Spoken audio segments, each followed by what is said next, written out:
Hello everyone and welcome along to the Manor Sevens, part of the LIT7s Series here at Eaton Manor Rugby Club in East London. Apologies for the delay in the stream, we had some technical difficulties, but we're midway through this game between the London Bears and the Hackney Gorgens, where the Hackney Gorgens are 3 tries up midway through the first half. And it's going to be a scrum down for Hackney Gorgens in the blue and yellow. But the ball's been turned over there and the London Bears come away with it. Little spill there, however. Crashing forward goes Charlotte Edward for the London Bears. Coming forward now, Aislins Toolan. Passing it out, trying to get some consistency, the London Bears, but they can't quite get the ball into hand. Good drive of the legs there by M. Stonis, however. Hackney Gorgens looking by far the strongest sides so far as we approach the half-time whistle here. But there might be a little bit of space for the London Bears now. Moving forward. Over in that far corner, but it's been turned over and the Hackney Gorgens coming away with it again, looking for their 4th try of the afternoon. And they will get it through Megan Houghton. 4th try in the first half for the Hackney Gorgens.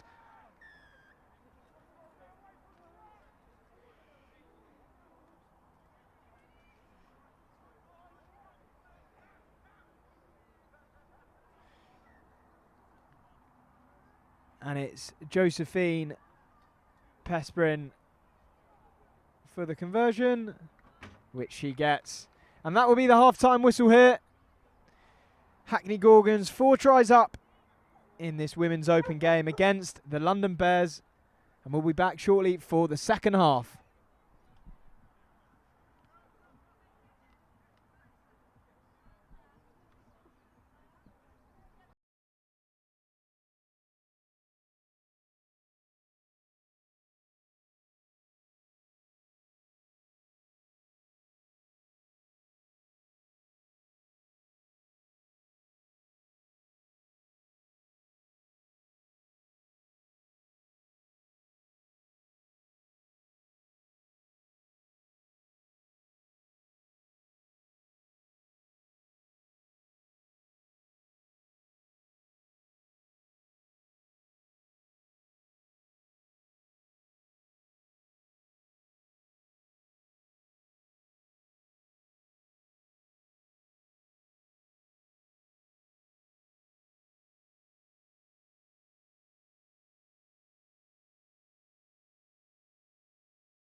Well, Liam Caddy to get us back underway here for the Bronco Nomads. Sends the ball high.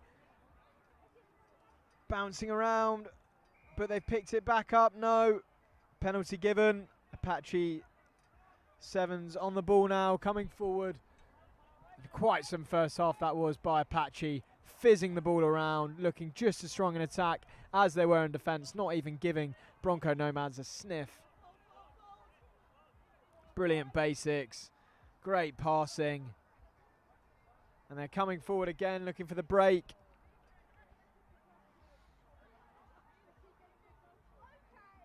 Good fen there. Still going as Apache's number 9. He gets the offload away. And they've got numbers out wide here if they can use them. And it's stabbed through off the left toe. Will the ball bounce favourably? Good kick forward by number 10. Is he going to get it? No!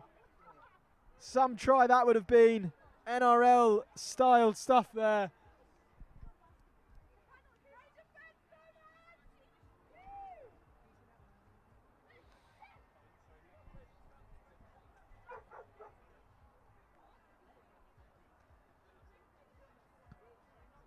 Liam Caddy to send the ball deep, just over the halfway line of Apache.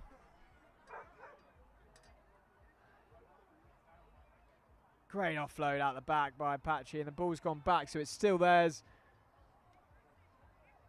Happy to just play around with the ball around this half, and just sauntering through goes their number 10, and what about that for a try?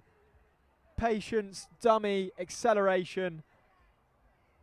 And he might have missed an attempt for a try a couple of minutes ago, but he got that one.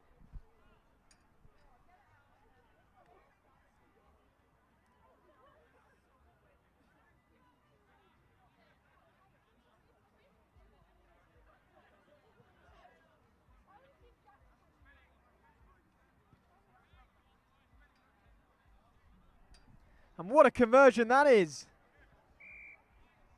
from the touchline for Apache.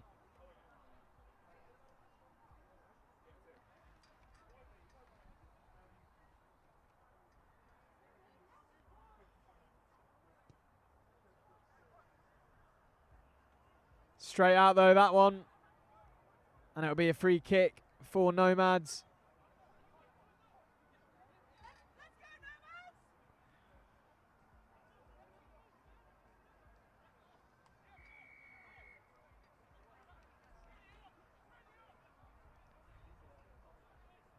Caddy over to Bunton.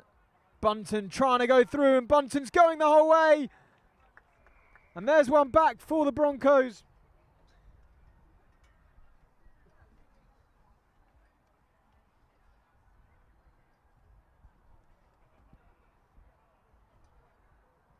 The conversion is not good though there by Liam Caddy.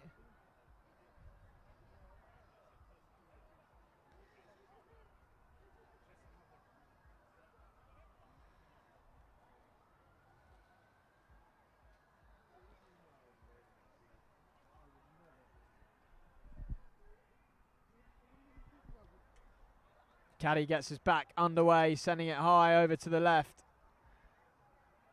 Apache back on the ball now. trying to fizz it out wide as quickly as possible. And here comes the step of their number 7. He's got the pace to burn as well. And can he go the whole way? Getting chased down by Bunton, but he's just got too much wheels. And how about that?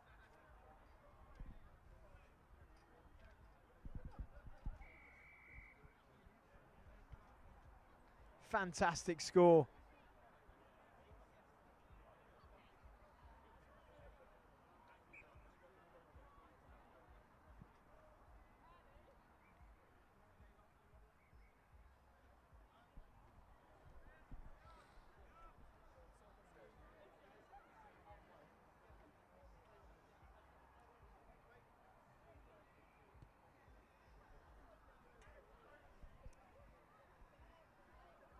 Collected by Luke Bosch. Oh, and a good hit there by Apache. Charging forward in the defence. Good line speed. Passed off to Logalaji. Logalaji going forward. Trying to get that one-handed offload, and he does. They've got numbers here, but he's gone back infield. Has Gabriel Jordan. Jordan still pumping the legs.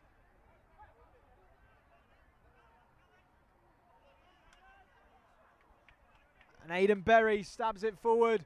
Chased down well by Jed Hamilton.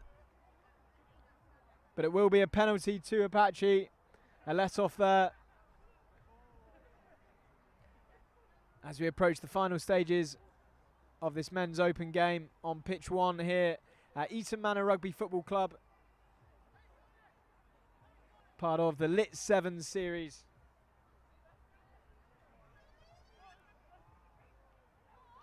And Apache still coming forward. They are relentless. Our Apache Sevens. Still looking for another try.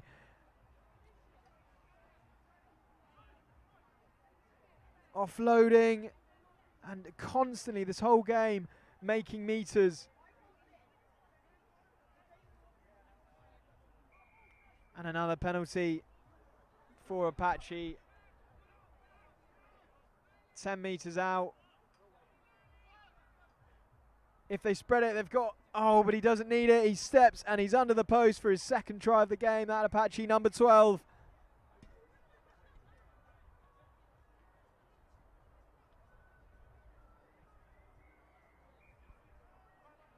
And that's another successful conversion as well.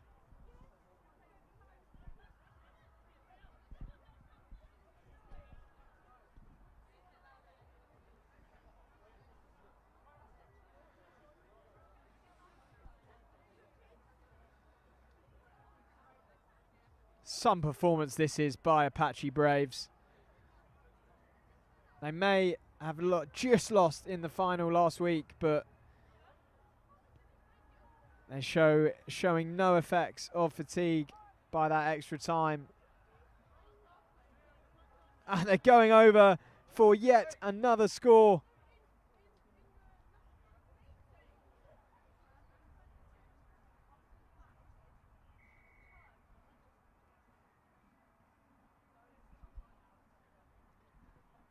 And the conversion is good again. And that will be full time here. Some performance from Apache defeating the Bronco Nomads.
And that is a try for Millwall Rugby Football Club. The colours are a bit confusing. Millwall in the orange and green stripes, and Outrageous Otters are in the orange and black. This in the men's social tournament. And that is Millwall Rugby Football Club Sevens, who just went over local side, and Ben Gianotti going for the conversion now. Just missed to the left.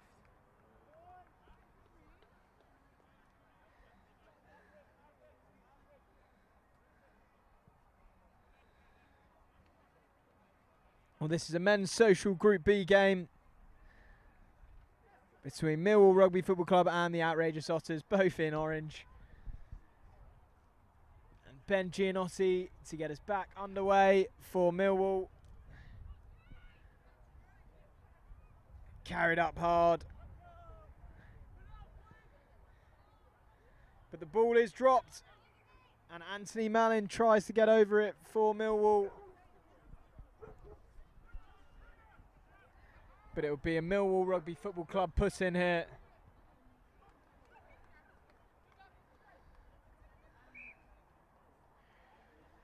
At the Eaton Manor Rugby Football Club Sevens, part of the LIT7s Series. 3 pitches going on at the moment. This is pitch 1, and this is the men's social Group B between Millwall and Outrageous Otters, and that is Millwall coming around the blind side, but the ball has just missed Mike Taylor, but it's back in Gianotti's hands. Passing it off to Gareth Fitzpatrick. Back to Gianotti. Spreading it wide and going over is Bruno Brods. Passing it over, to Mike Taylor. Thought Bruno Brods was going to go himself there, but he pops it off at the last minute to his friend. And Millwall go over for another try in this game, and Gianotti going for another conversion here.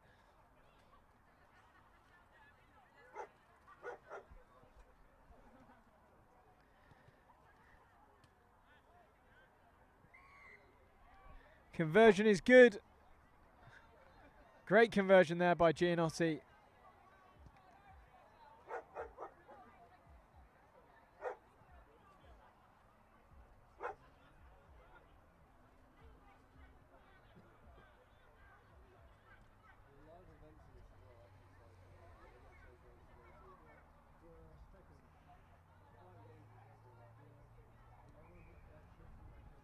Gianotti to get us back underway, sends it into the Outrageous Otters half. Oh, and the ball can't go to hand there, but it has gone back. Good collisions here.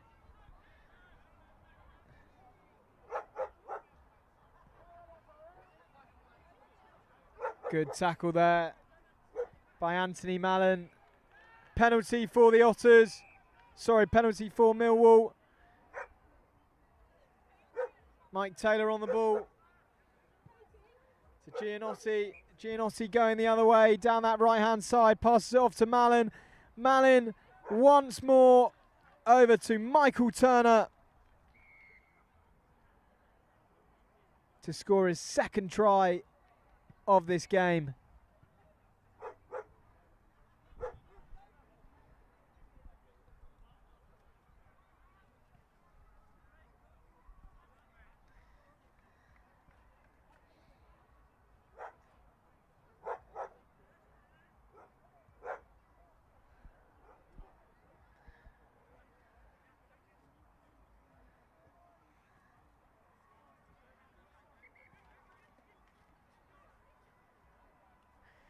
And that is half-time here between Millwall and Outrageous Otters in this men's social Group B game on pitch 1.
Outrageous Otters to get us back underway, sending it high and deep into Millwall Rugby Club's half, but Gianotti picks it up.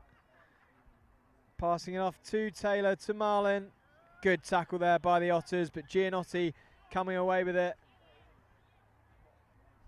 Oh, and it's just off the toe of Rory Springbet. But Springbet not held, so he's coming away with it, passing it off.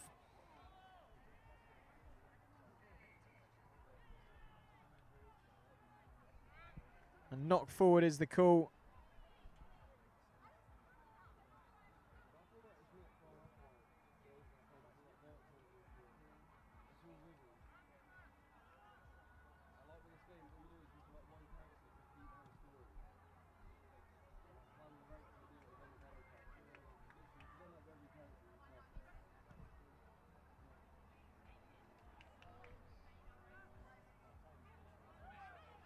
Gianotti putting boot to ball, sending it into open space there, down an Outrageous Otters half, but not a particularly heavy chase there, and Otters have the ball.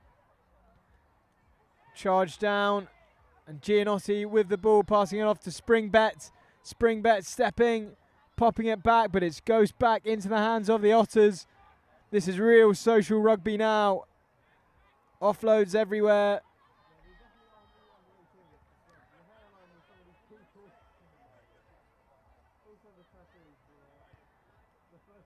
Springbet trying to get the tackle. Gianotti going low on.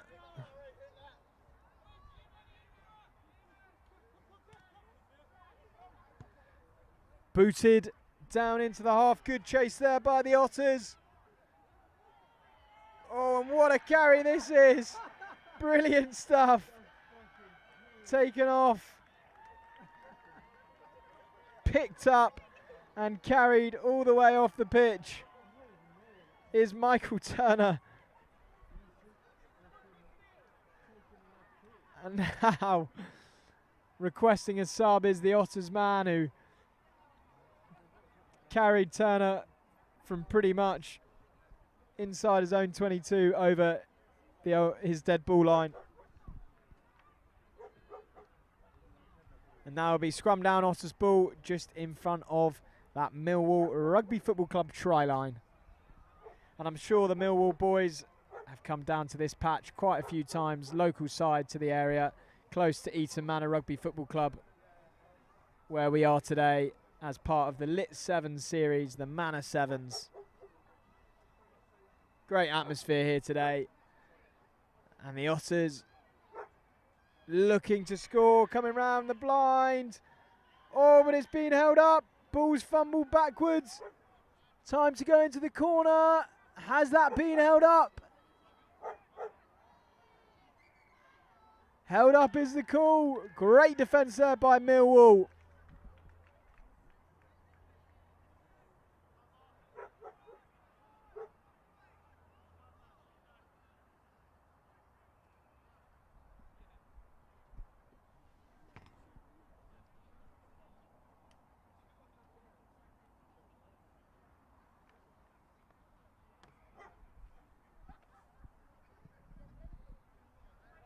And that has gone straight out.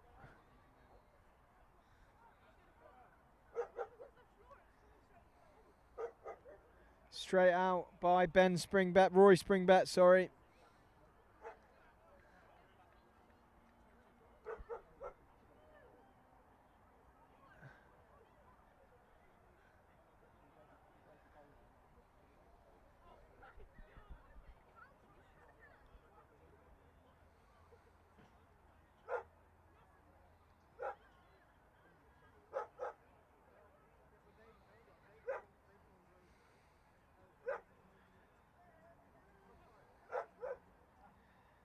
And the Otters coming forward, looking for their try, and going over.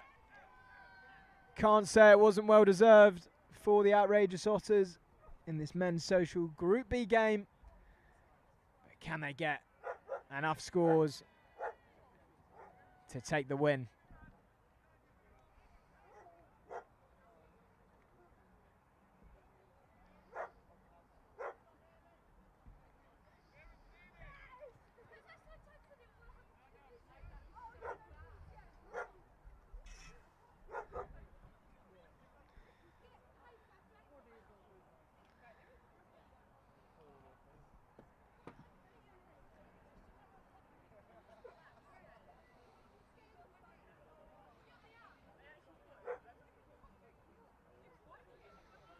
And the Otters to get us back underway here. Ball sent deep. Great carry this so far by Antoine Marlin for Millwall. Passing it off to Bruno Brods. Good tackle by the Otters. Brods back on the ball though. Over to Taylor. Tries to boot it, but gets charged down. Oh, and what about that for a show and go by the Otters? That's some social rugby. Still going is the big man. Still going is the big man. Is he going to go all the way? He's just tackled short, but he's offloaded the ball. How about that for a carry? Substitution may be needed now.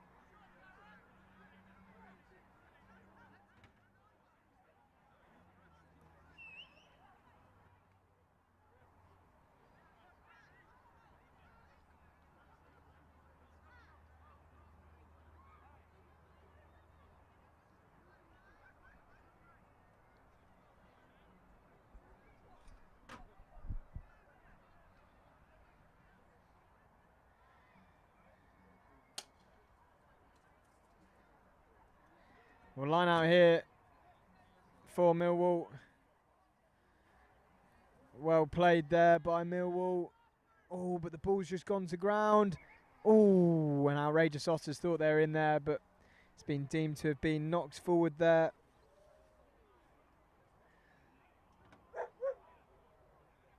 And outrageous Otters have played one game already, but lost. Millwall, this is their first game. First game of the day and first game here on pitch one for both sides. In this men's social Group B, Eaton Mess winning it so far. They defeated the Otters in their first game over on pitch 2 or 3. But here come Millwall. Allen looking to go through. Looked a bit high that tackle, but it's been offloaded to Brods. Back to Allen. Couple numbers they have here. Good fizz out wide, but the ball's been spilled. And another ball lost forward. As we approach the final moments of this game. And next up on pitch one will be the Hackney Gorgens again against Find Rugby Now in the Women's Open. The Otters though not done yet as they look to score one more. But Millwall's defence has been pretty watertight so far this game. Otters carrying it forward through the midfield. And that's a penalty coming in the side.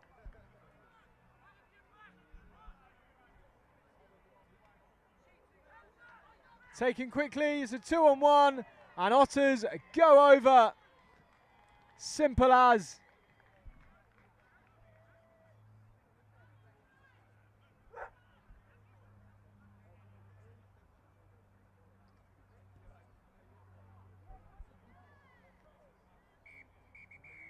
And that's full time here between Millwall and the outrageous Otters.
Well, welcome back.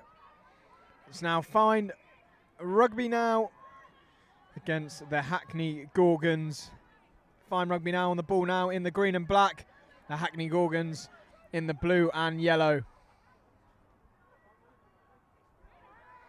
Some game this should be. The Hackney Gorgens had a good victory earlier on against the London Bears in the Women's Open. And here come the Hackney Gorgens, passing it off. Coming forward through Camilla, third right. Still going are the Gorgens. And here comes Billy Rogers, passing it off. And the try is scored. Early doors, for Flora Gibbons. And the Hackney Gorgens starting as they left off on pitch 1. Well, the Hackney Gorgens coached by ex-England international Kat Merchant. And she is pitch side barking instructions, orchestrating the substitutes on and off the field. And they're looking strong, her side. As they're a score up already in this game on pitch 1.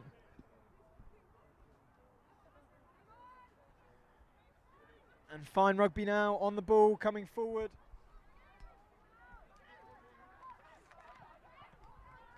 Good tackle there by the Gorgens. That's Abigail Bevan. Over to Charlotte Harvey. Charlotte Harvey streaking through. Goes the captain, Charlotte Harvey. Chased down by the Gorgens. Good tackle.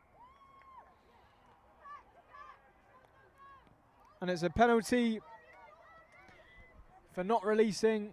Find Rugby now on the ball, passing it. Abigail Bevan coming forward, popping it off to Isabel Scott-Stewart. Over to Amber Hallmark. Scott-Stewart. Oh, and the ball's just lost, but it's gone backwards is the call. No, knocks forward. And that's Charlotte Harvey, the captain there, with the loose pass, giving possession back to the Gorgens.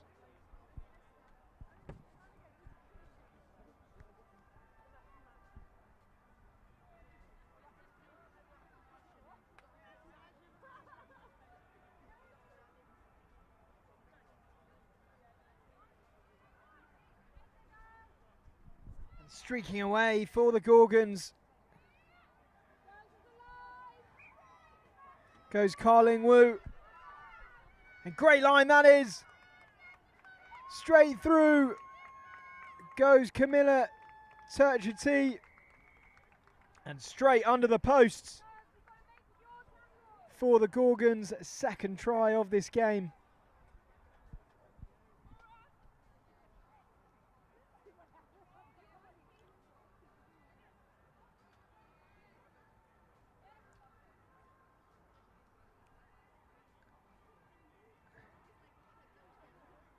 Justin Depany with the unsuccessful conversion. So 10-0 the score here between the Hackney Gorgens and Find Rugby now in the Women's Open.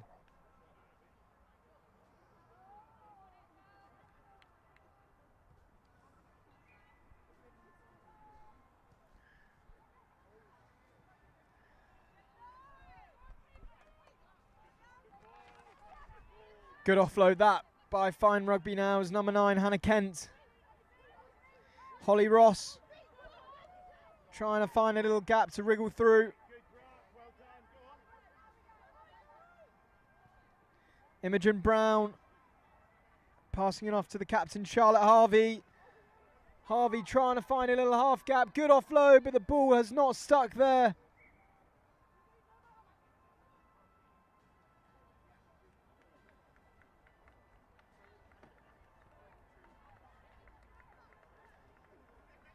And it'll be a scrum down to the Gorgens.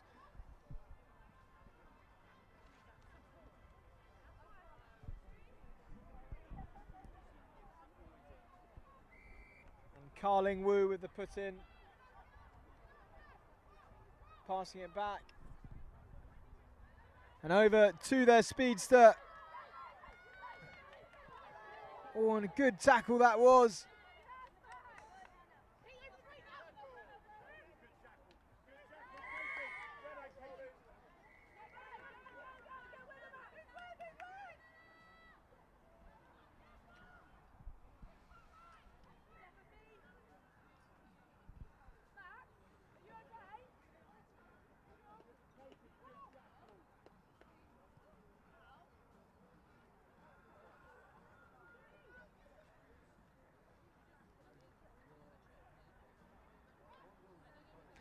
Another scrum down then for the Gorgens. Lingwu to put the ball in.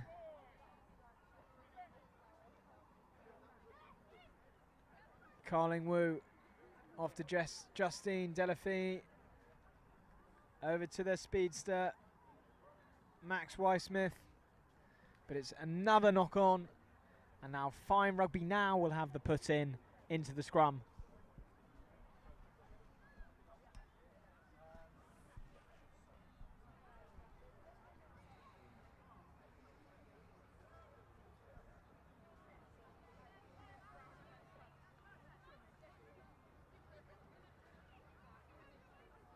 Good shove there by Hackney Gorgens, and they turn over the ball, and that's Carling Wu coming forward with it, passing it off, and another lost ball forward. That ball just won't stick.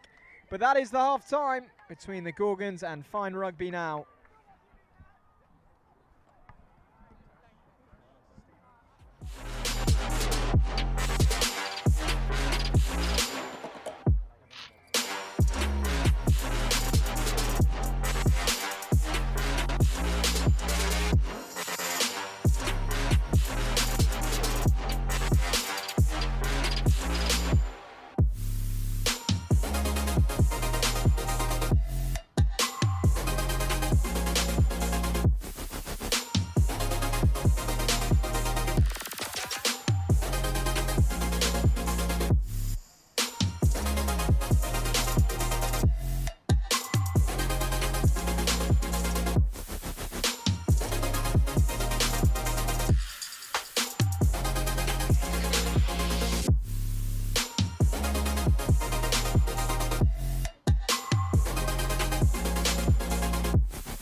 Well, welcome back to the second half then in this Women's Open game at the LIT7s Series here in Manor, Eaton Manor Rugby Club.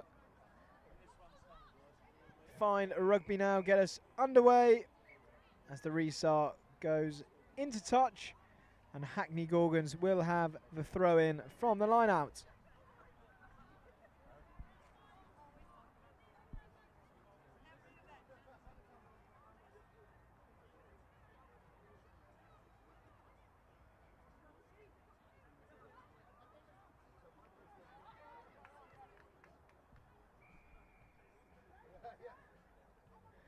Hackney Gorgens, good carry through the midfield there. Carling Wu sees a bit of space, but she's hauled down. Offload not good either, but it's a high tackle, fortunately, for the Hackney Gorgens.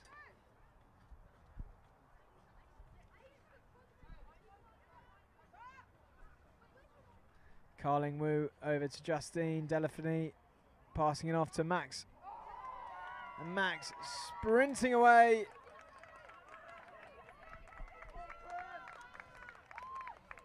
All the way. And under the post goes Max Weissmith.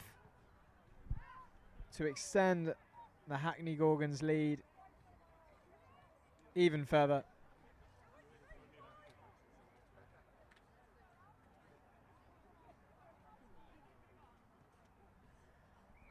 Conversion is successful for Justine Depany.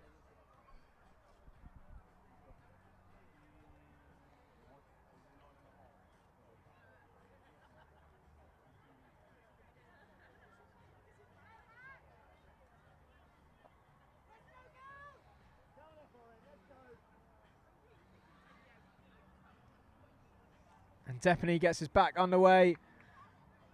But fine rugby now coming forward, and that's a great carry. Still going is Holly Russ for fine rugby now. Can she go all the way? Yes, she can, under the posts. Goes Holly Ross for fine rugby now, and that's a great score. Individual score there for Ross.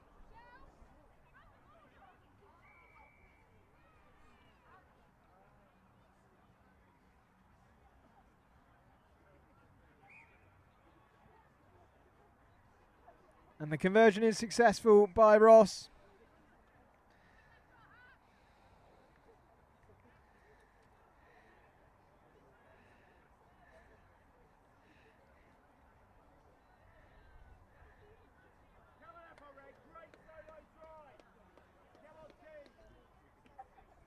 And Ross to get us back going underway here.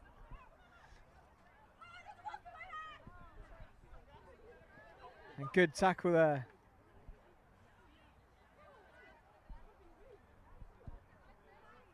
But fine rugby now coming away with the ball on this near side.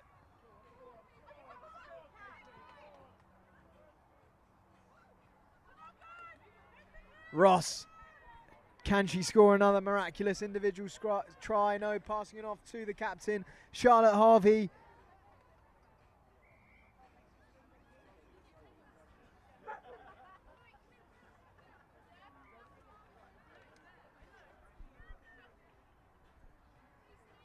Meters away are fine rugby now. Over to Harvey, the captain. Short pass, but it's been intercepted by the Gorgens. And coming away with it goes Ling Wu. Fine rugby now, back on the ball now. Can they get a try? Meters away, carrying it forward and over goes Katie Denning for fine rugby now.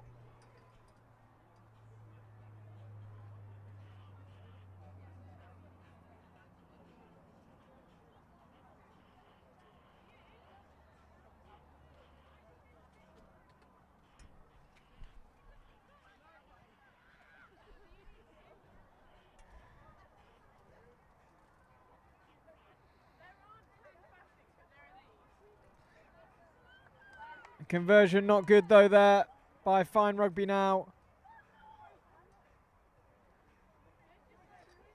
A tight game here we have.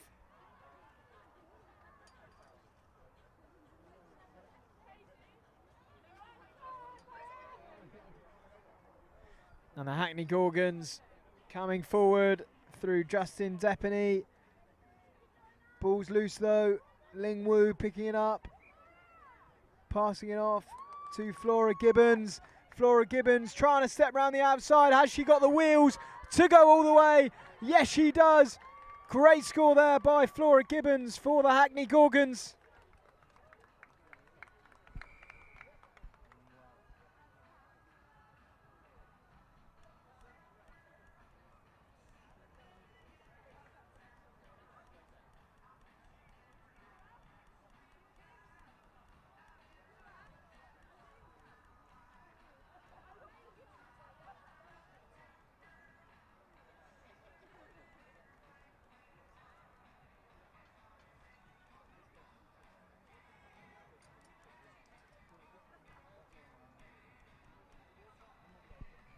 Conversion is good by Justin Depany.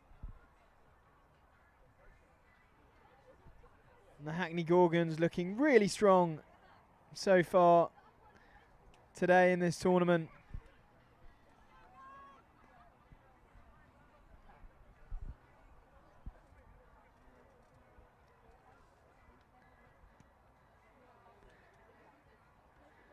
good restart, but fine rugby now, coming away with it as they pass it off to Abigail Evans, who drops it.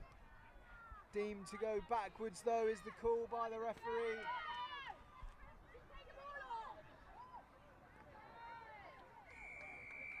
And it's a penalty for the Gorgens. Ling Wu looking to take this quickly, but she's being called back.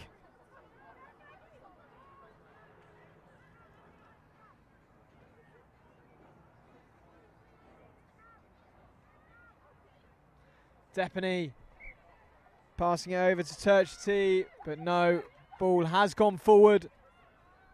Scrum down, find Rugby Now's ball.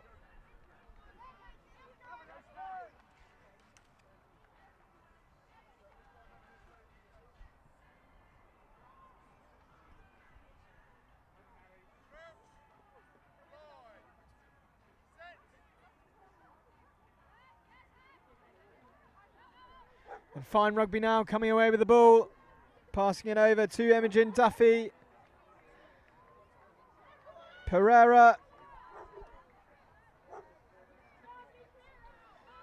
Scott Stewart to Pereira. King. Penalty, fine Rugby Now. King takes it quickly. She needs help though, popped over. But the ball has gone loose. The advantage will come though for the offside. It's still fine Rugby Now's ball.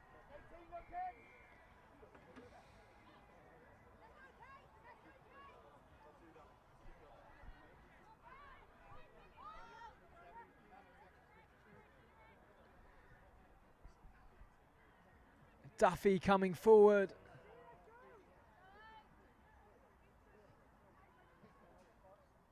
Oh, and the ball's been spilled forward there by fine Rugby Now. And that is full time between Hackney Gorgens and fine Rugby Now.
Well, here we go then. Eaton Manor off to a flying start. Poppy Lane, that is. In the blue, Eaton Manor, and Akuma in the black. And straight through goes Mooney for Eaton Manor. A try within the first 30 seconds of this women's open game. The home side here, Eaton Manor. And straight on the score sheet. First time on pitch one for Eaton Manor. We saw Akuma play earlier. A resounding win they had.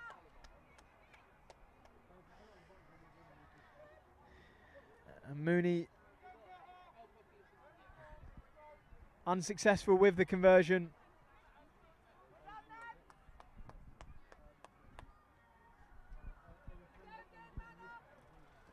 So 5-0. Our Eaton Manor up here against Akuma.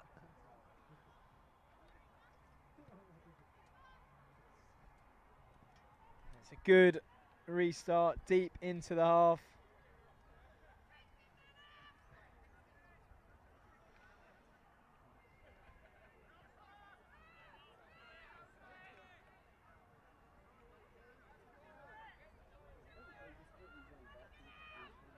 And it's turned over, Manor on the ball, looking for that second try already. Passing it off. Still on it, our Manor. That's Talbot going forward, and over goes Sekiru.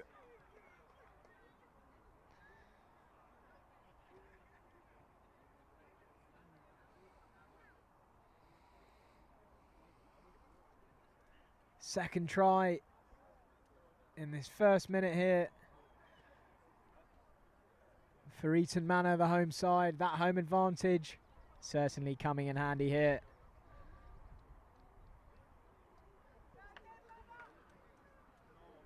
Unsuccessful the conversion, so 10-0 up.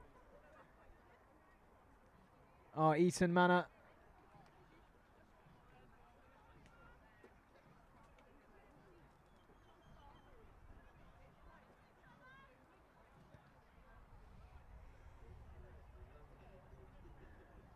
Akuma coming forward now in the black. Great fend, still going, but it's been stripped, and that's a brilliant strip by Talbot. No.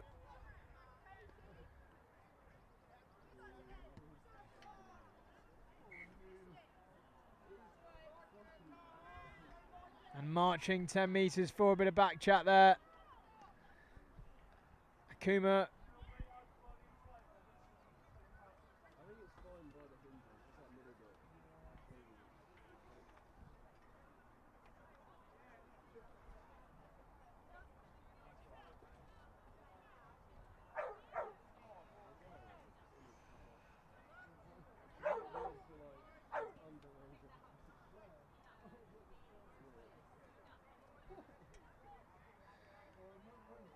Manor coming forward with the ball, and it's Talbot, but great tackle there as she tries to go around the outside. Tavernier, Millie Tavernier coming forward with the ball for the Manor. Penalty though to Akuma.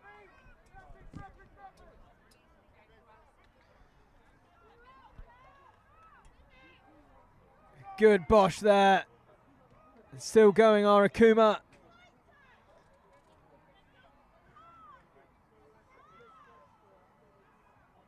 Coming forward with the ball. Fizzed out, and there's numbers here for Akuma if they can use them. And the number 8 for Akuma going all the way and under the posts for their first try of this game.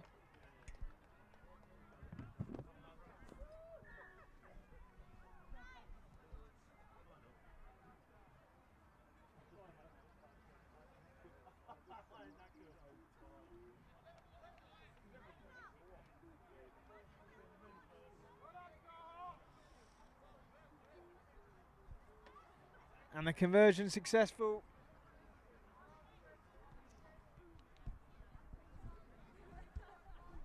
And this is Group B.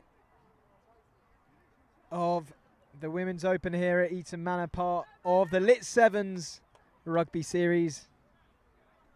Akuma currently in the lead in Group B on points difference, but Manor in the lead in this game. Also in Group B are Hackney Gladies, Onar Sevens and the UCL Unicorns, who Akuma beat by a resounding 45 points difference earlier. Great feat. This is by Eaton Manor's Poppy Love.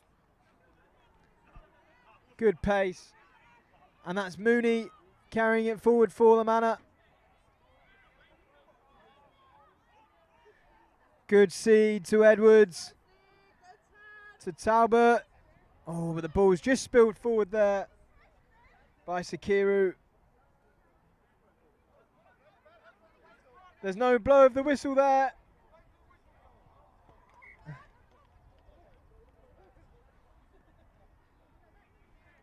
Everyone seemed to stop, but the referee hadn't blown the whistle. Rule number 1, play to the whistle here.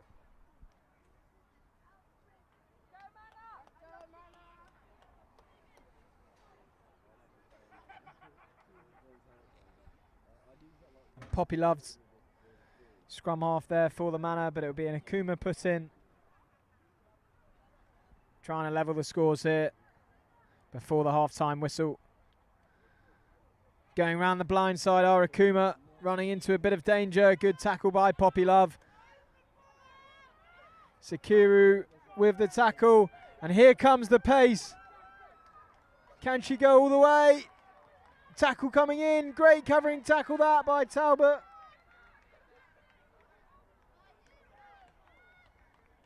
But Akuma do get the score.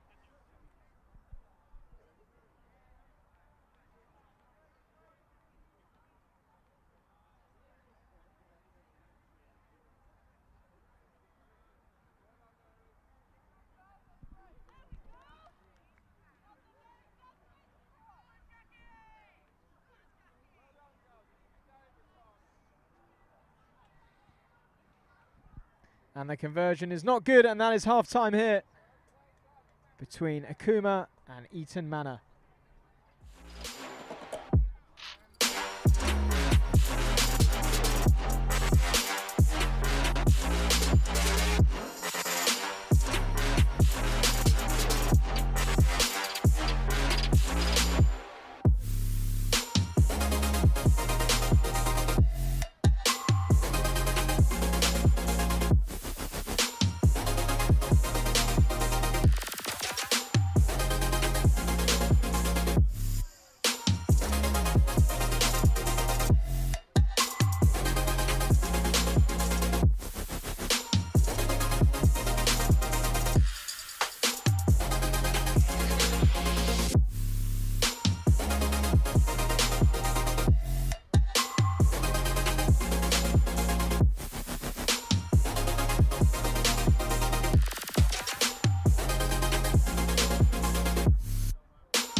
Second half underway now between Eaton Manor and Akuma. Akuma in the black on the ball now, and Eaton Manor in the navy blue, and Akuma coming away with it. Trying to go around the outside, but Poppy Love with a great covering tackle there for Eaton Manor.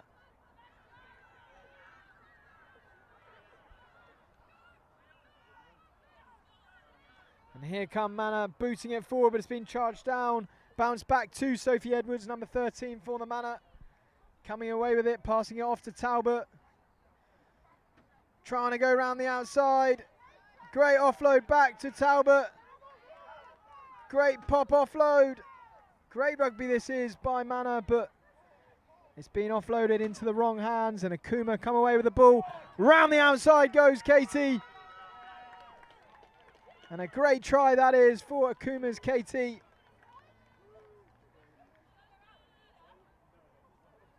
Under the posts.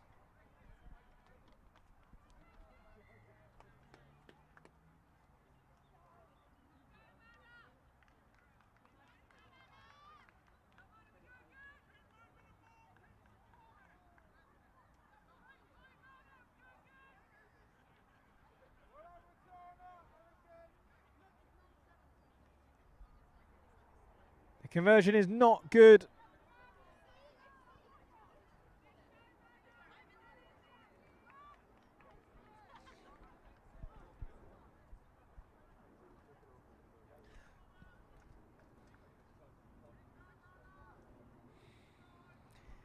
Well, Akuma to get us back underway here then.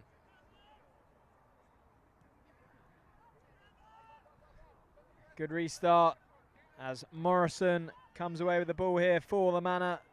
Tries to offload it over to Sakuri, but the ball goes to ground. Oh, what a good tackle that was by Sakuri. Scrappy defence here by the Manor. But the referee has blown the whistle. We're coming back for a scrum.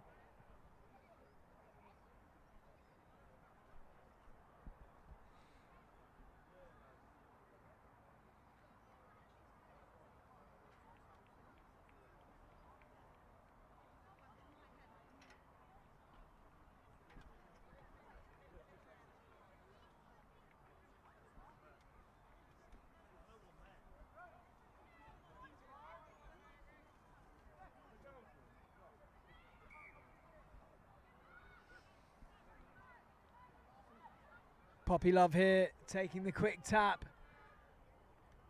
Tries to run it from her own 22. Great offload that. Over to Talbot. Good pick in the air, and here goes Talbot.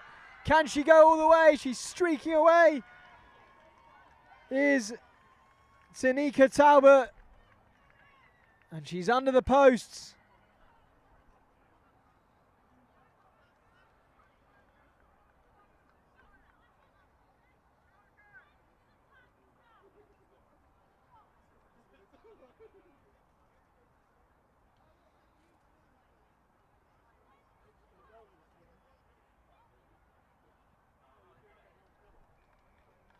And the conversion is good. And what a game we have on our hands now.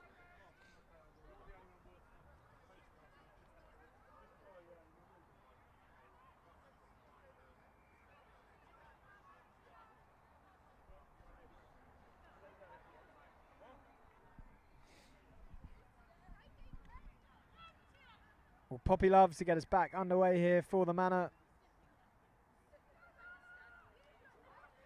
Good take there by Akuma.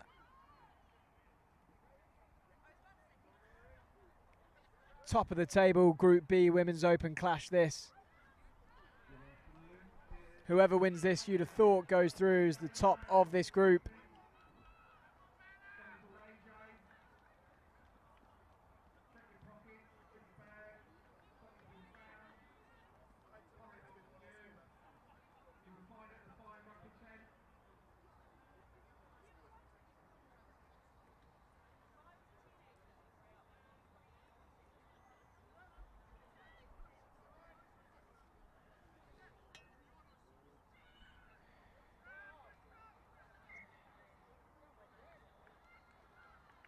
And that'll be another scrum down. Poppy Love to put it in for the Manor.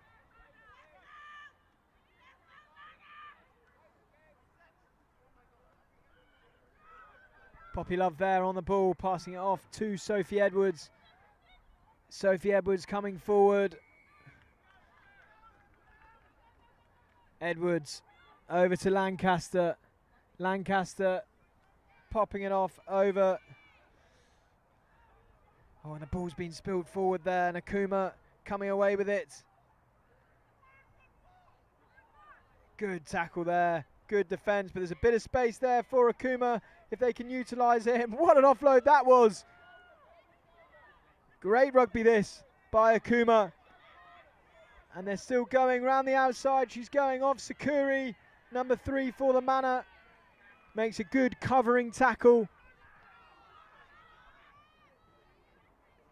Great meters made this by Akuma. Great momentum going forward. Fluid, lovely rugby. And here we go. Great tackle there, covering tackle by Tavernier for the Manor. Meters away now are Akuma as the maul goes to ground, but it's been stripped. Oh no, illegally so, and it's a penalty to Akuma, 5 meters out. And here come Akuma, going forward, but the ball's dropped. Backwards is the call, and over. Try for Akuma.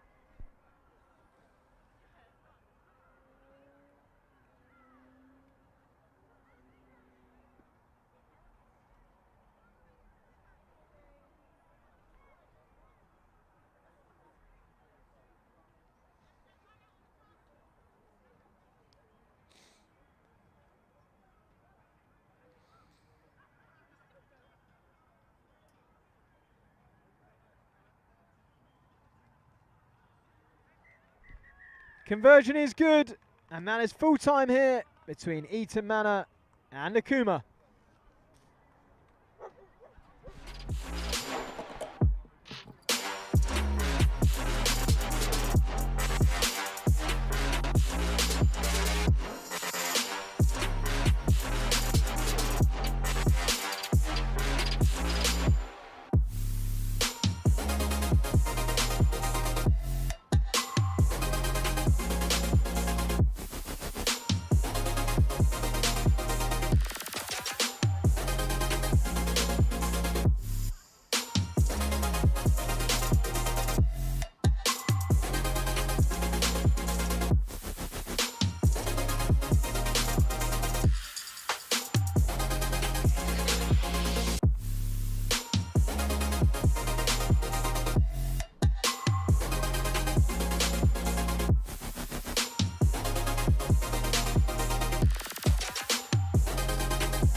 Well, here we go then. Saint Sevens against the Bronco Nomads. Bronco Nomads in the red and black, and the Saint Sevens in the black and yellow.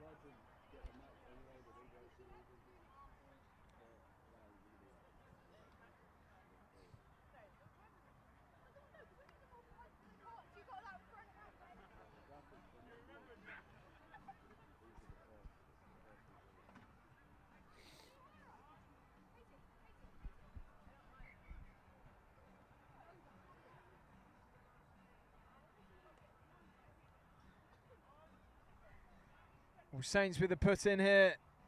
Good hard scrum. Over to Josh Tutt. Great show and go that by Abrahams.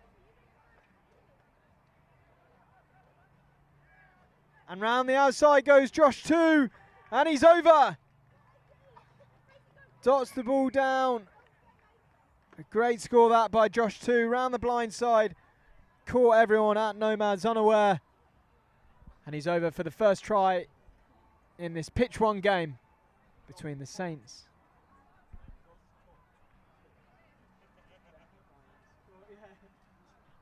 Sorry, it's Josh Tutt there.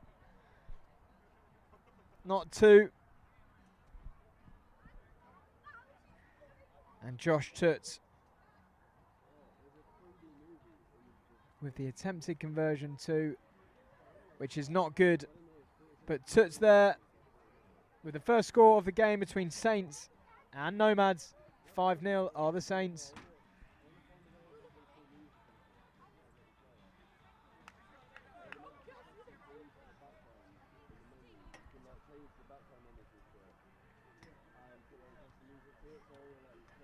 And the restart is not good.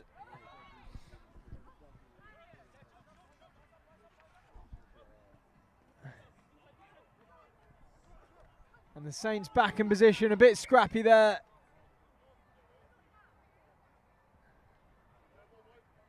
But eventually it will be a Nomad's ball. Sorry, Bronco's ball.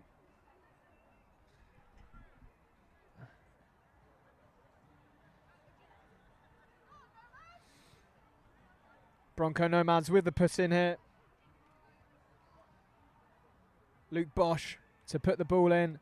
This scrum on this near side, right in front of our commentary position. Good scrum that.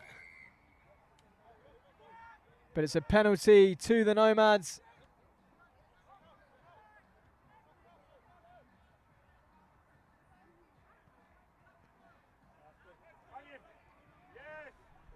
Good shot that by the Saints, and Bosch passing it off, and it's a sprint down the line. Easy for Jed Hamilton, streaking away for Nomad's first try of this game.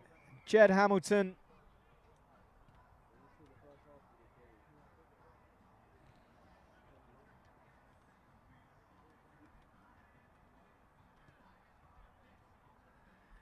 And the conversion is good by Lewis Bunton. 7-5 the score.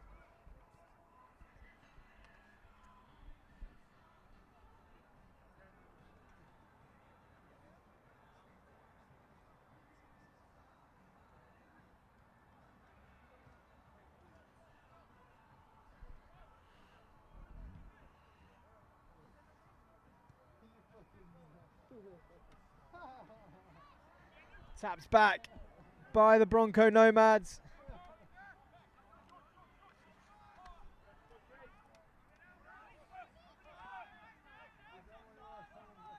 Passing it over to Caddy. Caddy carries it forward straight into Stu Jordan. And there's numbers here if they can utilise them. Over to Bunton. Puts it off the right boot. Bounces back in field just over his head as Josh Tutt gets carried out of play. But the Bronco Nomads are going here. Bunton.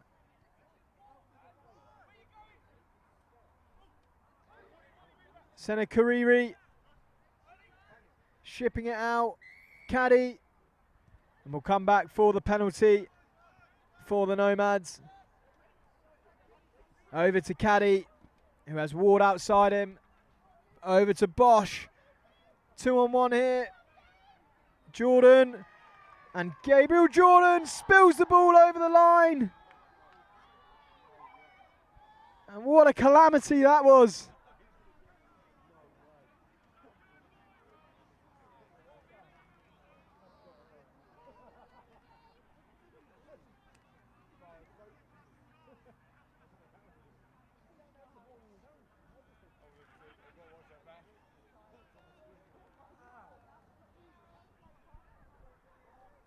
Well, that one won't be going in his highlight reel, that's for sure.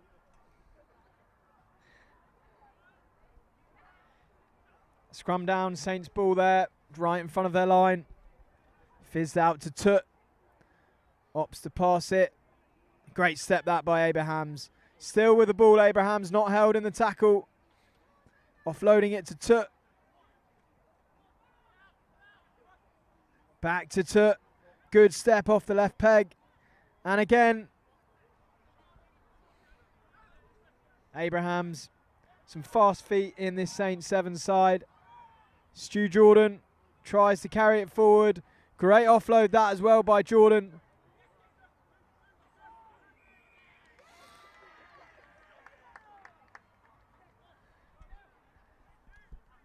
That's Caddy. Bosch here over to Jordan. Catches it this time. Good tackle there by Tut. But he's off his feet and it'll be a penalty for the Nomads. The ref is blown and time's off. There's a Saints player down, just needing some medical treatment. What a great game we've had so far here though, on pitch one.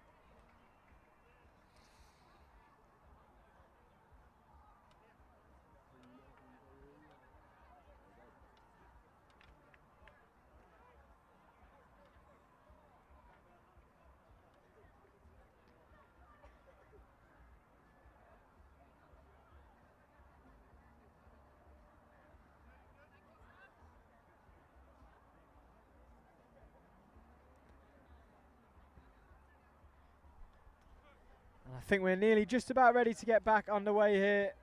As Stu Jordan, the player down for the Saints, is back on his feet, just joining the team huddle over there.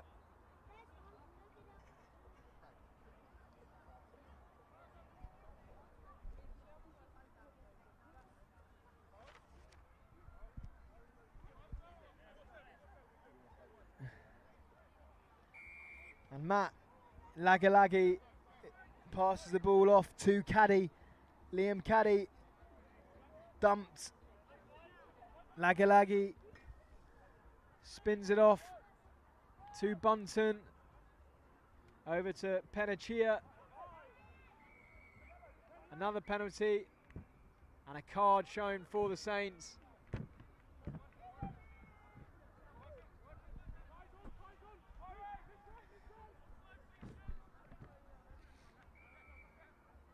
Panachia goes right, over to Bunton.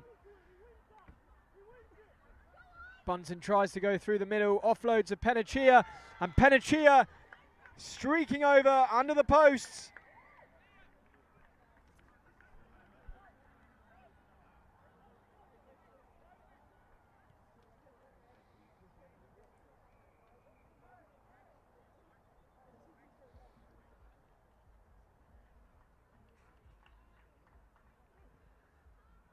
And Lewis Bunton's conversion is successful, and that'll be half time here between the Bronco Nomads and Saint Sevens.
Well, here we are then. Bunton to get us back underway for the Nomads. And Stu Jordan jumps up to try to take that ball, but the ball bounces back into the grasp of the Nomads. And here they go. And a try straight in this first half for Jed Hamilton, his second of this game for the Bronco Nomads.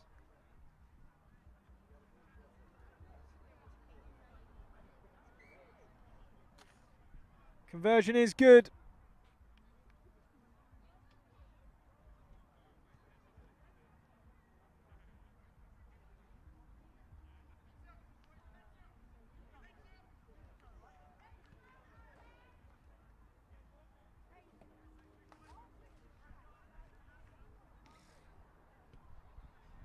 Bunton to get us back underway then after that try straight into this first half for Hamilton.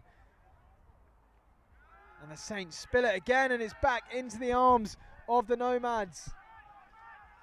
Good turnover there by the Saints. Coming forward now, Jordan. Jordan trying to find a gap with a pop offload. Over to Sam Mark. Jordan wants someone left. He's picked it up, he's gone himself, but he spilt it, but then the ball's been knocked forward by the Nomads. It'll be a scrum down and a Saints put in.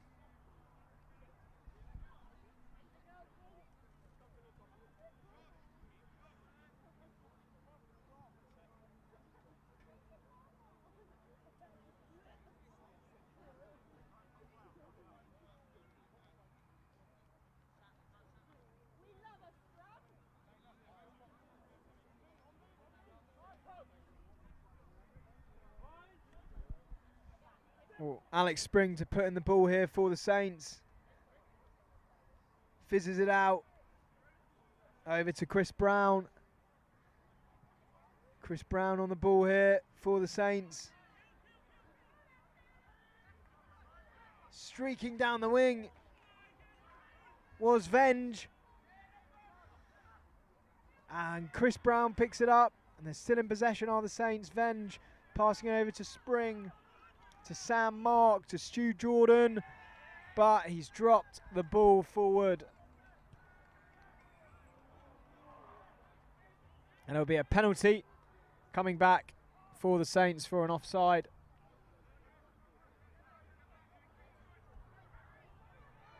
Oh, and the ball's spilled forward yet again.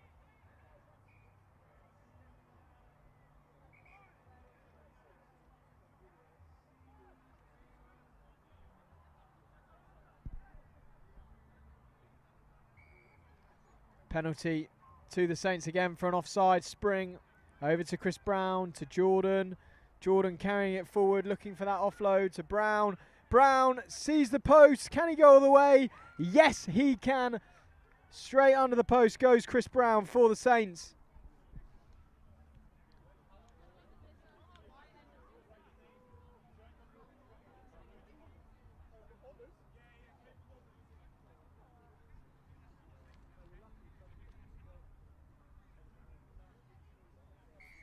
Successful conversion there for Alex Spring for the Saints.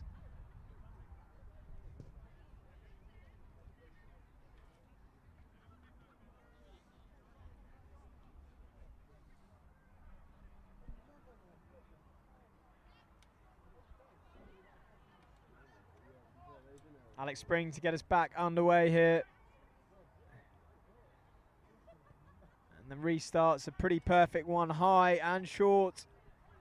And the ball spilled and it's been stabbed forward by Sam Mark. Can he get there? No, the ball just runs away from him.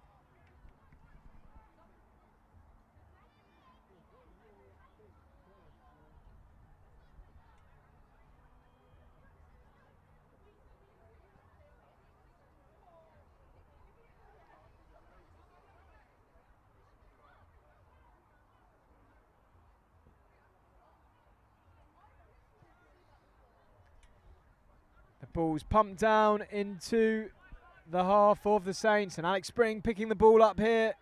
Spring stepping off the left foot, making good meters here off the right foot, And he's away as Spring, but he's being caught by the Nomads. Just couldn't find support. High tackle given.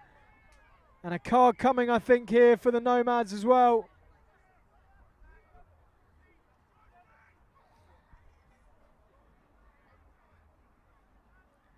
Yep, it will be a card here for the Nomads.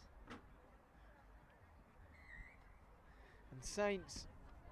Jonathan Baxter gets us underway, over to Jordan. Crashing it up, passing it over to Spring. Tackled just short, Jordan. Pick and go himself. Tries the offload. Venge for the line. Over.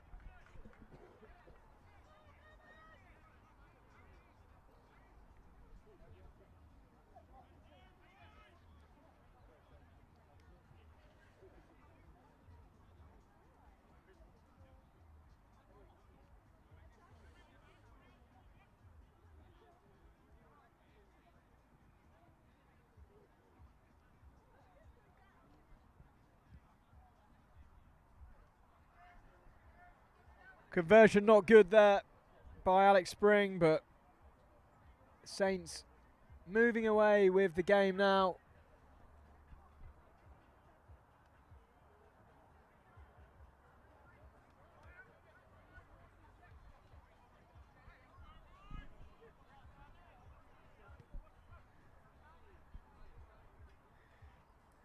Nomads on the ball then in their 22.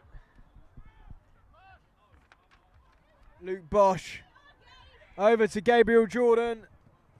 Great Bosch by Jordan. Still going is Jordan. What a try this is for Gabriel Jordan. Length of the pitch run.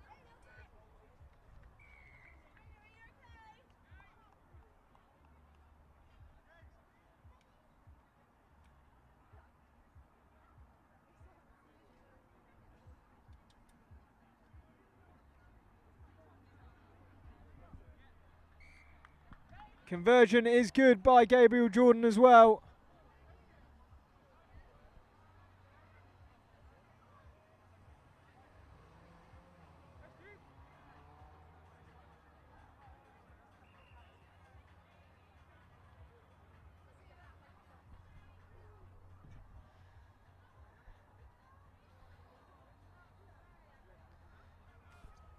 Liam Caddy to get us underway here then.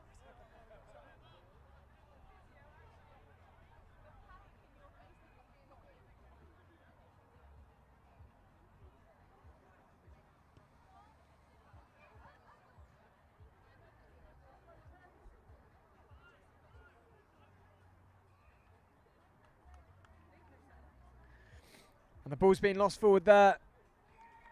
But that is full time here between the Nomads and the Saints.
Well, here we go then. Outrageous Otters against Old Albanians Gold. Old Albanians Gold in the black.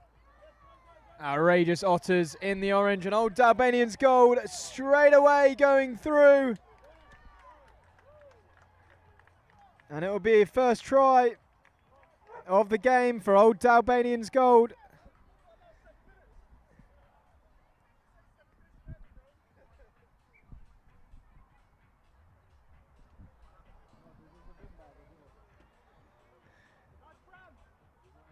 Conversion is good too. So 7-0. Go Old Albanians Gold.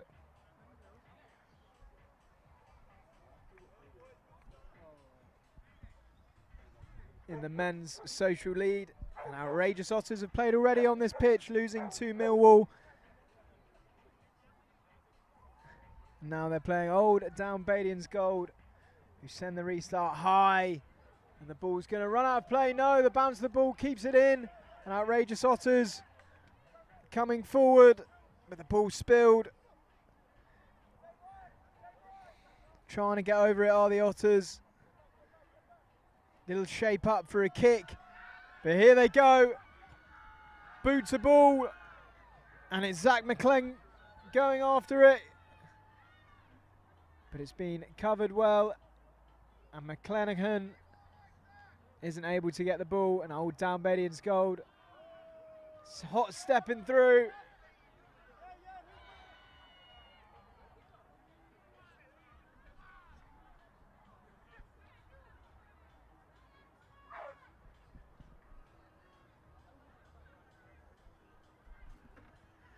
And it'll be a scrum down.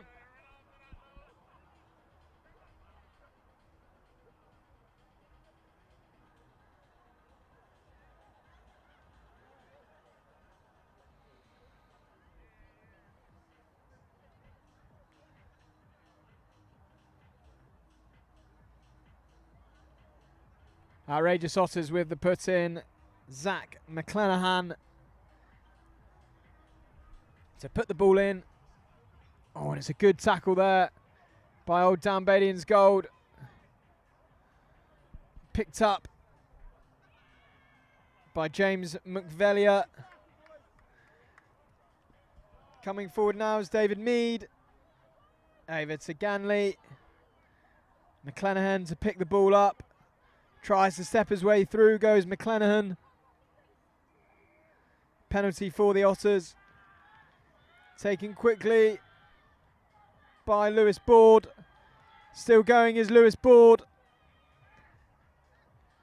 McVelia. Oh, and the ball's been dropped. And Old Albanians gold will have the put in to the scrum.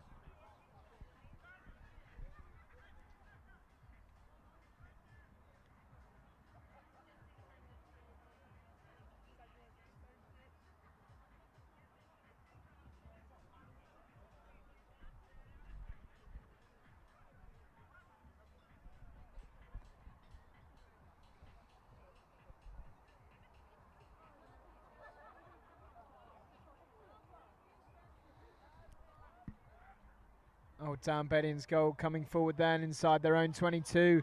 Looking to set round the outside. Has he got the pace to burn? Covering tackle coming in. Great tackle that.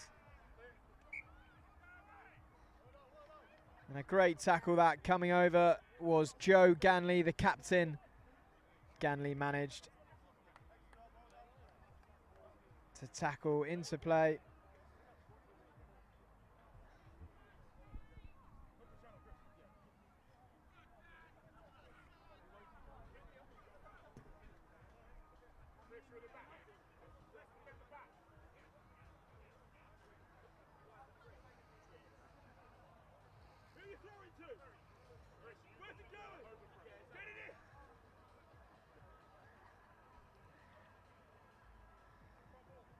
McVelia to throw in.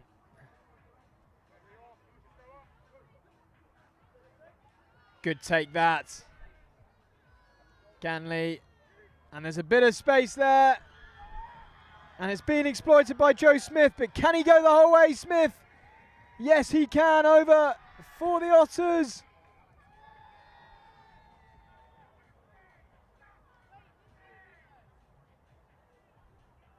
And a great try that by Joe Smith.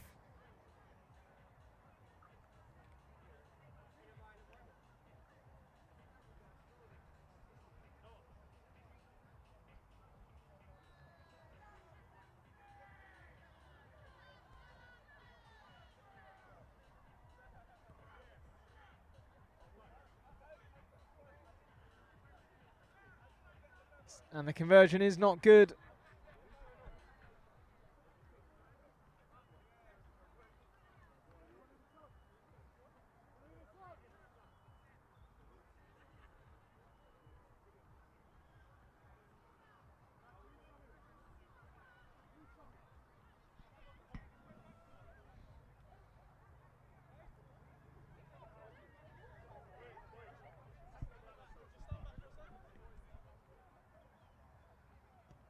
Well, the Otters to get us back underway here. The captain Ganley with the restart into the Old Albanians gold half. But here they go, Old Albanians gold, spreading the ball across, using their numbers. Good offload that out the back. And has he got the pace to go the whole way? Yes, he does. Ganley trying to chase him down, but it's a score in the corner for Old Albanians gold.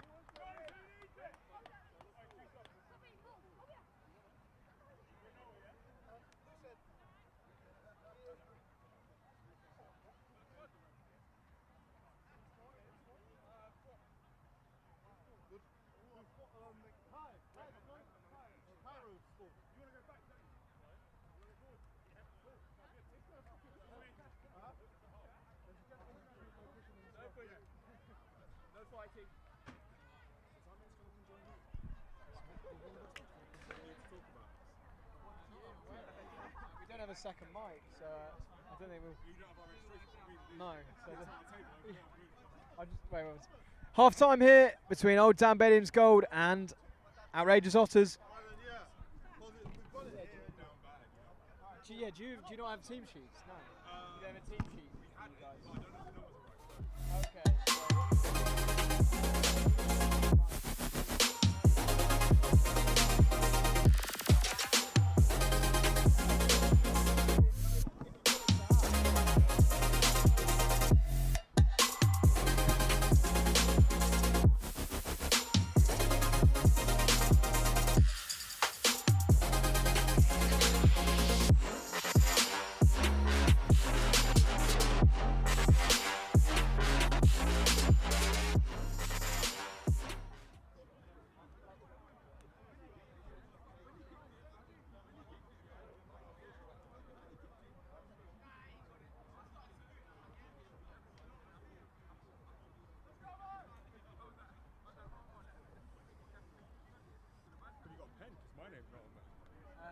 Yeah, I do. What's your name?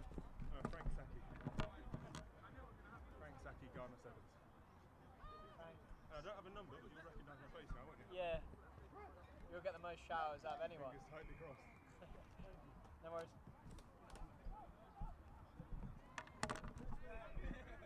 Well, back underway we are here in the second half now between Old Albanians gold and Outrageous Otters.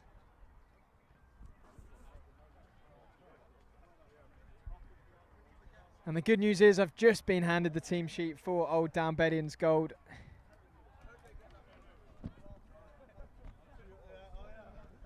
Plenty of honours throughout this side. Jamaica 15s, Ghana Rugby 7s.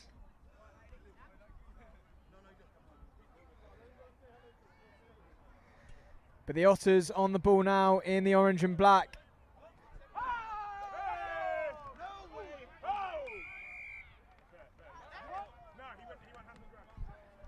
Penalty for the Otters.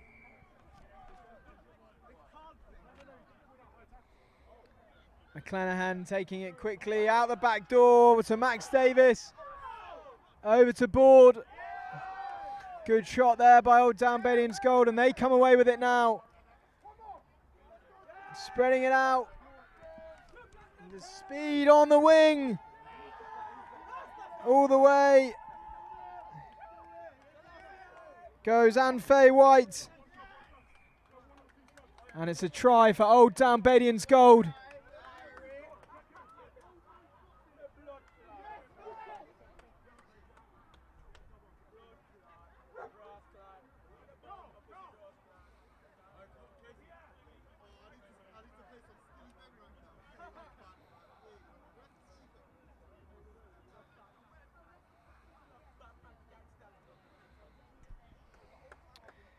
And Brandon Norman with the conversion.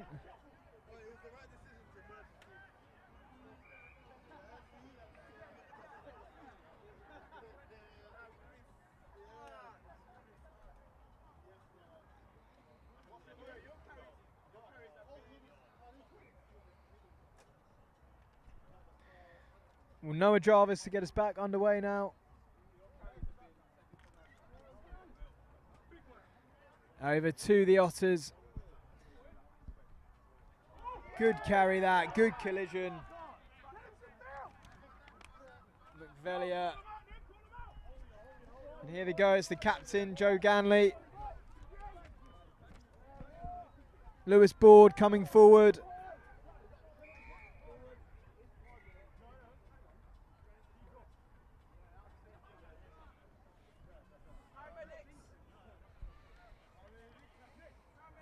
time off as Board has a bit of an injury here.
Carry forward goes Sango for Old Albanians gold. Good pop off there to Anus, Chris Anus there.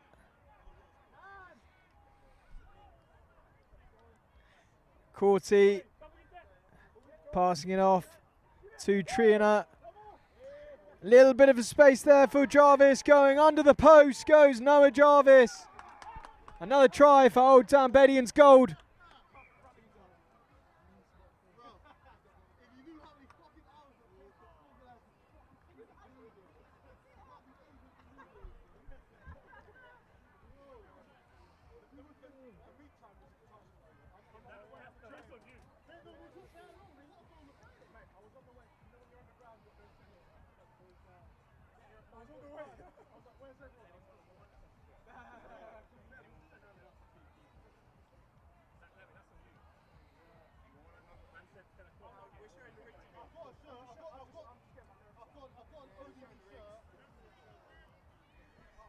Well, here we are then, getting back underway by Chris Anus, Ghana Rugby Sevens. Over to the outrageous Otters, and that's their captain on the ball now. Trying to sidestep, but good shot there by Corti. McCanahan for the Otters. Ref has blown the whistle though, high tackle.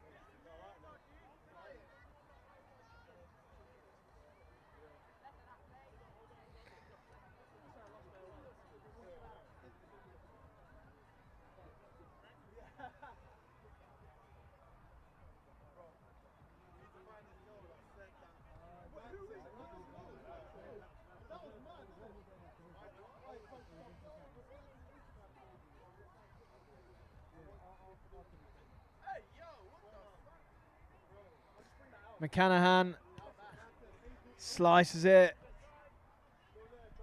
and the bounce of the ball could be favourable. No, it's in the hands of Old Albanians gold, and that's Chris Sango coming forward with the ball spilled forward. But it's going to be a penalty to Old Albanians gold.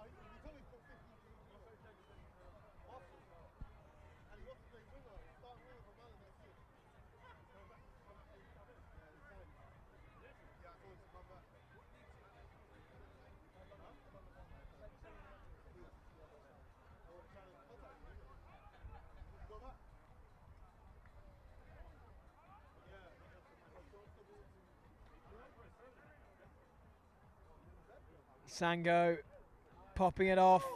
That's a bit of a late shot, but here they go. Can Old Albanians goal get another try? Going the whole way is Sean Triana.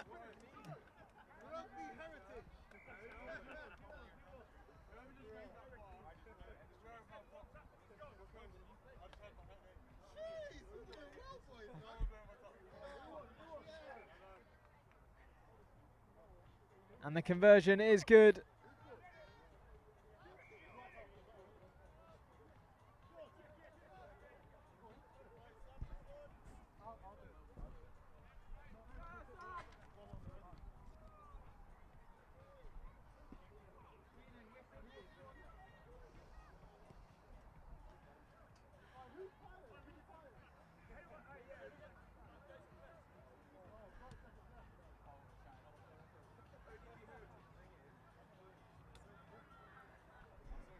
And the Otters trying to get something back into this game. Over to McClanahan. He tries the back heel. That's proper social rugby, but he's giving it away. And Old Town Badians Gold will go over for another try.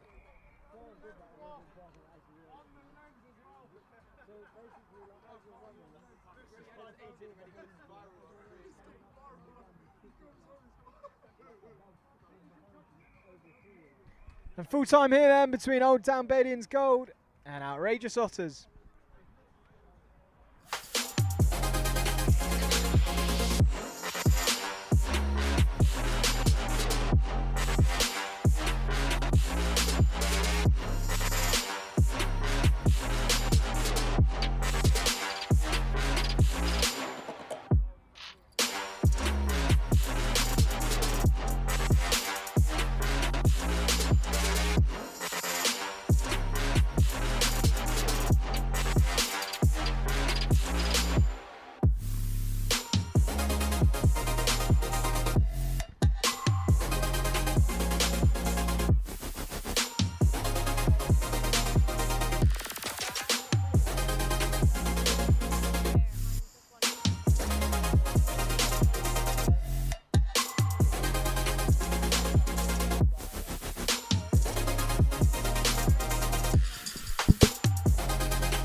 welcome back then. It's Savvy Panthers against Black Girls Ruck. Black Girls Ruck in the purple, Savvy Panthers in the pink. But Black Girls Ruck going forward. Still going, are they? But penalty to the Panthers. The Savvy Panthers going now. And it's their number 2 going the whole way. Goes Faye Robinson.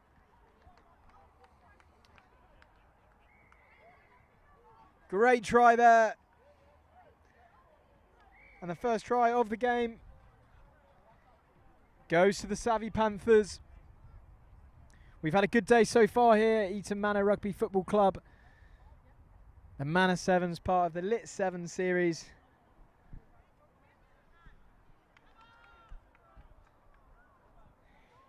And Cassidy, a start, goes for the conversion, and it's not good. I should probably...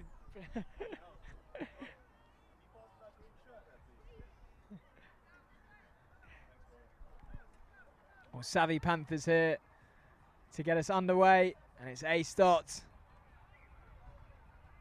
Ball bouncing back into the hands. No, it's been knocked forward by a Black Girls Ruck hand, and Savvy Panthers will have the put in to the scrum.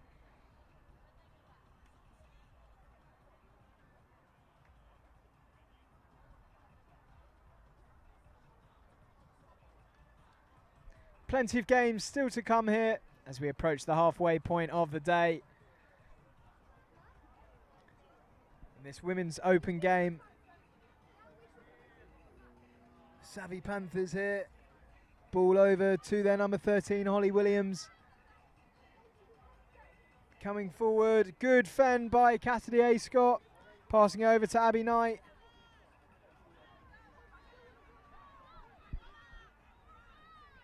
Good hands there.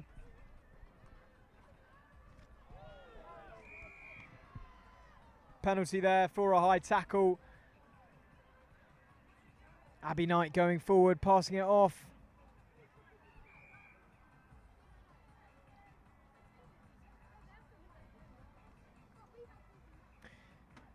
And it's a card as well shown there.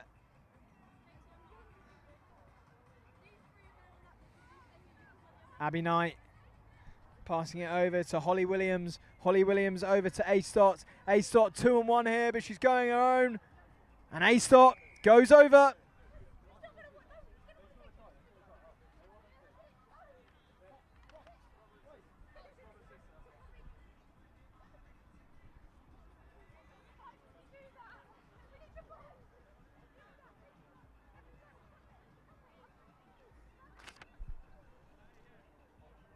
And A-Stott going for the conversion.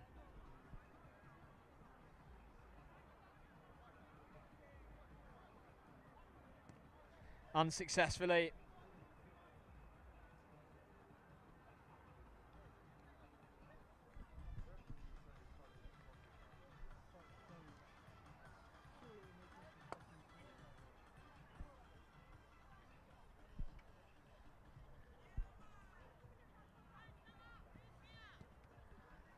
And A-Stott gets us back underway.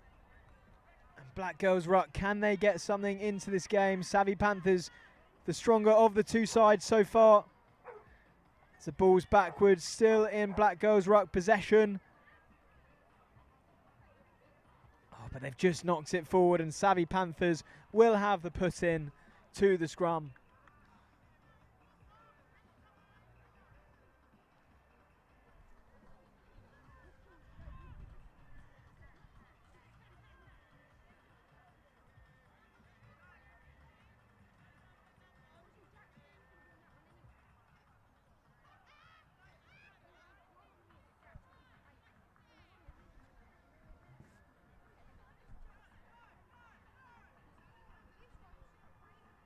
Holly Williams waiting in the fly half position for the ball, and that's Williams on the ball now. Passing out to A-Stott in the centres, and it's a 2-on-1 coming here, but A-Stott again trying to do it on her own, but she's passed it off to Abby Knight now, and Knight scything through, trying to go all the way, but Black Girls Ruck tackle just before the try line. A-Stot's going for another score.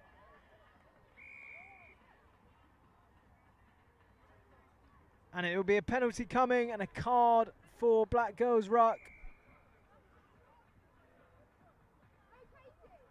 Putting him down to 5.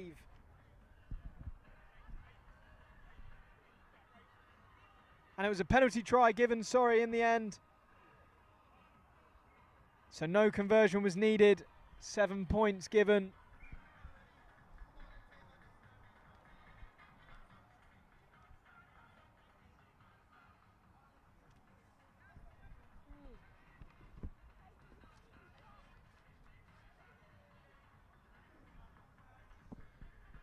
A-Stots.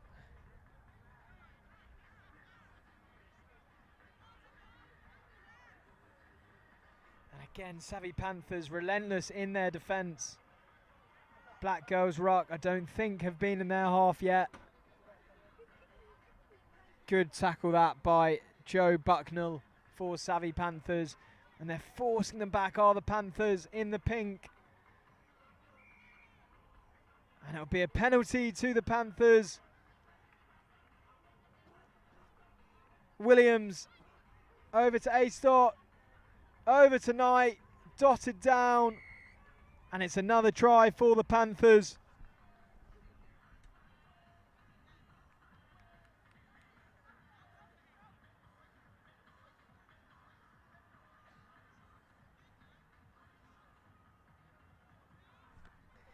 And A-Stot with an unsuccessful conversion there.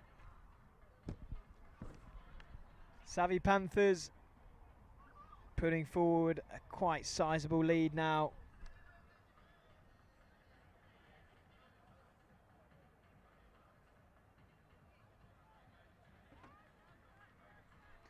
And it'll be A-Stot who gets us back underway.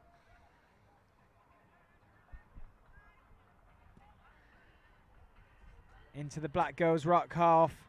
Picked up though. Still driving forward. Still going.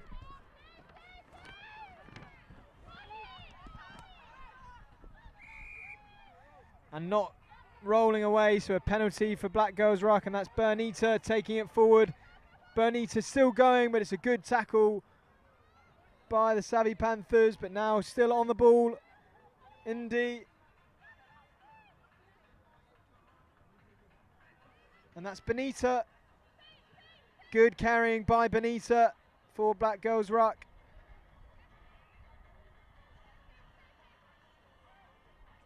And that's that. Good carries, but the offload's not there. And it's Abby Knight who picks the ball up. The ball's being chucked all over the place now by the Panthers. And that's half time here between Black Girls Ruck and the Savvy Panthers.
Well, Savvy Panthers streaking away, straight away in this second half in the LIT7s here series here at Manor Sevens.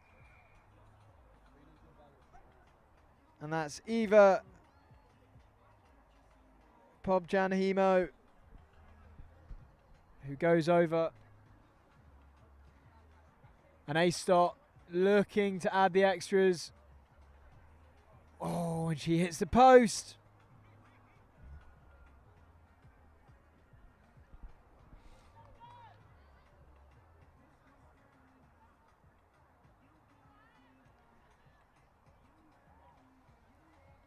A-Stot to get us underway here, kicking it into the Black Girls ruck half. Oh, and the ball looks like it's just been spilled forward, and it'll be a scrum down.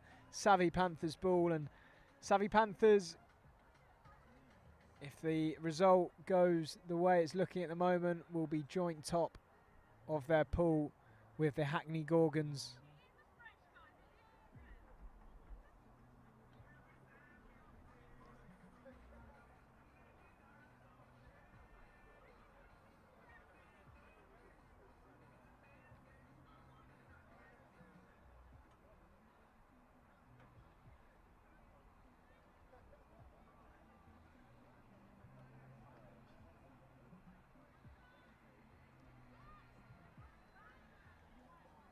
Here go the Panthers. Oh, and A-Stot just knocks it forward. That's been the tale of the day here. A lot of balls lost forward. And Black Girls ruck. Still yet to score in this game.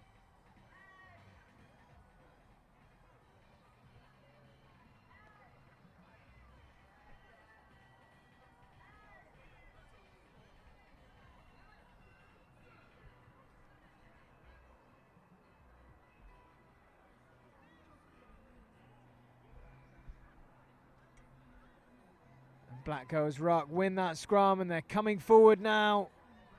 Still going, but good tackle. Panthers still in possession. Still going on the Panthers. Good offload over to Ats. Still going. Ats trying to offload it, but it's been lost again. This time by Ats.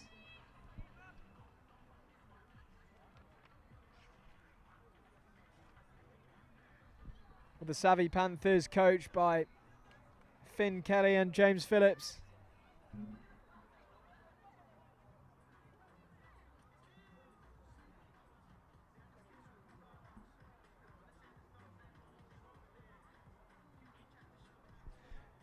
They played at Farnham Sevens last week in the Super 7 series. Perhaps not the result they wanted, getting knocked out in the semi-final. And Lily Robinson here having to limp off.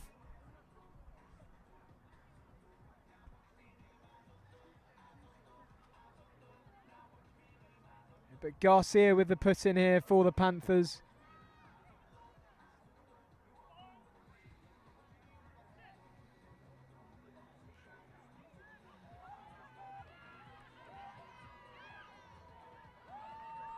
Good drive there for Black Girls ruck.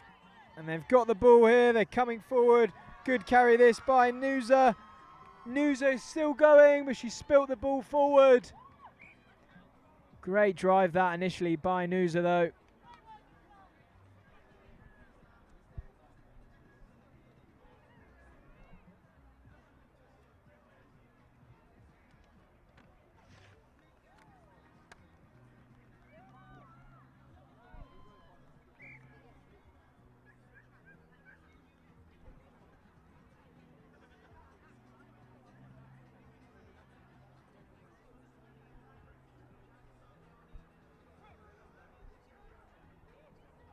And Garcia with the put in for the Panthers.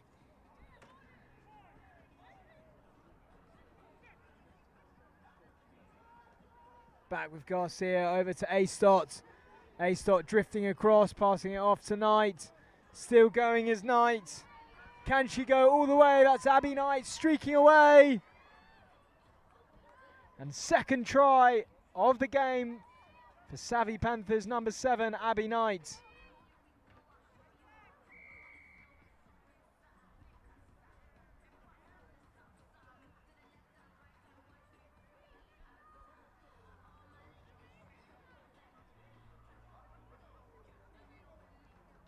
And A-Stot with a successful conversion, furthering Savvy Panthers' lead.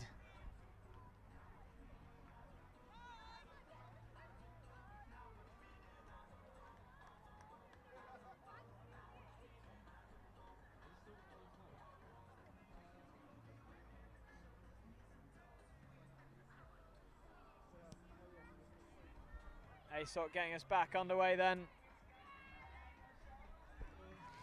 Black goes ruck. Good offloads all day, to be fair. Just Savvy Panthers defence, too much for them. No way through ever. And that's another great tackle there by Lucia Garcia. And it's a penalty for the Panthers, taken quickly there by Rosie Dawn. Passed off onto the wing, and Lucia Garcia goes over for another try for Savvy Panthers.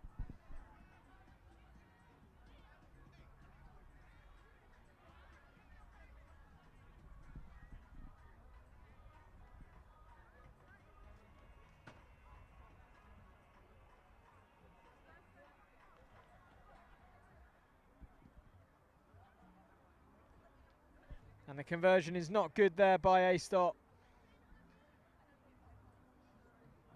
Always going to be a hard one.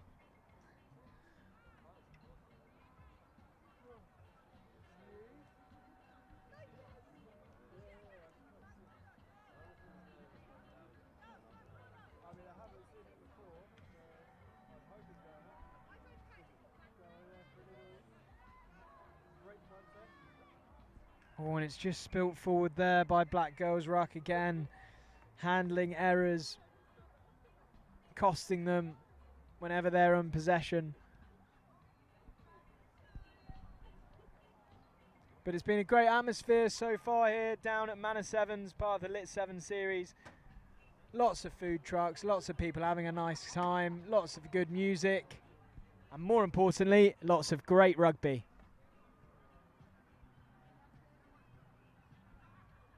And it's certainly not been boring on pitch one. It's been a tri-fest in pretty much every single game. High scoring, running sevens rugby. And great shove that by Black Girls Ruck. So much so that they forgot the ball. Tries to put boot to ball, but Savvy Panthers reclaim possession. And it's over on the wing to Brandy Akpobone. And Brandy Akpobone scores another try for Savvy Panthers.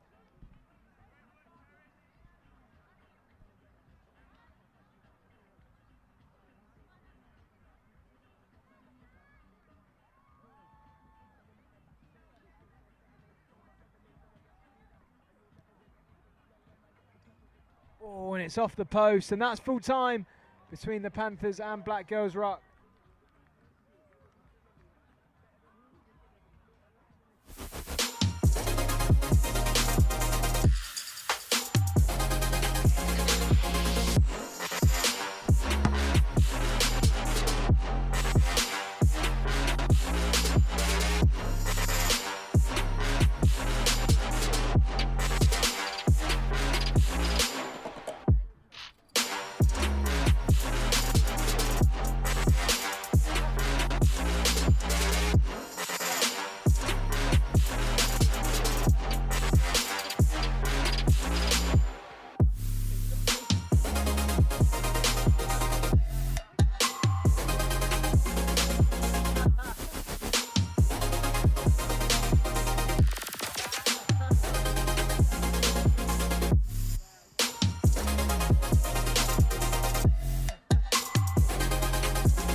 Well, welcome back. It's Bronco Nomads against the Tri Babies. Or Cypress Sevens, rather. Bronco Nomads' third game on this pitch one. Well, here they go. It's Ward over to Bunton.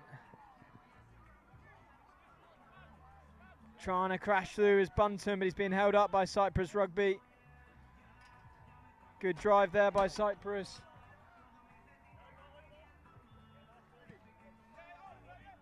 Ward sees a gap, steps back.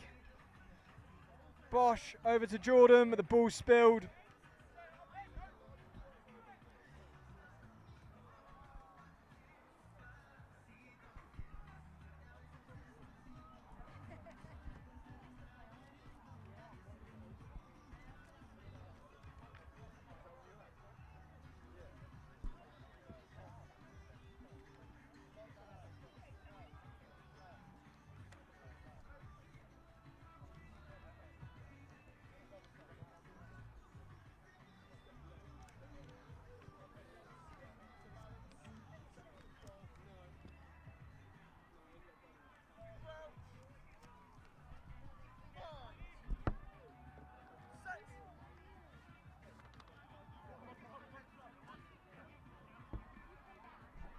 Cypress Rugby coming away with it here, coming through Ben Yarrow. Cypress in the white, green and yellow, and the Nomads in the black and red, but the Nomads have turned it over, and that's Benton coming forward, tries to pass it to Jordan, but the ball goes to ground. Jordan with the ball over to Bosch. Bosch drops it forward now, and it'll be a Cypress put in at a scrum. Both these sides in the men's open.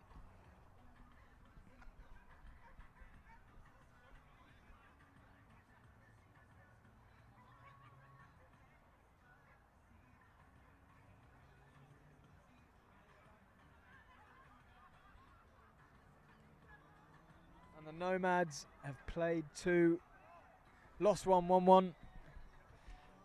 So they sit just above Cypress Rugby in this league. Pool A of the men's open. And still going a Cypress Rugby. Kai Phillips. And that's Ollie Yarrow in number 2 shirt coming forward. Just drifting sideways as Cypress Rugby needs to straighten up. Still going a Cypress. Yarrow stabbed forward. And the chase is on, and that's Stilinov, but Jordan's back there, number 11. Stilinov tackles him, taking him over the line, but it's been brilliantly passed off by Jordan to Benton, and the ball's still alive here as Cypress Rugby come away with it through Kai Phillips. Good dummy there by Guterridge. Guterridge with the ball.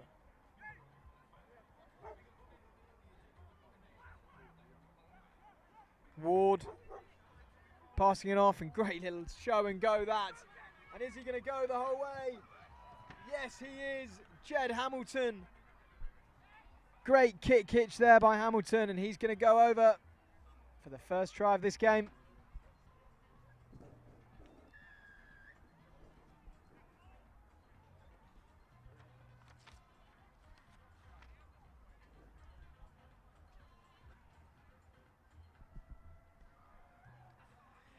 Conversion unsuccessful there by Hamilton.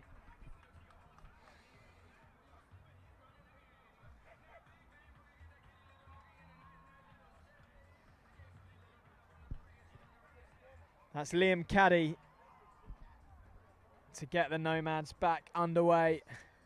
Sends the restart high and hanging into the Cypress half, and it's tried to be patted back, but it's collected by Bunton and Hamilton. Over to Caddy. Caddy step off the right foot. Caddy go all the way. Caddy no, he's stopped short, but it's a great offload. And are the Nomads going to be stopped short? Yes, they are. Great defence by Cypress. The ball's on the floor here. Jordan picks up. Still pumping the thighs, Jordan. Tackle back though. Caddy looks for the long fizz, pops it up, but that's a great shot that. By Stilinov. How about that for a tackle?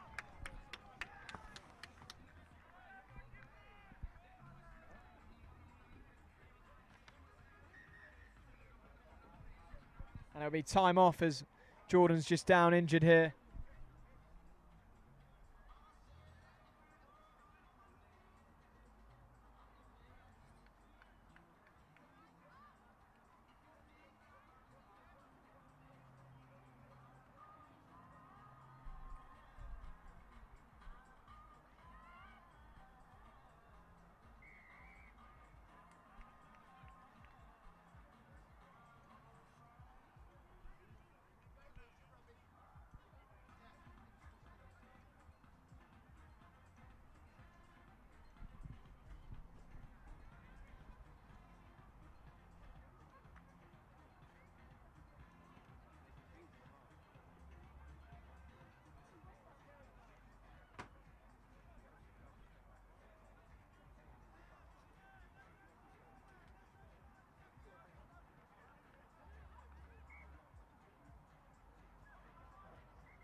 Scrum down here, Cypress ball, just 5 metres before their own try line.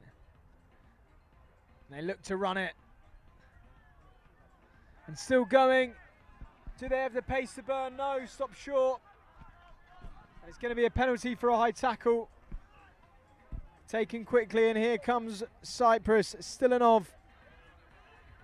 Good bosh there by Stilinov. Can he go the whole way? Still going is Stilinov. What a charge this is. Pops it back in field to his teammate, Barras, who goes over. Great try from Cypress. Brilliant work from Stilinov. And his mate, Barras, there in support when he needed him.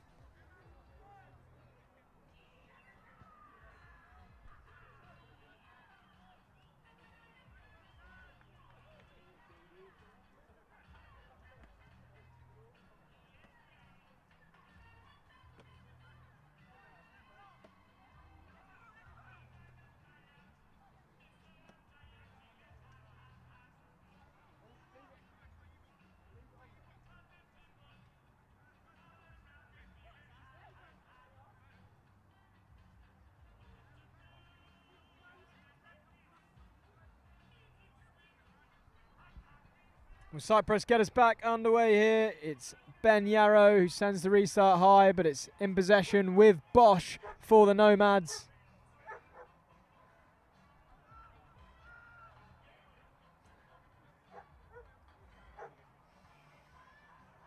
And how about this? Pace down the wing, little offload.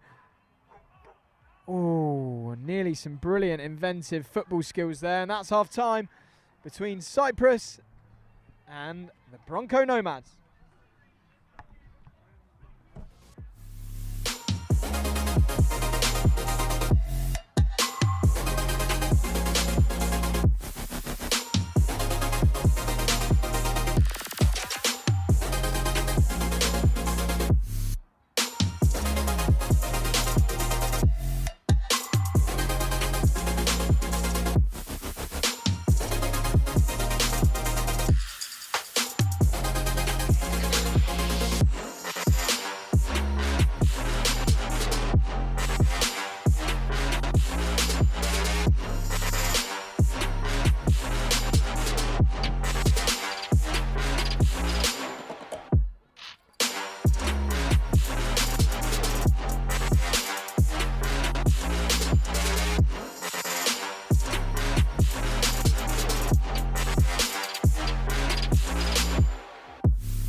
We're back underway here at the LIT7s, Manor Sevens, between Cypress and the Bronco Nomads. Good game so far here. The Nomads looking perhaps the stronger side though. And here they come, the Nomads, through Logalagi over to Hamilton, scorer of 1 in the first half. Still going as Hamilton, great power. And that's Penachia. Penachia scored a brilliant try earlier here on pitch 1 in one of the earlier games that the Nomads played. But that's been turned over and it's Cypress ball now. But then back, no, knocked forward. And it'll be a Cypress ball, scrum down.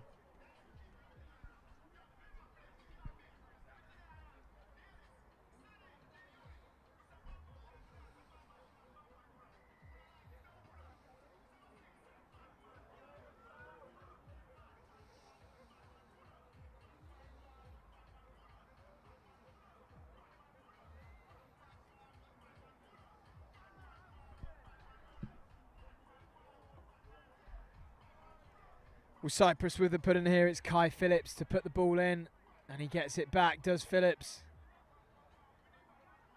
Great carry that. How about that? From Fayaz. Great strength there by Fayaz in the contact.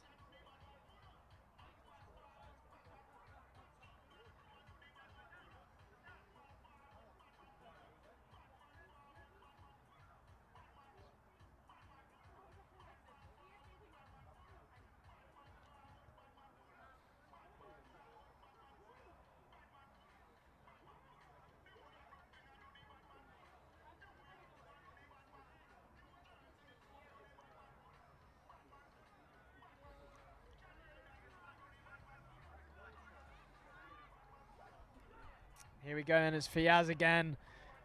He's loving the contact area today. Cypress getting some good momentum here now in this second half.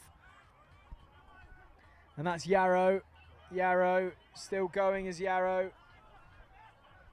Good carry that by Ben Yarrow. It's a penalty for Cypress and Yarrow opts to take it quickly. So it's Kai Phillips actually with the ball in hand at the moment. Phillips, step off the left, into contacts. Oh, it's a brilliant turnover that by Logalagi. And here come the Nomads. Still going on, the Nomads looking for the offload, it's not there. Cypress have the ball now, coming forward through Guterridge. Is Guterridge going to go the whole way? Yes, he is. Joe Guterridge scores for Cypress.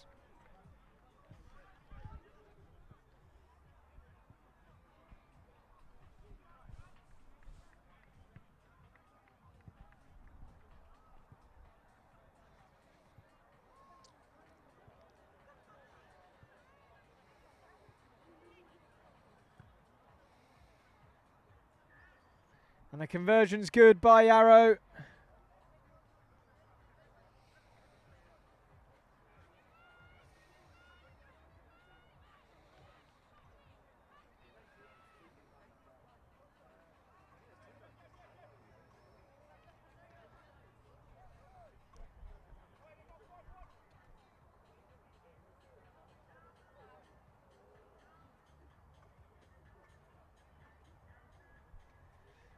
Well, Ben Yarrow getting us back underway. Sends the restart nice and high over to the left. Well, here comes the Nomads and it's Jordan. And once he's away, no one's catching him, but great tackle there by Yarrow. Here come the Nomads. Good step off the left foot, step off the right. Still going is Bunton. Bunton's going to go all the way. Great individual score that by George Bunton.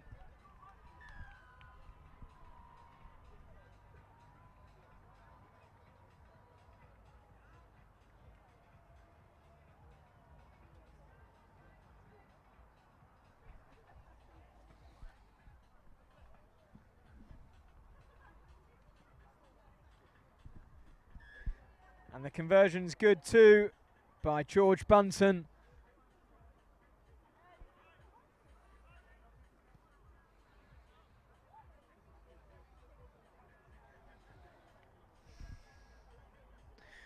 Liam Caddy now to get us back underway.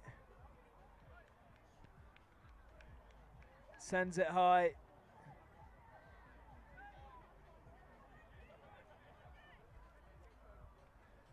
Jed Hamilton, ball in one hand, over to Caddy. Caddy switched it, fizzes it, but it could be a hospital pass. Does well there, Bunton, to fizz the ball away. And now it's the other Bunton, George Bunton, for his second try of the game. And all set up by his relation, Lewis Bunton, with the quick hands in midfield.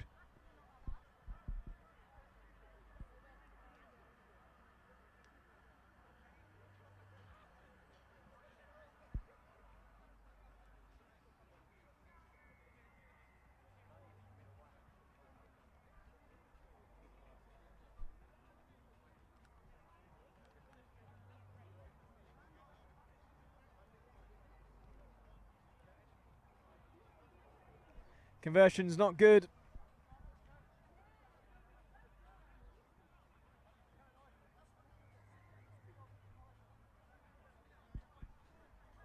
Caddy to get us back going then now. And it's tapped back by Bunton. And forward goes Senecariri. To Bunton, to Bosch.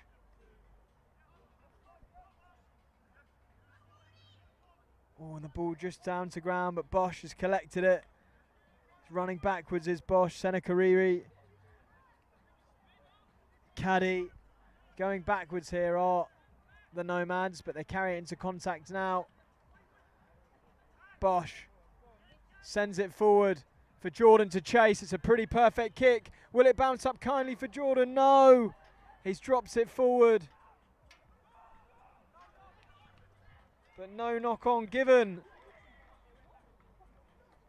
Deemed to have come off his foot. And Jordan goes over for another try.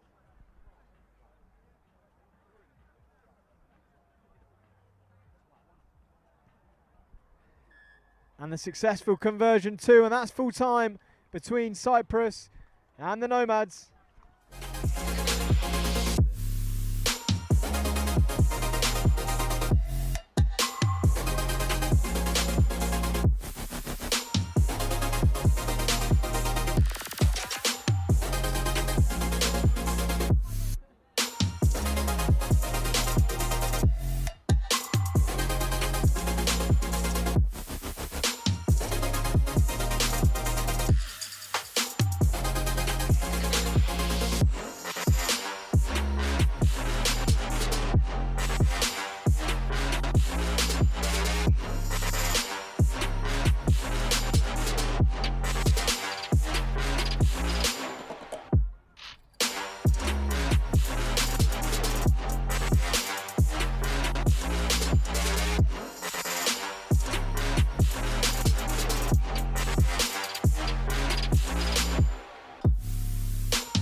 Well, it's the Stallions now against the Fijian Knights.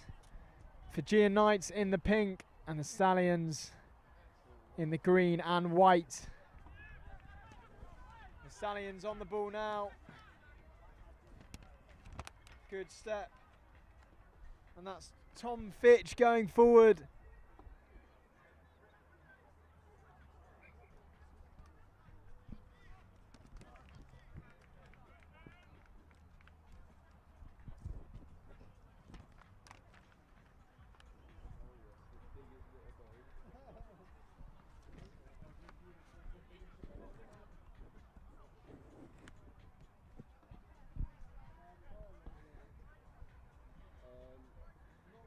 Tom Fitch with the put in now then.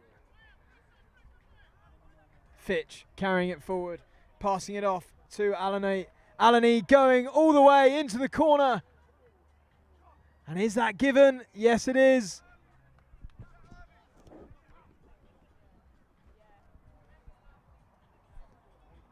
Well, first try of the game on pitch one then here. Goes to JT and Loney.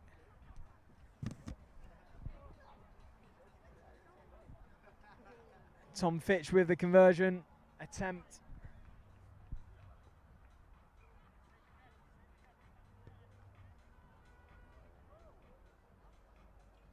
Off the post.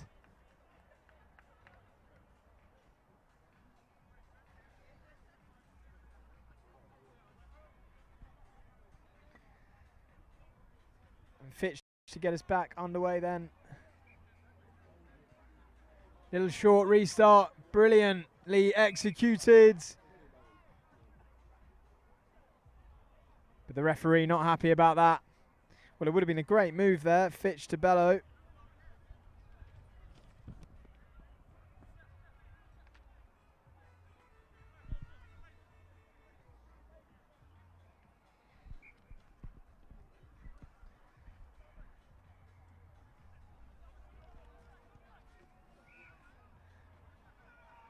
Great restart there by Fitch, high into the air, but it's picked up by the Fijian Knights. Coming forward now are the Knights, but good defence there.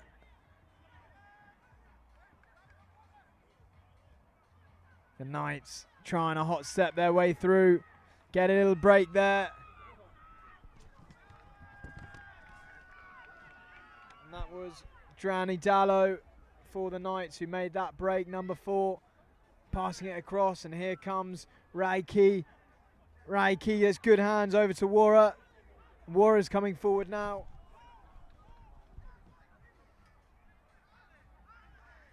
And that's Sevedi. Sevedi going. One offload, that is. Over to Nani Tamani to score for the Fijian Knights. Great play there.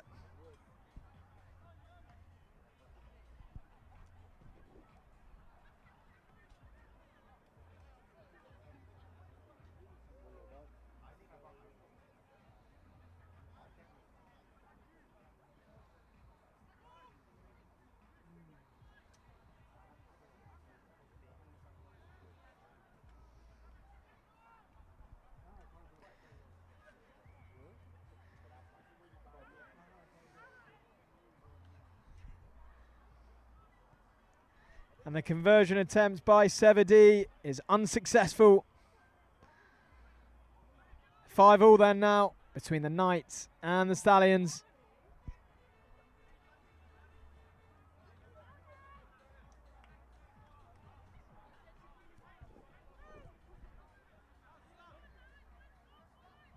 Sevedi to get us back underway, sending it deep to Tom Fitch. Fitch with the ball, spreading it wide. Still going, and great step there. Here come the Stallions. Passing it off to Bello. Bello going, offload not sticking. Stallions still with possession though. They're looking to move it early. Olabai moves it on one more. Great offload that. Abano. Odlami. Over to Adeniji Jones. Over to Fitch. Fitch fizzes it flat to Bello. Bello looking to use his wheels around the outside. Still going. offloading it back to Fitch. This is great rugby by the Stallions, and Fitch goes over, and what a score that is.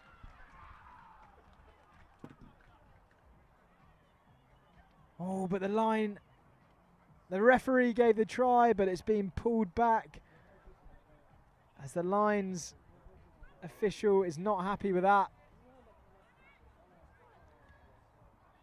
Fitch deemed to have a foot in touch. Went for the NRL style finish. He thought he got it.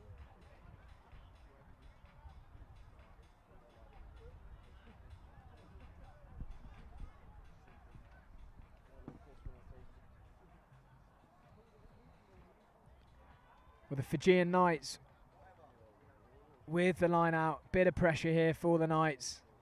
But they've gone quickly. A little short one. But free kick.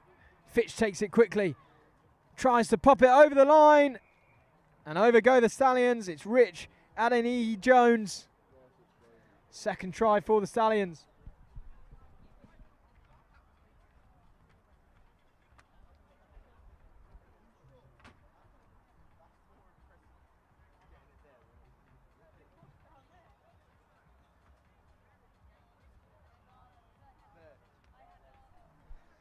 Tom Fitch with another really tricky conversion attempt.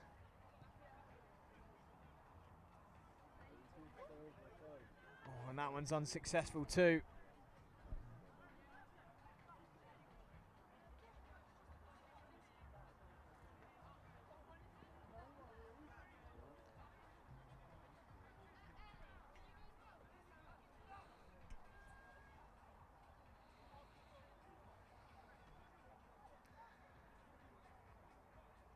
Tom Fitch to get us back underway here. Sends the restart high. Picked up by the Knights. Deep into their 22. Juggling with the ball. And it's been lost forward in the tackle, and that's half time between the Stallions and the Knights.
Well, the Fijian Knights to get us back underway. It's Mikey Dranandidalo. Well, good game we've had so far between the Knights and the Stallions.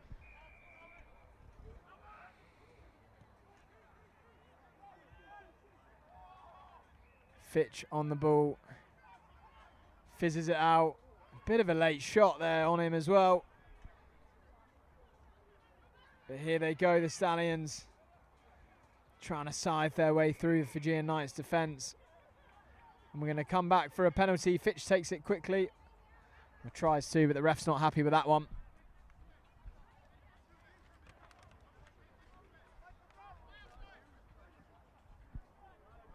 The Stallions coming forward now. And that's Adeniyi Jones, try scorer in the first half. Still going is Adeniyi Jones, still going, looking for the offload, it's not there. And taken forward there by Adeniyi. Adeniyi all the way, over. And another try for the Stallions, this time through JT Adeniyi.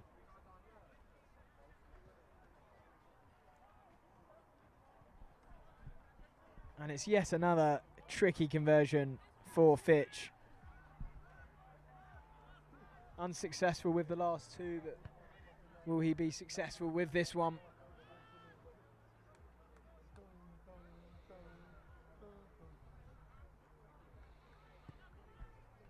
Clean strike, looks good. And it is good, great conversion there by Tom Fitch.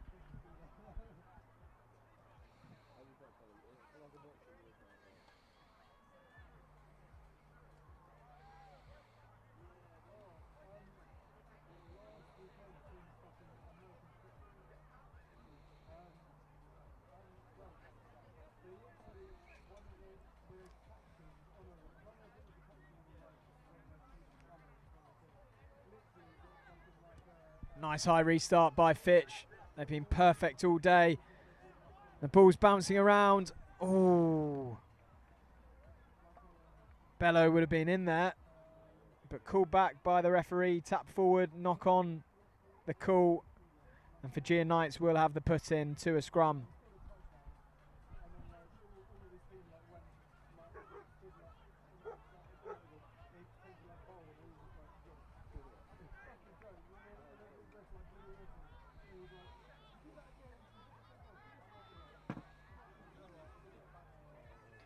The Knights going round the blind side or trying to, coming back in field.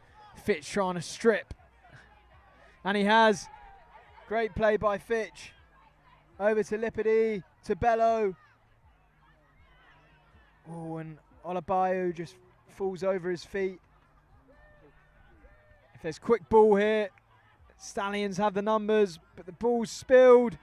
Picked up by Fitch. Stabs the ball over, and it's Adeniyi Jones.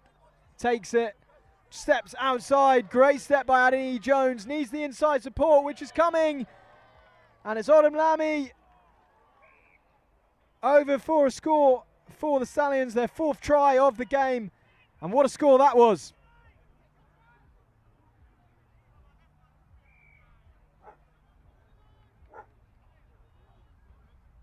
And finally, Fitch has a more straightforward conversion.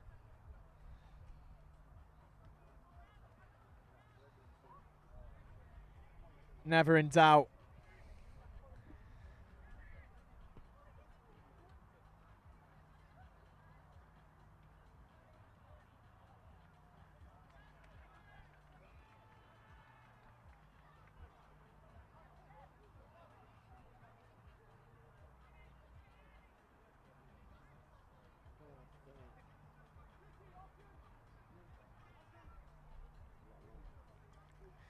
Fitch to get us back underway here. The Manor Sevens, part of the LIT7s series, and that is a brilliant restart. It's gone so high. Fijian Knights have done well to recover that though. And the Knights trying to create an attack for themselves here. And as it's spread out wide to David Wara. And that's Scott Wara on penalty for a high tackle. David Wara passes it off, but always been deemed to have gone back. Great defence there by the Stallions. Straight up. Penalty to the Knights though, and it's taken quickly by Wara. Moving forward, right into contact. Oh, this is brilliant defence by the Stallions. But Knights still with possession over the halfway line now.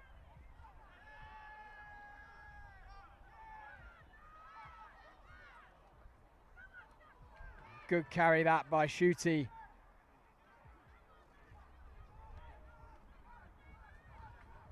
Sevedy still on the ball, trying to be patient, trying to create some sort of magic here for the Fijian Knights, but it's been turned over and the Stallions have the ball and they come away with it. Over to Fitch. Great dummy there. Still got the ball and it's over to Ananyi Jones, who steps, goes round the outside. Can he go all the way, Ananyi Jones? Yes, he can. And it's another try for Ananyi Jones, this time in the corner.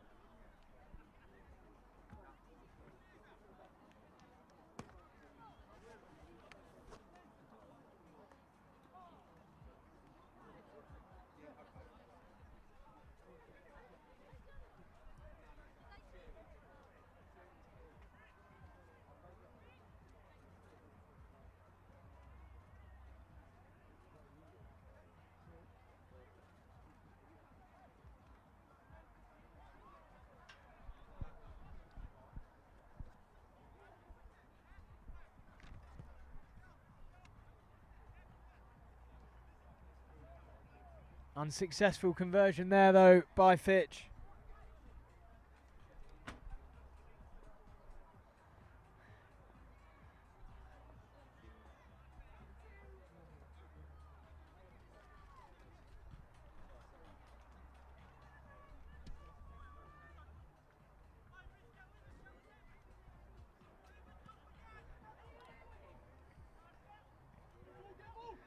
What have the Fijian Knights got left here? It's a good pick up there.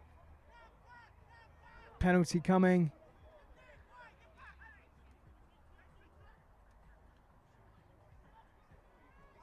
Scott Wara over to Tim Wara. Manu Shuti.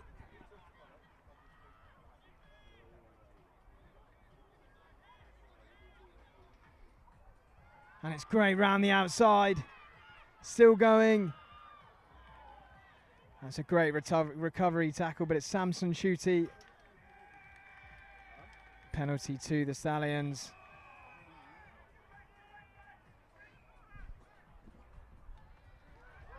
Ooh.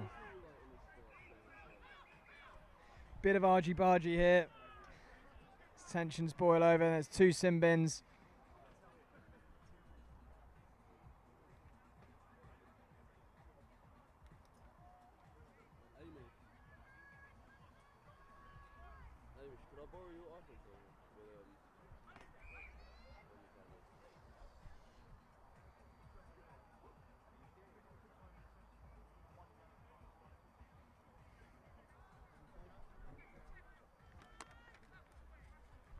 Oniyasi takes the ball quickly and stabs it out, and that's full time between the Stallions and the Knights.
certainly is. Now, this sort of social aspect is really big in rugby as well. Loads of social aspect. Being here, you've got an amazing facility. You've got what seems to be a growing population around as well. What's the drive for it, and how have you got involved with LIT7s?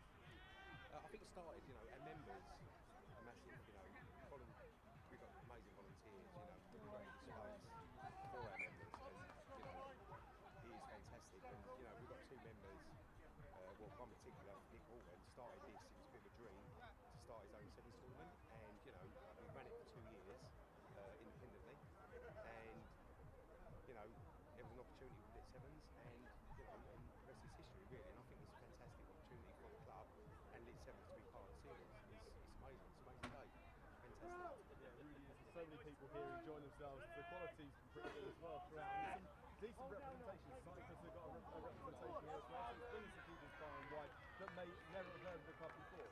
Yeah, very much so, and also one of the advantages of having LIT involved in partnership with us is that all the games get streamed live. So it's great publicity for LIT and even better publicity for Eaton Manor, just to show what we can do and the fact that we're a family orientated club working within the local community, and welcome all to our club. Great stuff. Thank you very much. It's been a pleasure to be here, and hopefully we'll come back another time. Yeah, thank you. Okay, thank you. Thanks very much. Cheers. Right, thank you. Cheers for that, man. Cheers, mate. That wasn't too painful, was it? Cheers for that.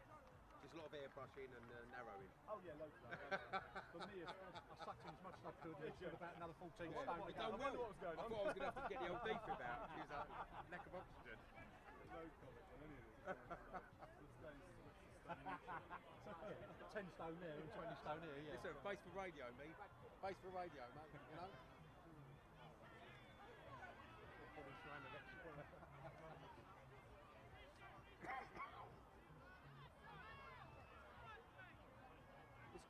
It's good though, isn't it? You know what I mean? Like, it's good to have that series. And like, obviously the final one is in West London, isn't it? Well, yeah, we've got.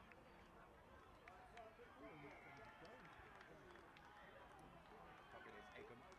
Yeah. We've got Egham. There's another 3. But there's 2 more. Peterborough, Egham. Chelsea's done. First one, us. How does that set up here? Egham, Peterborough, and then the final. I don't know when it is. Is that? There's another one too. That's the London series. Yeah, that's quite a big one, isn't it? Yeah. That's quite cool. Yeah. Broncos play out. Okay. So it's so weird. Yeah, it's cool. No, it's good. I mean, unfortunately, it's the only one. It's good to see. And there is a lot. Well, I mean, how easy is that? You don't put that bar, you change that bar, you build that out. Yeah. Like the rugby is so much skill, and everyone just has that. It's cool. So next door there, LED. It's a nice line. This is now, Yeah.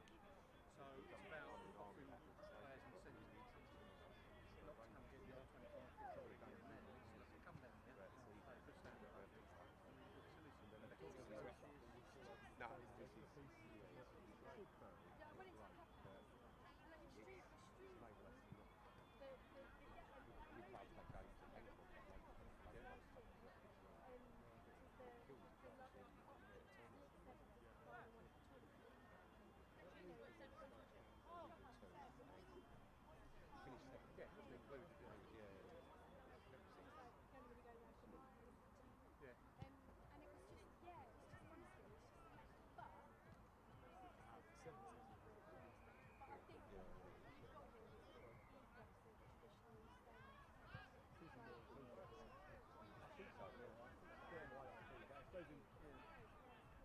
It's got a good fun.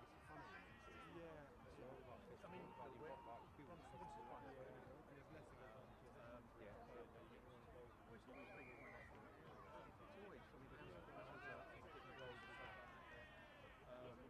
so it's always been an athlete. What we don't want people when they get away is family orientated. So look, no one person. Where are you from? I live in Waverley. I mean, I actually signed up with you six years ago. We had 5 kids in school. But I've had to ask parents occasionally, I'm really sorry. Yeah, no, I was there. I grew up in Farnborough, but lived in London for quite a long time.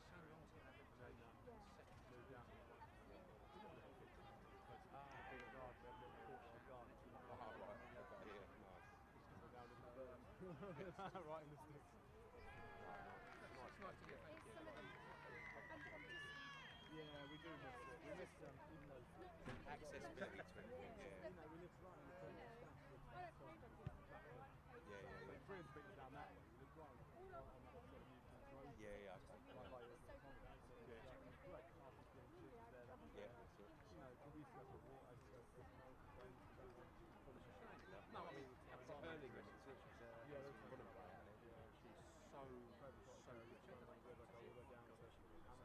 good.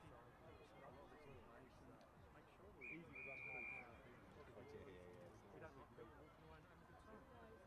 You know, miss the pubs and miss it. Yeah, I know, yeah. Like the river is amazing. Like when was No, we've only got a team go right now. and go to a really nice like blue Social team from now. To be honest, it's been a hard season. We don't play sevens. lovely So quirky we pubs don't on have the too river. many specialised sevens in our club.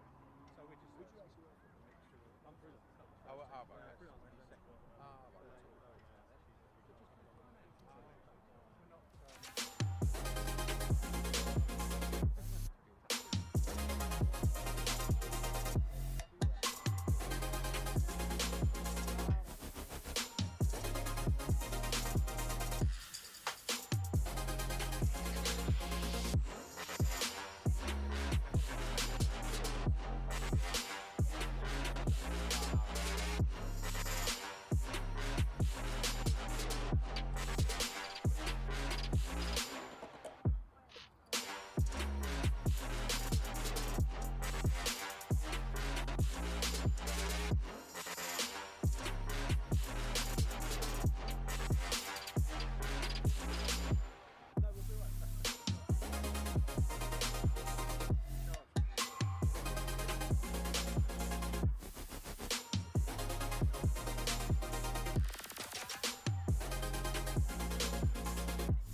You can see that, and I'm like, oh, yeah, he's been with us. So before him, I've been doing this 12 years.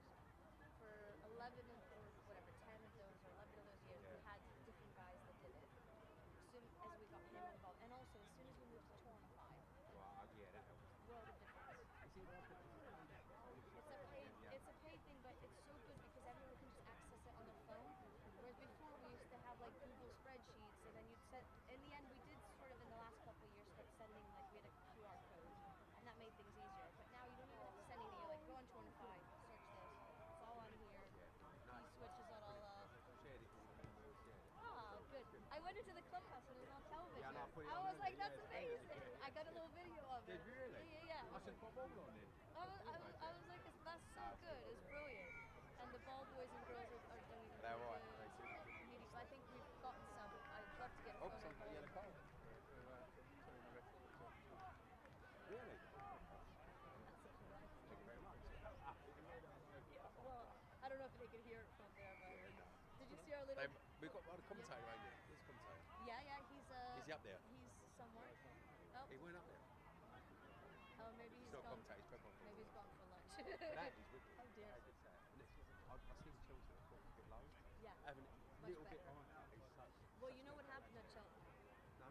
We ordered a gantry and it came and it didn't have some of the parts. Yeah, So they only did the first they Yeah, basically so was up we've to got this we've level. got the outreaches, then we've got the pulse. Yeah. We just stuck into that. That's brilliant. But also you guys have like such a great setup because this is your club, you own the whole thing.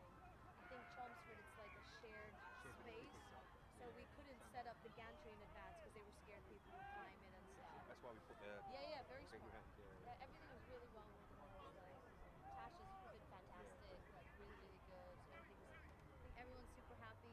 No, good. It's rolling. It's made things easy for us as a club as well, because obviously we were new at this game. We've done it for 2 years, done it well. But it was a lot of hard work when we're not used to it. Have you guys been doing? So much easier. Tash was like, this is what we need. And it's great for us because everything else you guys have done brilliantly. Zoe's been amazing. And today. But in the lead up, she's, I mean, what a story. But Phoebe, you've got me going. It's like of all the days. Have the other two girls eaten? Michael will need to come down to pitch 3 and swap out with one of the lads. Like record a They little haven't video eaten for yet. her or something, where people are like, No. So it's between the 5 of you. If one of you come down and but it'd be nice to be like, oh, we're thinking of you. It's good. Like, it'd be nice. oh, Austin Delbo go down. Brilliant. Is Nick here? He's there. I don't know. I mean, do you know what? I knew. I don't know. I think I haven't said it. because it's country. Yeah.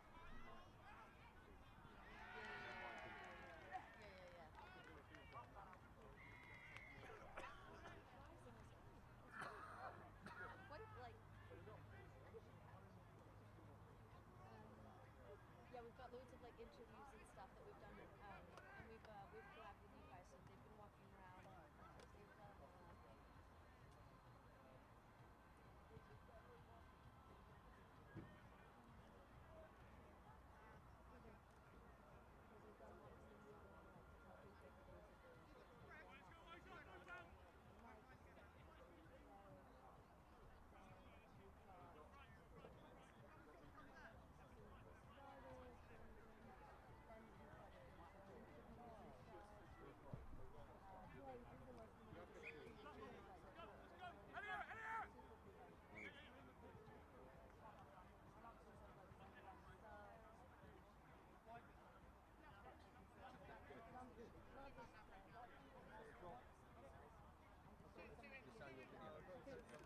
Oh yeah.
Yeah, no, there's things to.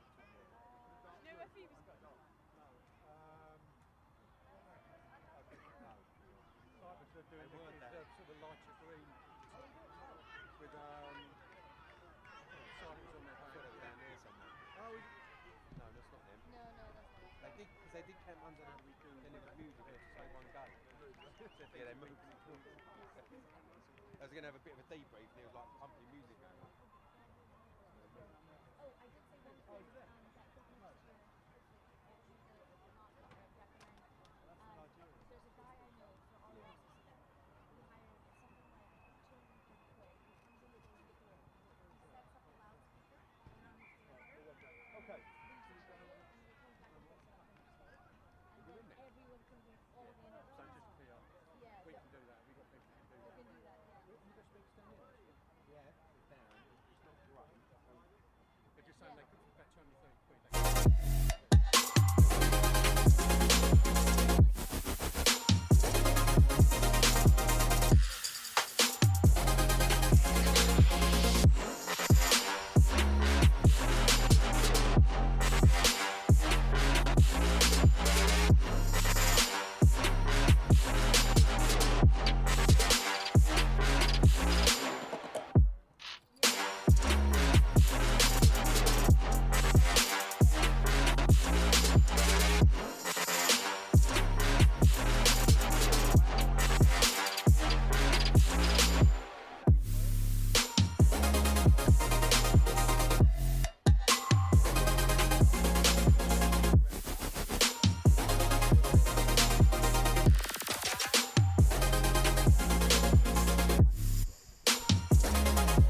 I can see if they can't possibly. We've got a card or anything? Good? Good? Yeah, I'm on it. Yeah. Oh, okay.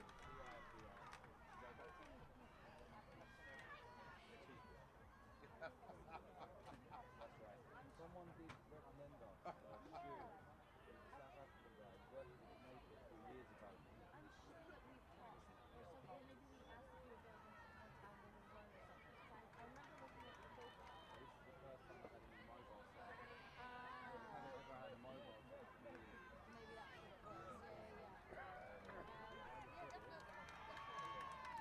Yeah, definitely. Maybe not even if we do some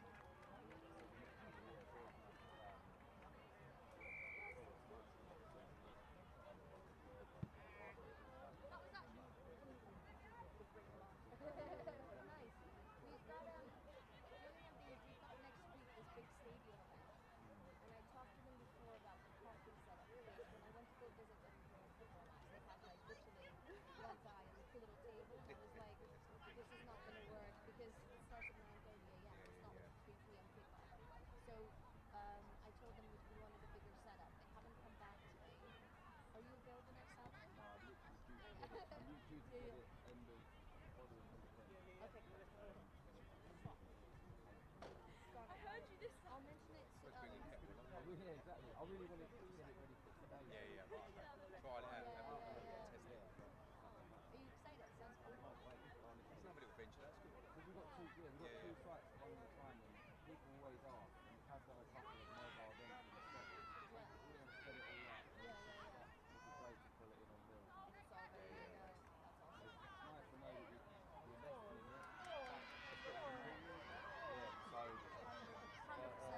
Really excited. It'll be another string to the bow. I'll let you know as well because we chatted about other tournaments and stuff. I'll definitely Definitely taking it to Saracens in July. House of Hope Sevens. Yeah, of course. Yeah, so we did it there last year as a carry-in and set up. I actually don't know whether we have a coffee setup for LIT7s. I need to check. I don't think we do. We work with Rhino. But then one year they just, like a week before, they said they could do it, and then a week before they said they couldn't do it. So we used someone else last year. Actually, I don't think we've looked at. Are you saying I know your limitations, and that was fine. we might Fair have play. space. That was it, yeah. You done me. Done me.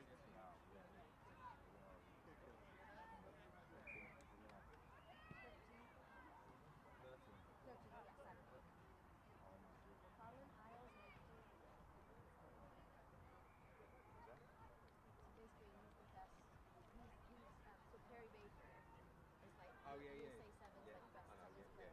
Carlin Isles was kind of like, he basically was something like the 8th fastest sprinter. He was But he wasn't quite good enough to make it like top, so he went into Rugby Sevens. And he is like, I don't know if he's playing anymore. He was dying.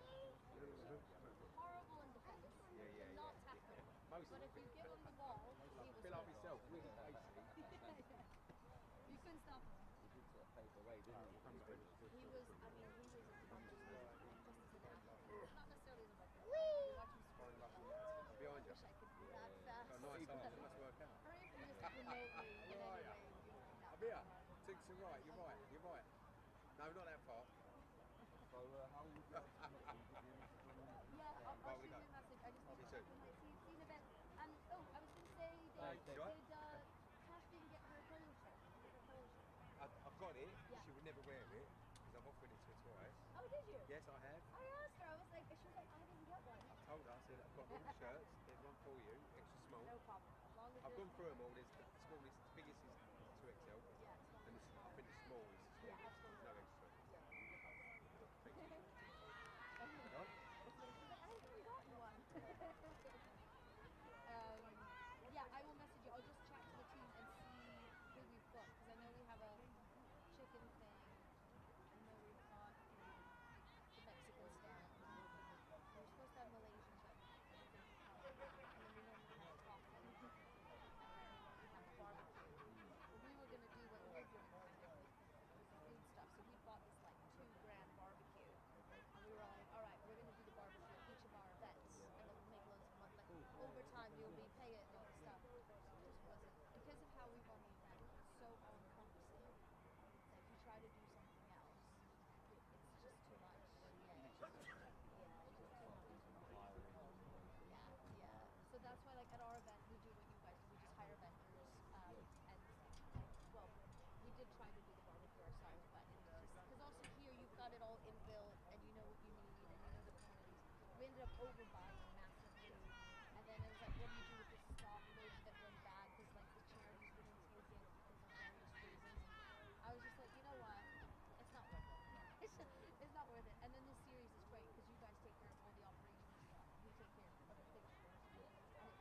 4 from 4, man, but I think it's going to get harder now. I'm liking the match. Is that why you come to find me? Because you know I got my boots. Oh, what, you want to play? Don't not trying along now. Bro, we're 4 from 4, we're doing alright, man. I just wanted to come and find out who we're playing next. It'll be on Spotify, I think. Or is it not up yet? But that one right there is the one we need to see. It just says that. Knockout play. Yeah, if you go to the knockout. Remember all them lies again? I know exactly. Because they have to wait to see, Oh, okay. yeah, how the others go. It'll populate it. But, Oh, so next match will be semi-final then? yeah, I'll ask him, ask the man with, yeah, the man with the plan. I don't want to give you Yeah, no, it would be cool. I'd like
Well, second half then here as Black Girls Rock play the Hackney Gorgens.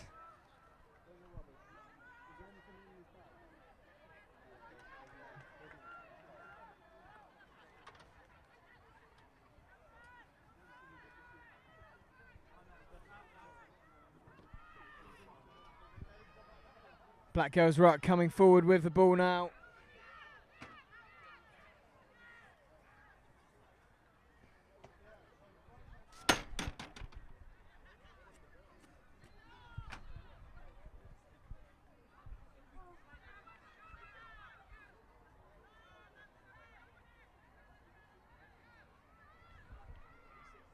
Coming forward, still going our Black Girls Rock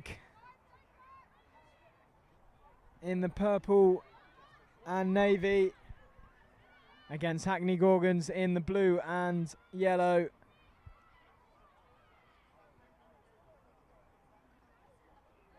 Still going our Black Girls Rock. Good drive there.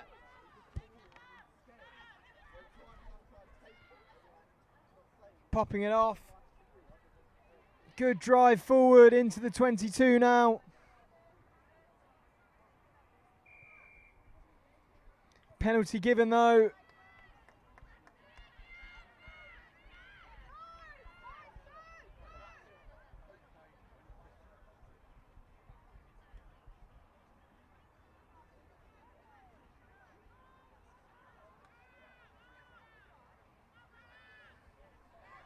Over to Max Smith. Trying to go through the middle, offloading it off to Justine Depinay. Good play by the Gorgens. Max Weissmith to Depinay. One more. And here goes Liv Conan. Still going is Liv Conan the whole way.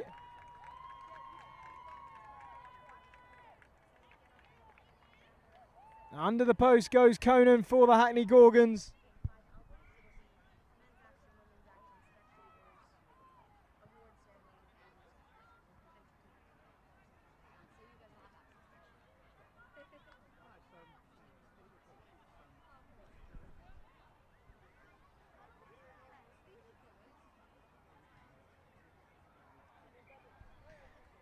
And Justin Depinay gets the conversion to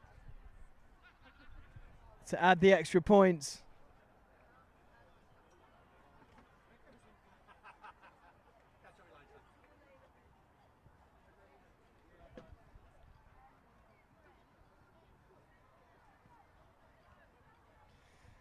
Justin Depinay to get us back underway then. Kicking it down into Black Girls Ruck 22.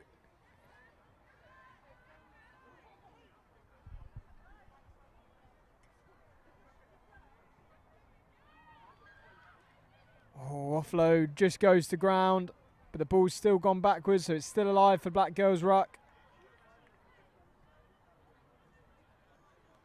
Oh, good hands there.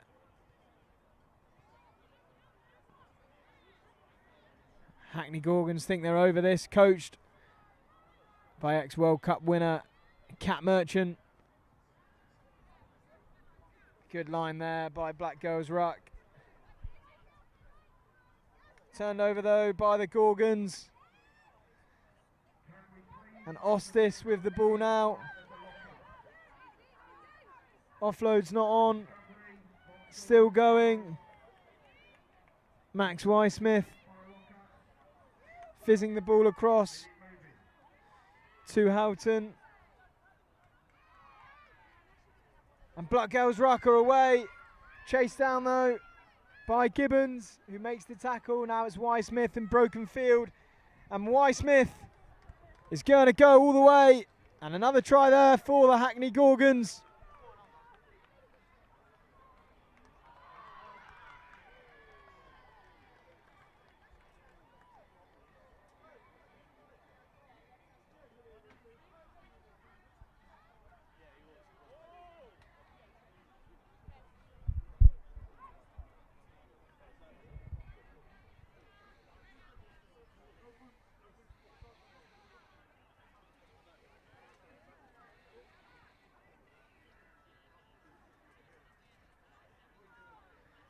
Depinay to add the extras, no, unsuccessful conversion.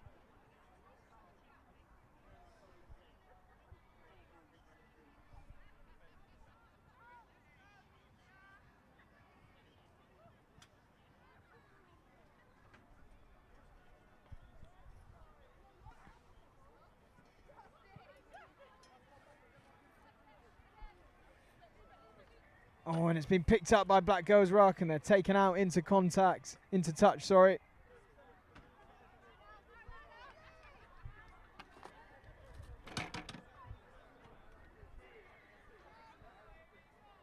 Justin Depinay to throw into the line out for the Gorgens. Back to Depinay, over to Ling Wu.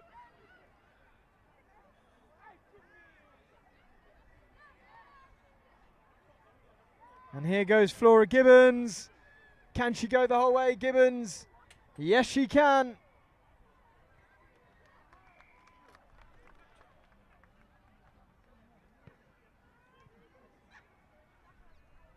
And it's another score for the Gorgens.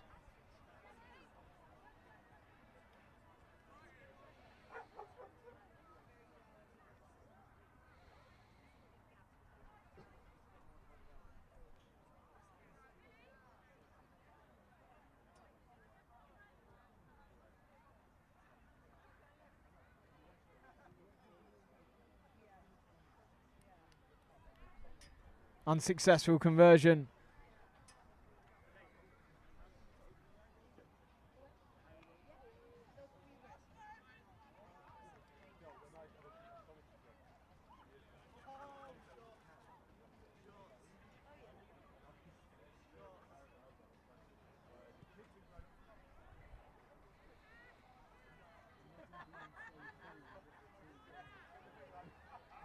Black Girls Ruck coming forward with the ball, approaching the halfway line now. But the Gorgens look to pick it up. No. It's a penalty to Black Girls Ruck.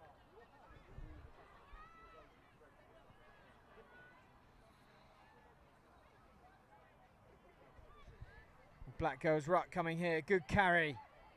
Still going.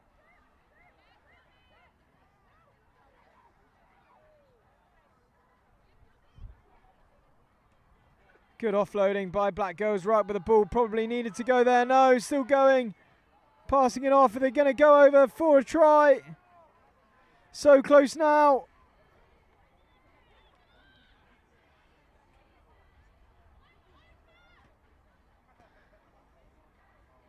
Just one more pass maybe needed. Great defence here by the Gorgens.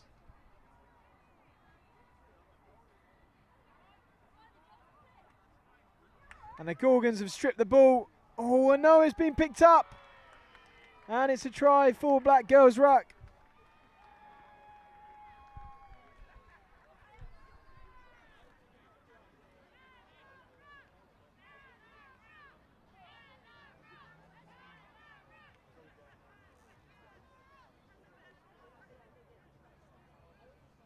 Oh yeah, you do this everywhere. Oh yeah. I love these. I remember there was one where it was like, literally my phone was like.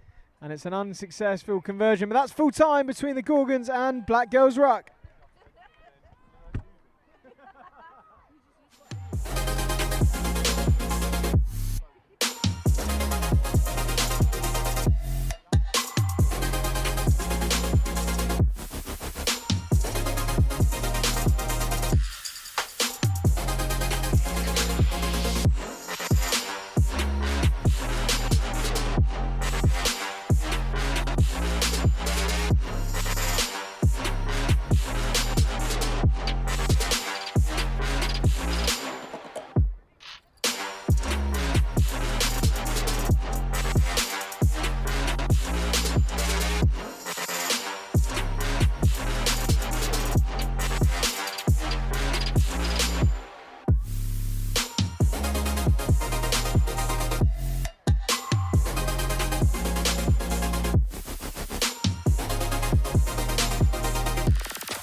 And this is Vuna Sevens in the blue against Akuma Rattana Toa, and Akuma Rattana Toa in the black, about to go over for their first try of this game, straight under the posts.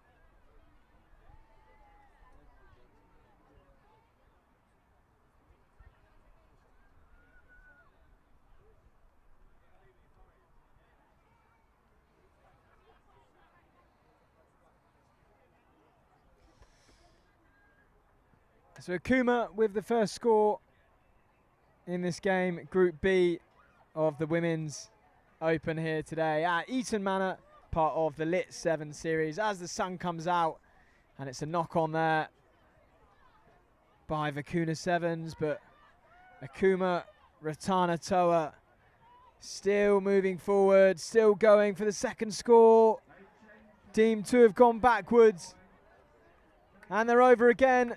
Second try in as many minutes here.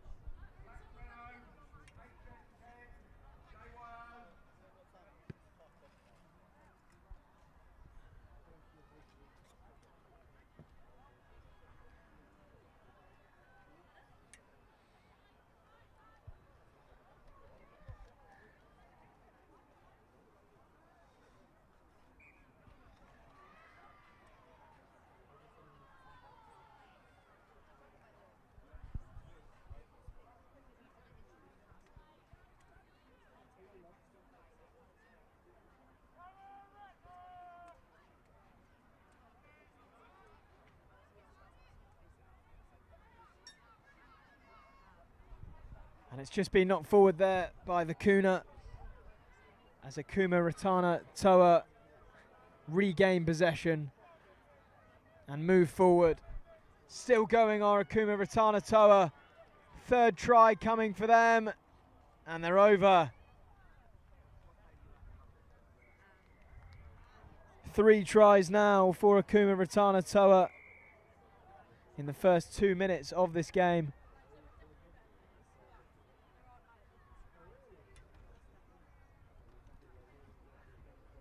And the conversion is good.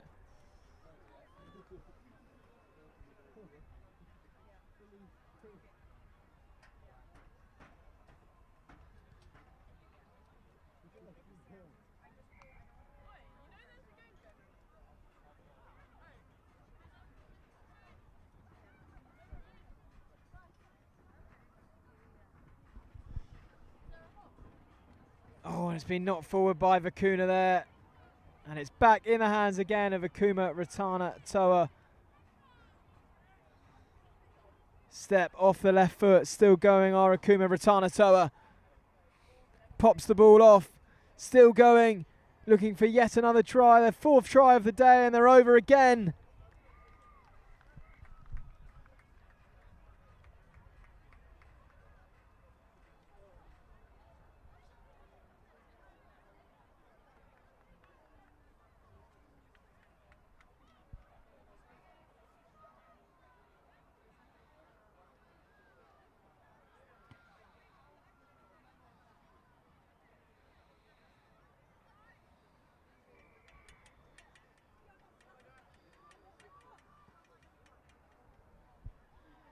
Unsuccessful conversion there by Akuma Rattana Toa.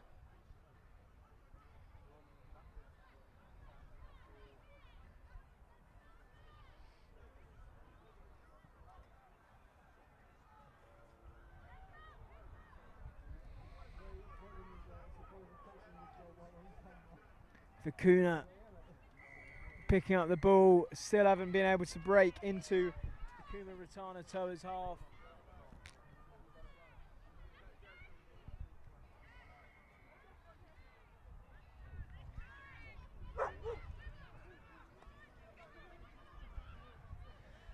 Vuna moving forward in the turquoise strip. Still going on Vuna. And they make a break through the middle. Can they go all the way? Yes, they can. First try of the game for Vuna. And it's come out of nowhere.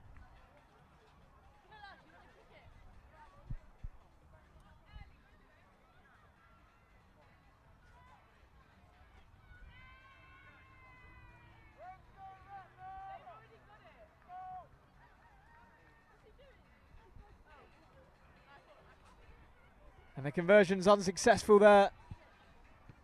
But points on the board for Vuna.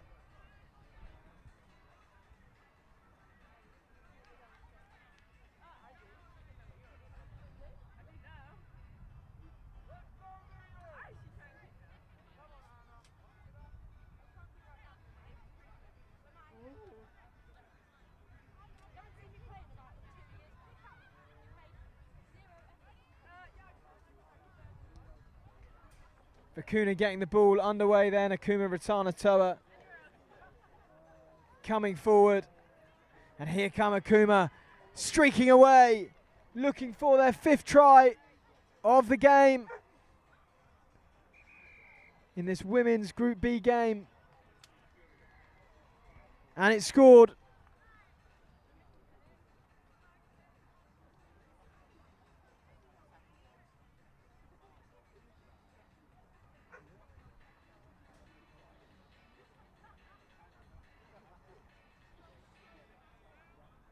Conversion is good as well, and that's half time here.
Well, Akuma Rattana Toa to get us back underway here now. And it's been stripped. And Akuma bursting forward still. Still with the ball. Deemed to have gone backwards.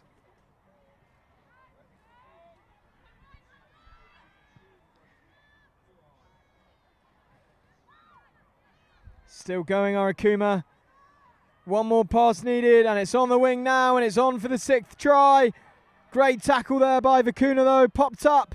Still offloading, this is exhibition stuff from Akuma Rattana Toa.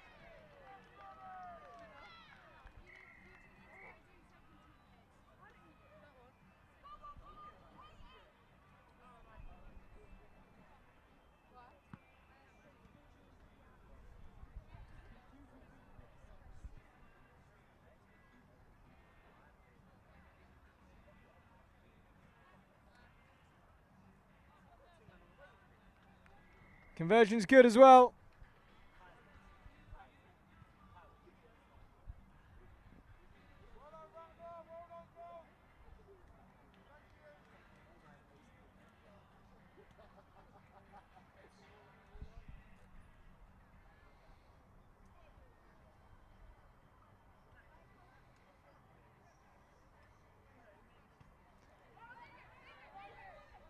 Well, it's going to be a free kick for Vuna because that has not gone 10. And the standings in this group at the moment, Eaton, Manor and Akuma are drawing on 6 points at the top of Group B, but after this result, Akuma are going to leapfrog Eaton, Manor, and they'll be 3 from 3 on 9 points. Vuna, unfortunately, this will make it 3 losses in their 3 games. And they'll be down in 4th or 5th,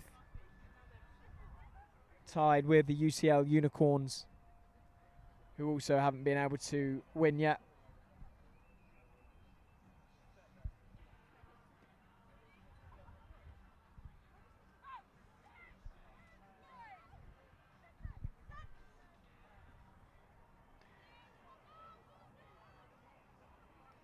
Good pass that. Oh, but it's been lost forward there again. Story of the day still. Lots of drop balls, unforced errors by all sides on this pitch one. We've got 3 pitches today. This 4G, by far the best, Eaton Manor Rugby Football Club's home pitch.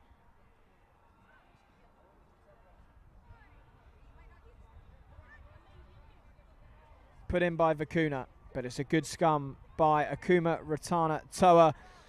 And they're going again for another try down this wing, furthering the scoreboard. And Akuma, Rattana, Toa looking like real favourites for this Women's Open today in the Manor Sevens, part of the LIT7s Series.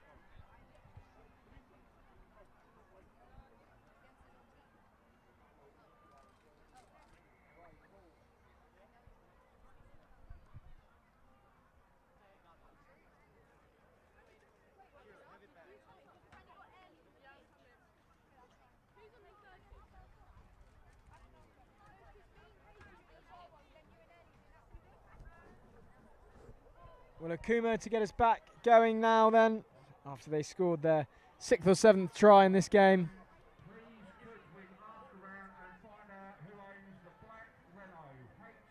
Vuna dropping the ball there, but it's picked up well. Oh, nearly picked up and a streak away try, but coming from the side of the ruck.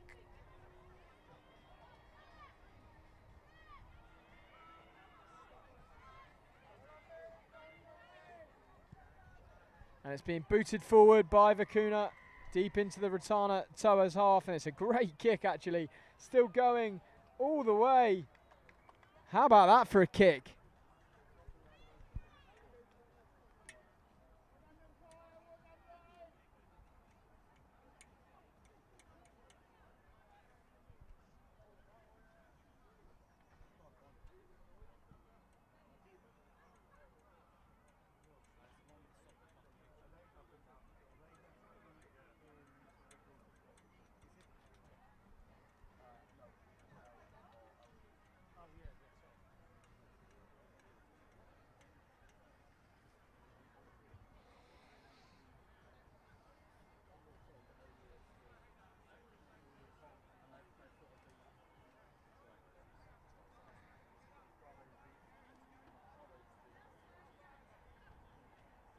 Akuma with the put in. Rattana Toa picking the ball up, booting it upfield. And the chase is on here. Good pick up by Vuna. Still with the ball are Vuna in the turquoise. But that's been lost forward. But the penalty will be coming.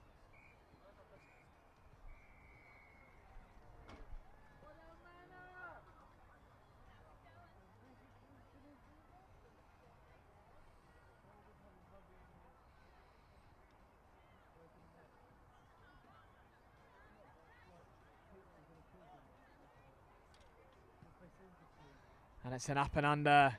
Akuma Rattana Toa under it, but it's been dropped forward, but the ref hasn't. Oh, yep, she has seen that. Knock forward there.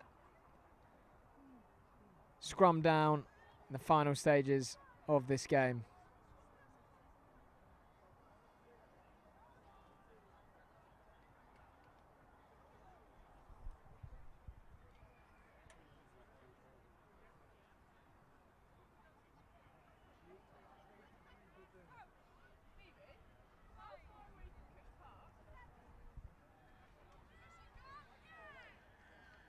Good scrum there by both sides, but it's going to be a penalty for Vuna.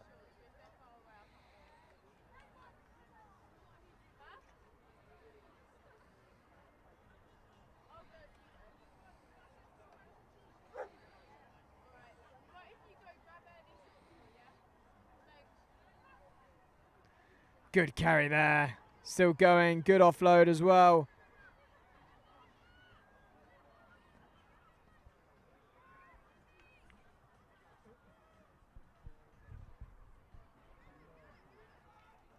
And Akuma going again. No. Stop short. Good tackle by Vuna.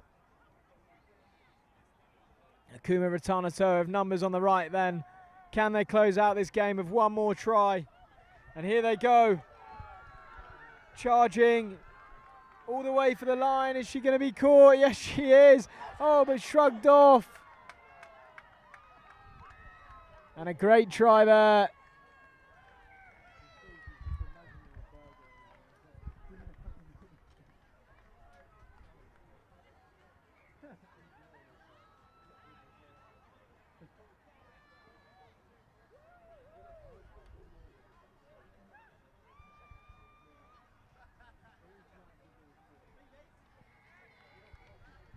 And that's full time here between Vuna and Akuma Rattana Toa.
Well, here we go then. Millwall Rugby Football Club against Eaton Mess.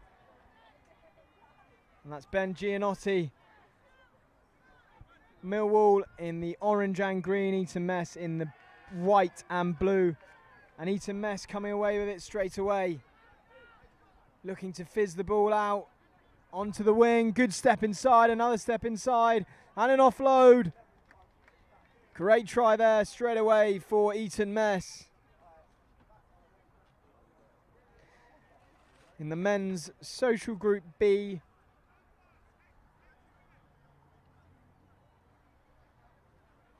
Eaton Mess second as it stands. Millwall fourth so far.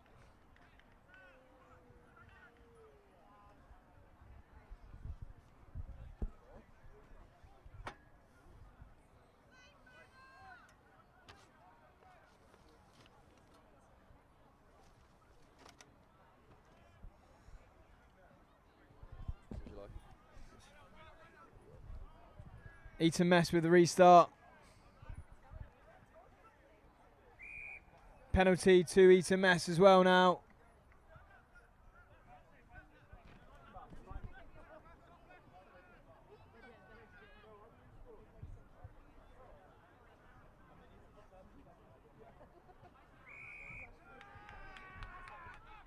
Penalty to Millwall now then.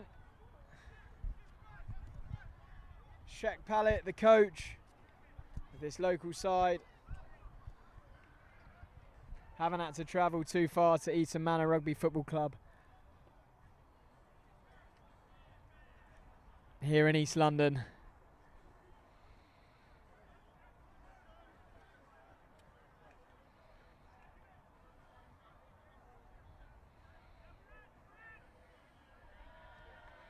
March 10 as well for a bit of back chat. Millwall will take that. Passed off to Mitropoulos. Mitropoulos, big carry, taking 3 men to stop him. Gianotti outside. Oh, good pick up by Gianotti. Passed out to Pallet. Picked up and popped off. And that's Turner who stabs it through. Can Turner get there? Does he have the wheels? Will it bounce favourably?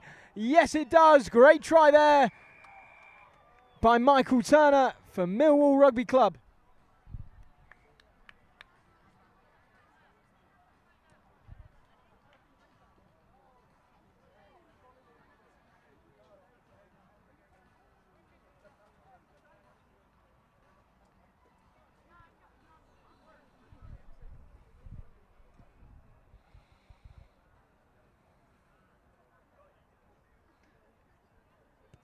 Gianotti with the attempted conversion.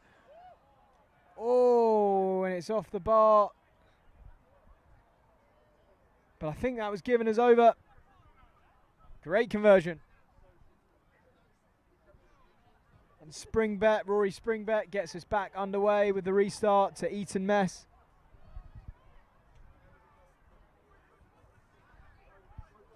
Still going are Eaton Mess. Numbers out wide here. If they've got the pace to burn, around Turner and into the corner for another try.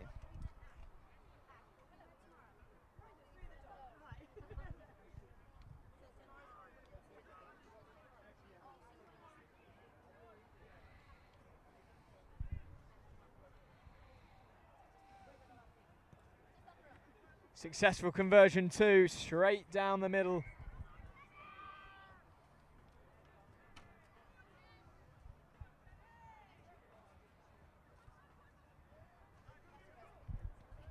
A restart into the Millwall half in this men's social group B. Great tackle there by the Eaton Mess number 5, driving back, but the ball's on the ground now. It's been dived on here and picked up by Eaton Mess eventually. Eaton Mess with numbers here as well, and they're going to go over for yet another score in this game.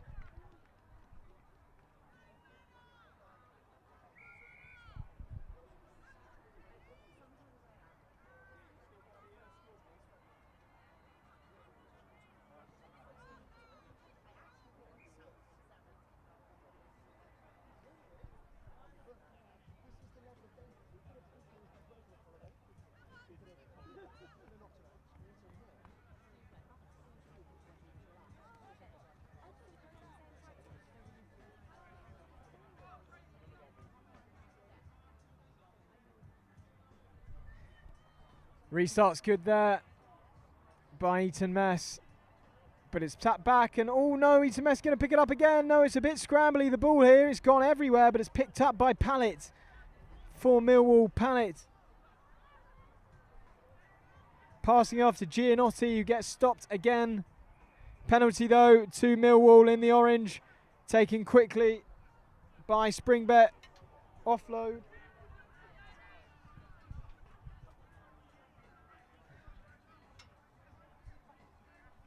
Over to McGowan. McGowan to Pallet. Pallet taking the contact.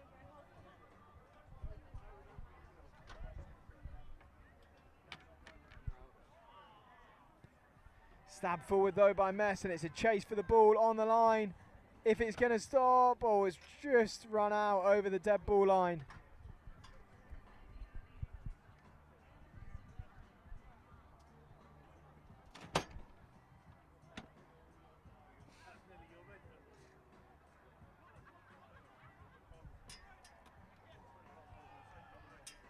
Giannotti then with the restart here. Sends it deep into Mess's half, and it's not taken cleanly.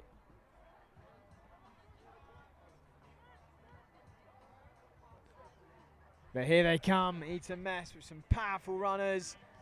And this number 3 goes in for yet another try.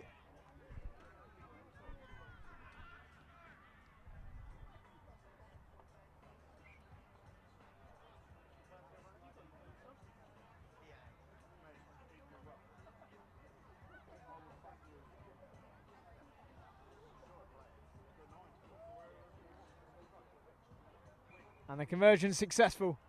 And that's half time here.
And they're back underway here as Eaton Mess in the white and blue go to score a full pitch try. Giannotti for Millwall trying to chase down, trying to make that last tackle, but he can't.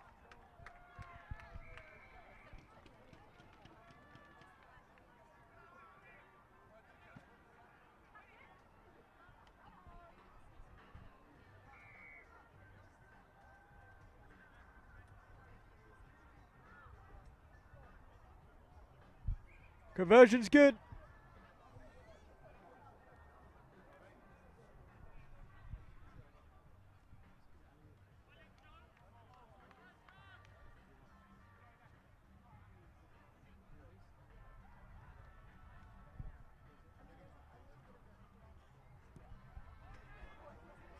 Eaton Mess with the restart deep into Millwall's half. And Millwall coming forward from Rory Springbett over to Giannotti. Can they get something back in this game? Turner outside for Millwall in the orange. And here is Turner, try scorer in the first half. He's played well so far on pitch 1 all day today. Rory Springbett out the back. Turner still with the ball, but it seemed to have gone forward. Oh no, penalty given actually for Millwall. Turner to take the tap. Turner passing it off to Mallon. Mallon taking the contact. Big contact that by Eaton Mess's number 14. And that's Turner again, passing it off to Giannotti. These two the target men for sure. Good little hitch kick there by Fitzpatrick. Back to Giannotti, and Giannotti streaking away. Is he going to be charged down? No, Giannotti over. Under the post for another try on pitch 1 for Millwall.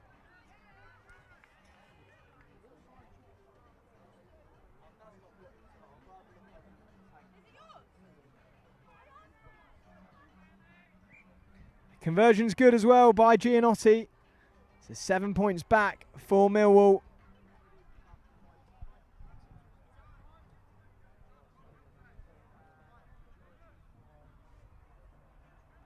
And Rory Springbit then to get us back underway at Eaton Manor Rugby Football Club. The Manor Sevens, part of the LIT7s Series here in East London. Springbit sends the restart short into Eaton Mess's half. This men's social Group B. Knock forward though, and Millwall have some life just yet in this game. Played well so far, Millwall, on this pitch, but Eaton Mess, the stronger of the two sides so far in this game.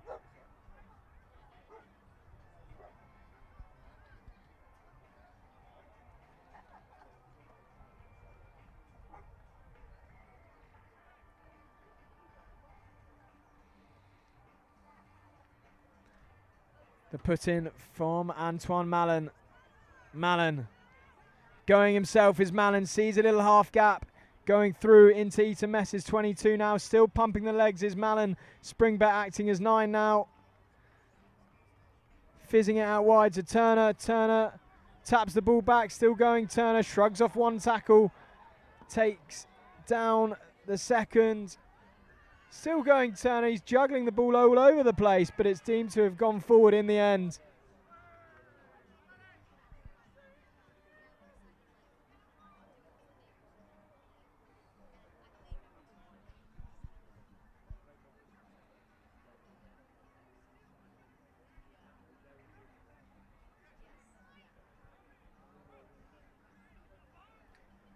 We'll scrum down then, Eaton Mess's ball. Eaton Mess spraying the passes out wide. They've been electric so far, and they're electric again. Waltzing through a gap goes their number 10 for Eaton Mess. Turner charging him down though, to no avail, as the number 10 dots it down, and that's another score on the board for Eaton Mess.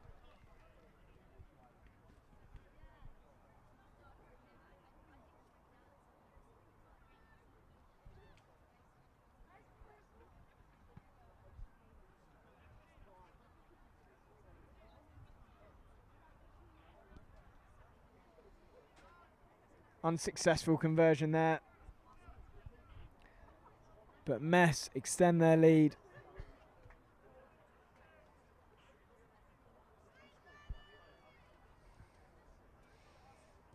Restart goes short into that Millwall half. Over to Springbit with Allen outside. Good little hitch kick. Does he have the wheels to go around the outside? He's still going, Rory Springbit, but a great covering tackle there. Ball still going, no, line out. Lovely covering tackle there by Eaton Mess's number 10, but a great little hitch kick and pace down the outside by Rory Springbit. Head down and go was the call from the sideline.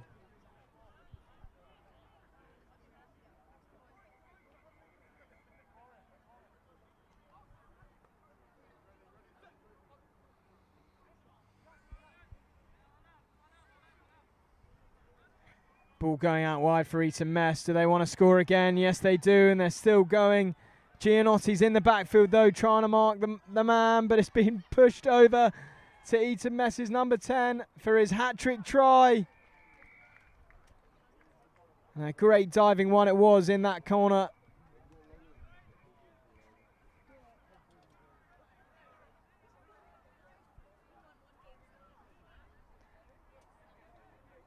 Pretty tricky conversion coming now though.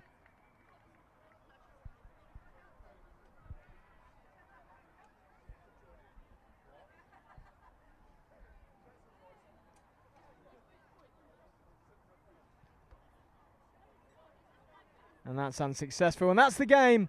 Full time here as Eaton Mess take the win against Millwall in the men's social.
Welcome back, everyone.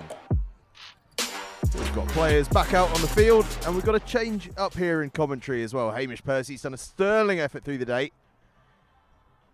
And now you're joined by me, Angus Savage, for the remainder of the day. Final group games coming up before the knockouts. And up now, it's London Bears against Black Girls Ruck. These two in the Women's Open competition. Neither side yet has picked up a victory, but this, an opportunity to finish the day on a high for both these two. It's their final game of the day. One of them's going to come away a winner, surely. Black Girls Ruck playing in dark purple from right to left. London Bears from left to right in their sleeveless shirts.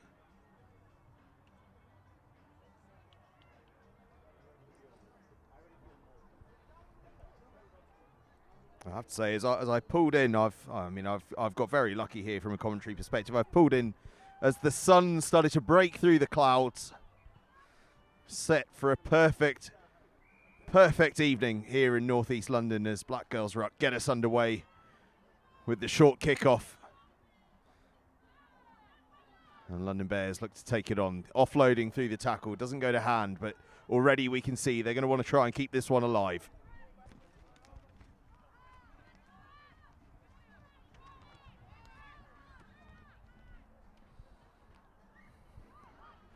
That one lost forward though, so we will come back for the scrum.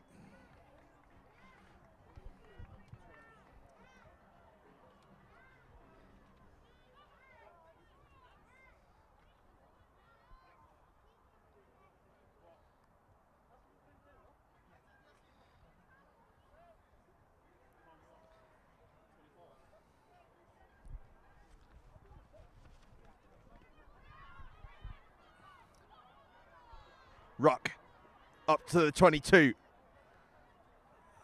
Offload doesn't go to hand, but is gathered.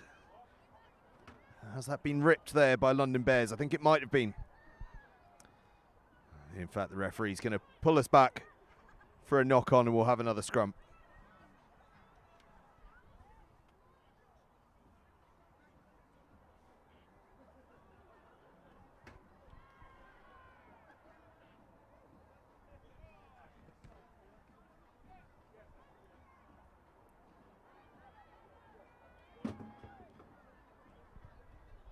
Bears.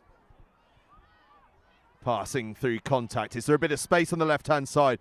The pass is bobbling along the floor, but there is some space. How's the gas? Pretty good around the outside.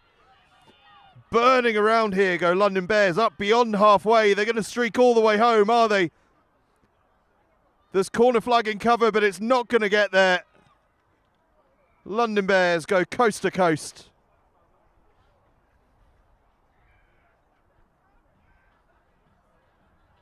What a score. From a scrum inside their own 22. They hit it short, but passed away from contact. Moved the ball to the outside channel. And then wow. Wow, oh wow.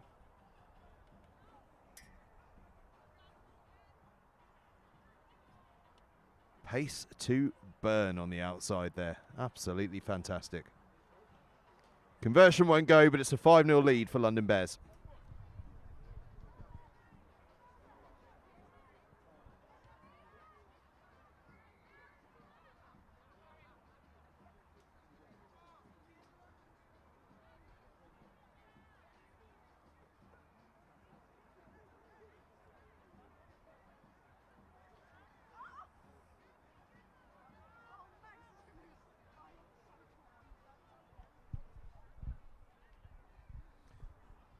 Short delay while we regather the ball from that conversion.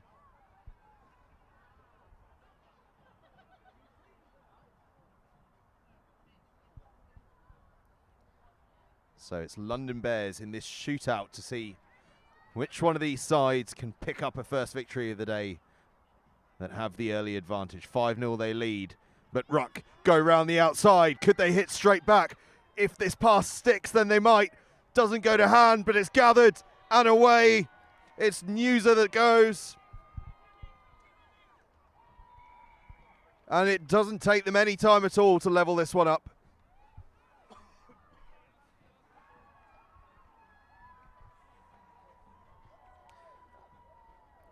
Five points apiece. Black Girls Ruck hits straight back.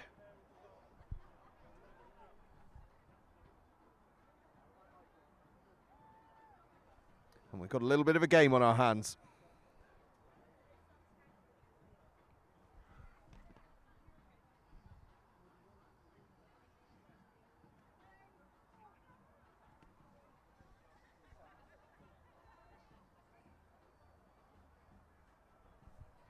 I have to say it's a lovely setup here at Eaton Manor. First time at the club. It's absolutely wonderful. They've got a brilliant outdoor space with a bit of covering, where all the food and drinks are being served and eaten and drunk. Just next to the clubhouse. To the right-hand side as we look at things. Bouncy castles. Fantastic. It's all going on. Two tries in quick succession then. 5 points apiece. Pace just slowed here a little bit by London Bears.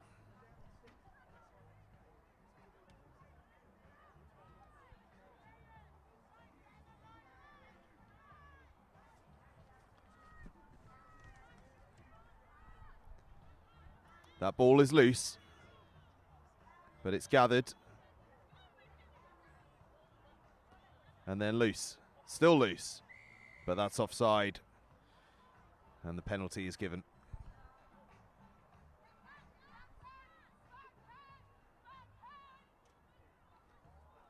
Just a little hesitation there around whose ball that was to take charge of.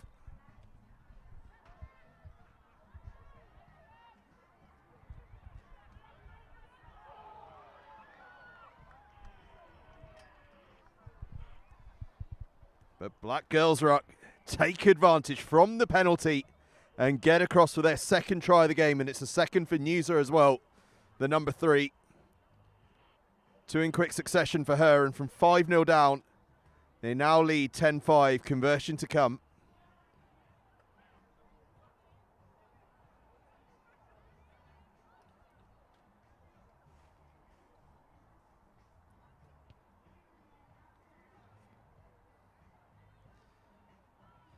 Conversion doesn't go, but it's a 10-5 lead for Black Girls Ruck as we approach half-time.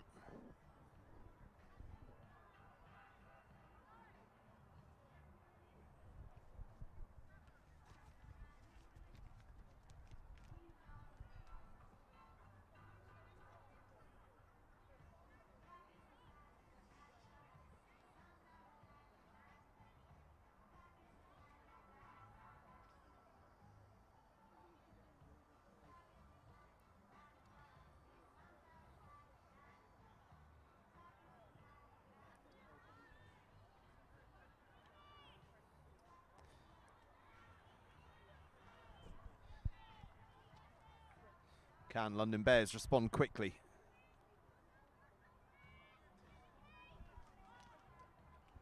They've been fast to respond, both sides so far.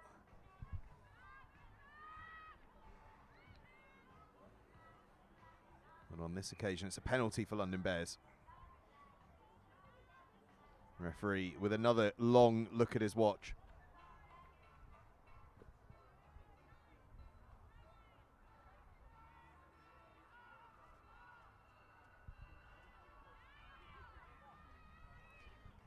Kick goes through, bounces into the 22, tidied up by Ruck. Throw the offload though, and it goes into Bears' hands. Great field position, and the penalty to go with it. A chance here then to get back on level terms. Loose ball, but there's space on the right-hand side if they can move it into it. They throw the ambitious offload, but it just goes forward, and that'll be half-time. Black Girls Ruck hold on to their lead into this half-time break as they go in 10-5 up against London Bears. Second half to come.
Second half ready to get underway then. A reminder, Black Girls Ruck leading against London Bears 10-5.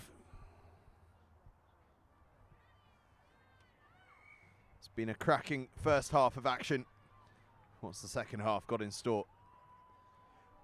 And by the way, just to let you know where we are in terms of the day, there are 2 more games to come after this in the group stages.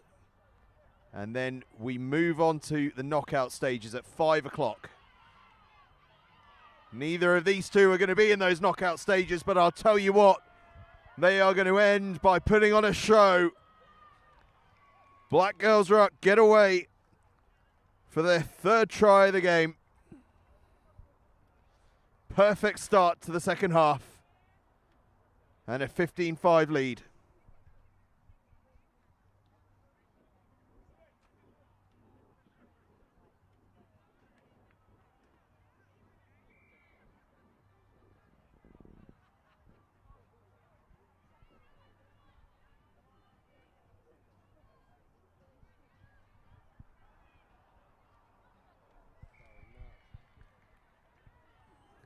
Conversion doesn't go. But a 15-5 lead is a healthy place to be.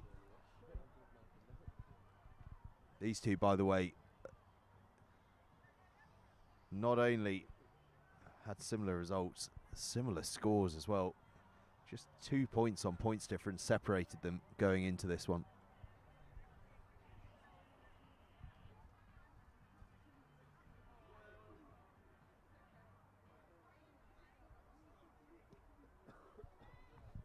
Restart goes up just about to the 22. That's good hands to pick that one up. And a heavy contact. But the offload got away. London Bears trying to keep the ball alive. And now making a bit of headway through the middle. And Rucker just a little bit bunched here in defence. Bears just unable to take advantage though, so Ruck survive. Someone's lost a boot. Ruck were offside though, so Bears penalty.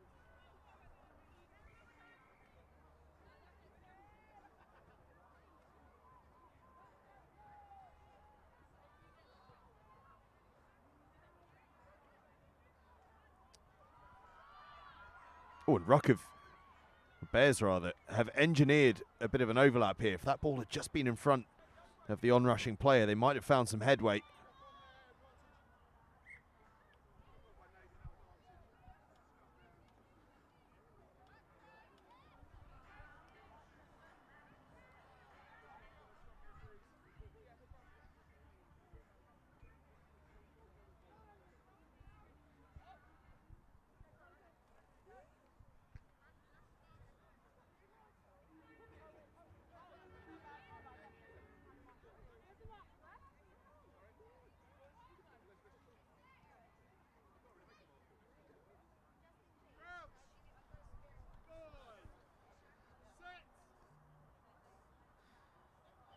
Strong scrummage.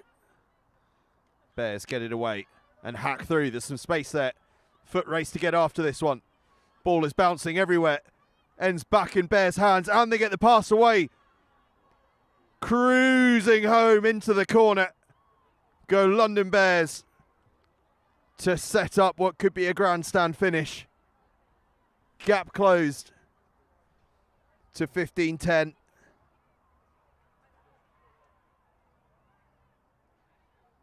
Oh, it was ambitious play, wasn't it?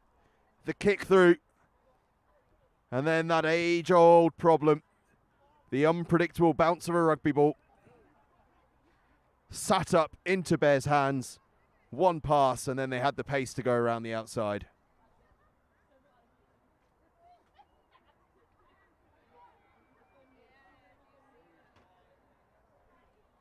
Fantastic effort with the conversion. Doesn't quite go.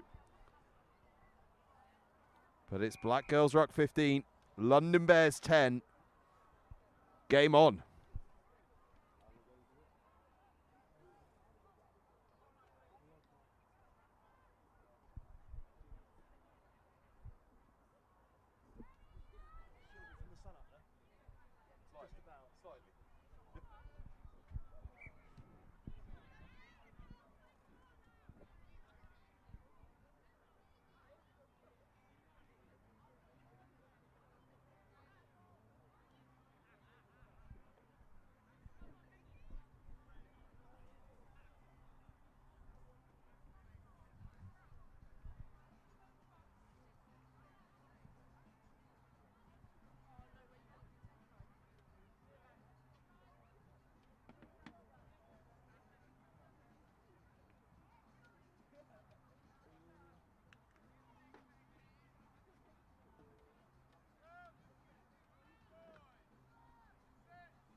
Well, this scrum represents a fantastic opportunity for London Bears to get back on level terms here.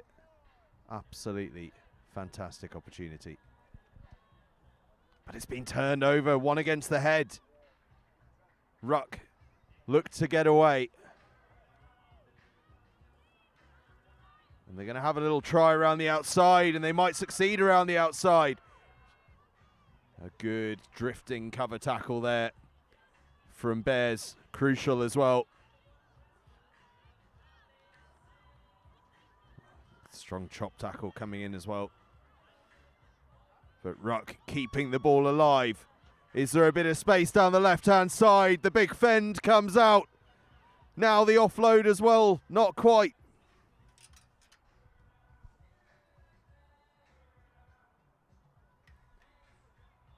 It's been turned over. But all 7 London Bears players are cooped around the ball there. And when the ball goes loose, that means there's space for Ruck to drift into. I don't know how Bears have managed to stop that. That was a near certain try. It's going to be a try anyway, but my word, that was valiant defence.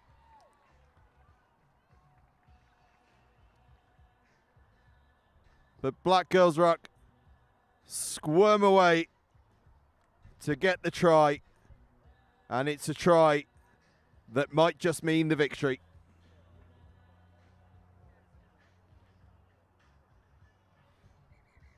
Conversion doesn't go, but that is it. It's all over.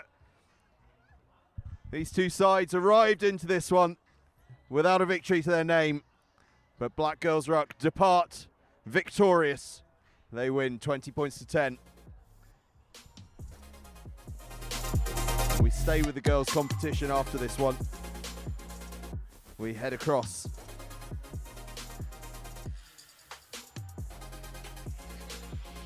In fact, we stay in Group B, I should say, where Akuma Rattana take on Hackney Gladies. Akuma Rattana top of the table. Hackney Gladies sitting currently in 3rd. Opportunity here for both. And they'll be on in just a couple of moments' time.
Fast start here from Akuma Rattana. All part of the Matt Rattana Foundation.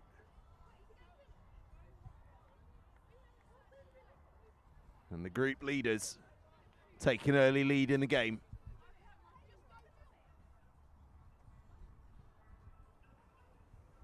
Some very serious warm-ups taking place behind me, has to be said. Conversion doesn't quite go, but it's an early 5-0 lead for Akuma Rattana.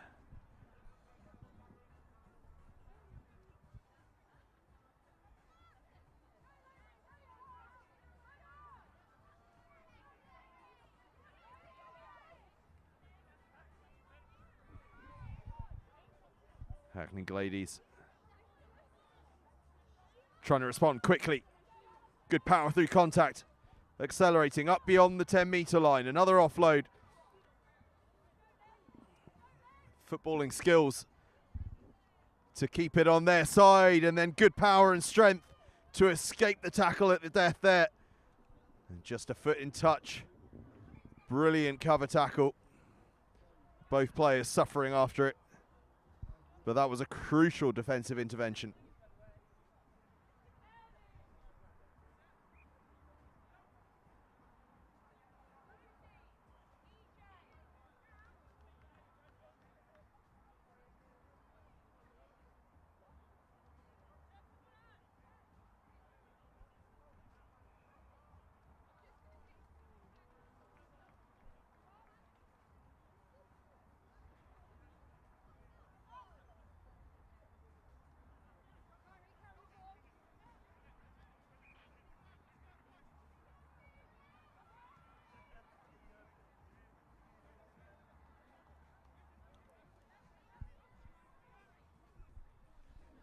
Hackney Gladies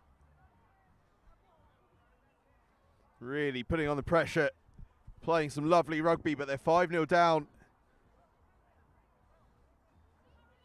to Rattana at the moment.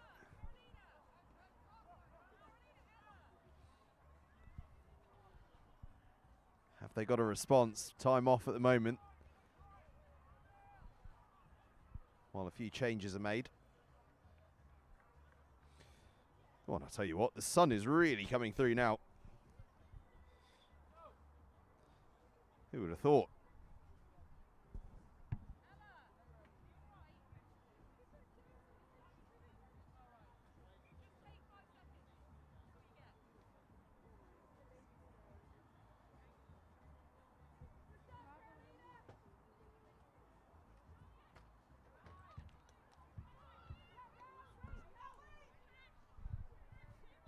Good defensive pressure from Akuma, Rattana.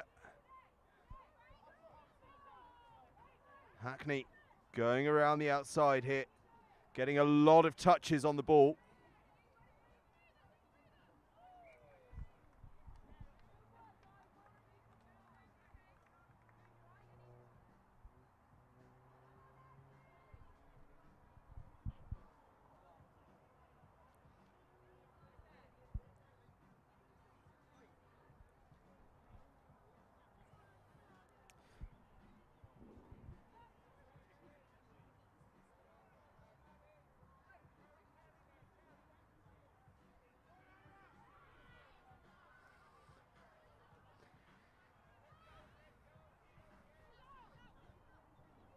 Rattana.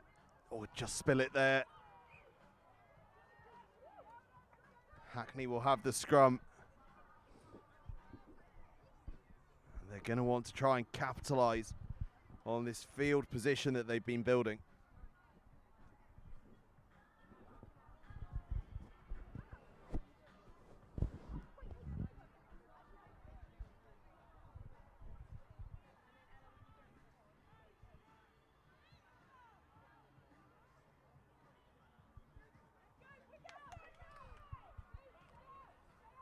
That one loose again, but goes backwards, so we play on. Offload through contact. Referee just gets in the way of that one, so we'll have a scrum right on the schnoz as well.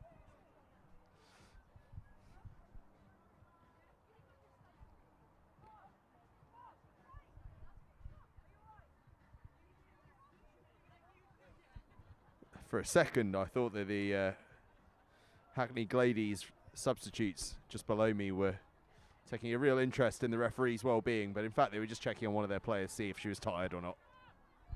Referee's fine, by the way.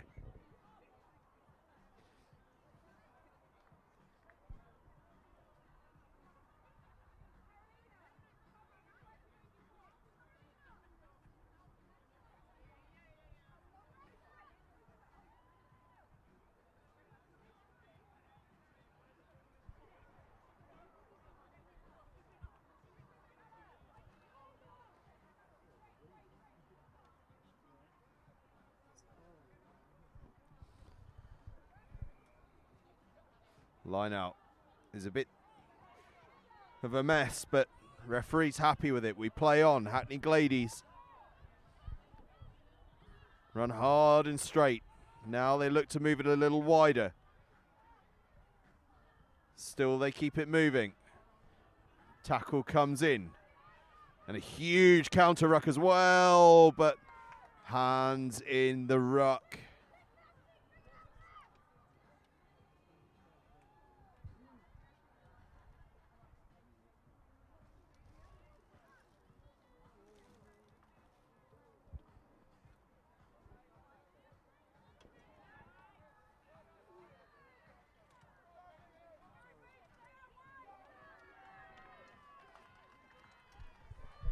Akuma Rattana breakaway almost from nowhere. Their second score of the game. They've been under the cosh between those two tries, but they survive it and they break away to score and double their advantage. And that is great, great work. Conversion good as well.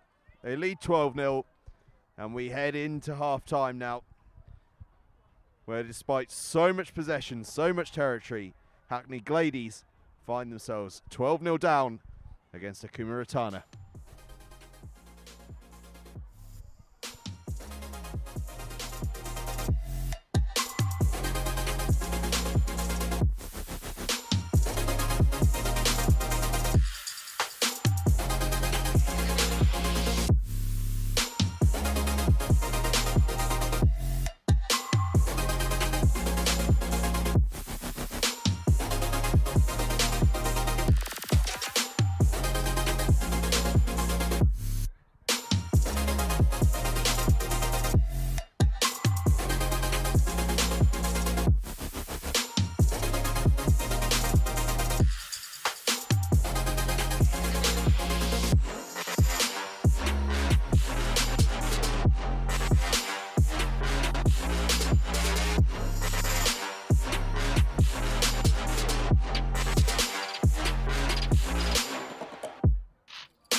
Done and dusted then.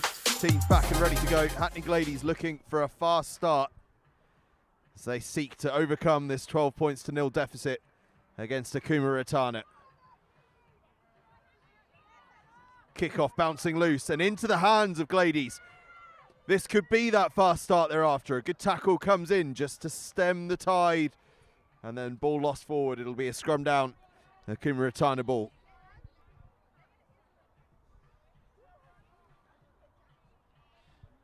But despite that, Hackney Gladies will be feeling quite excited about that one.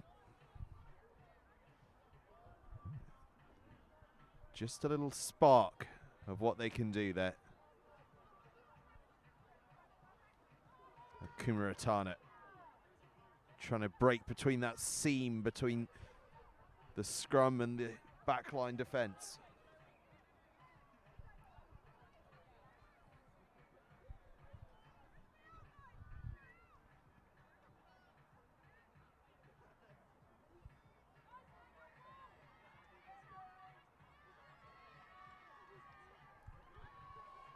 Oh, and Akuma Rattana around the outside, but how about that for a cover tackle by the shirt tails, hauled down. Tremendous work. But Akuma Rattana get the job done anyway. Played through one more phase. And then over from close range, put them 17-0 ahead.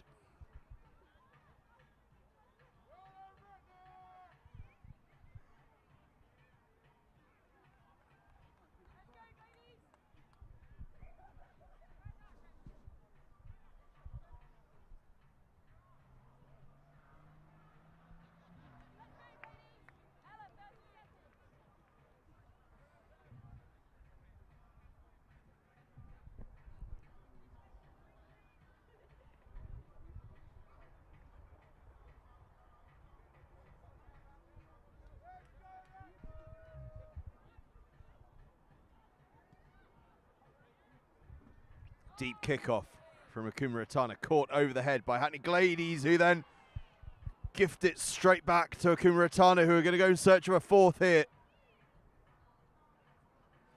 Round the blind side they go. Is there some space there? Not quite, not quite. Into the hands again of Gladies.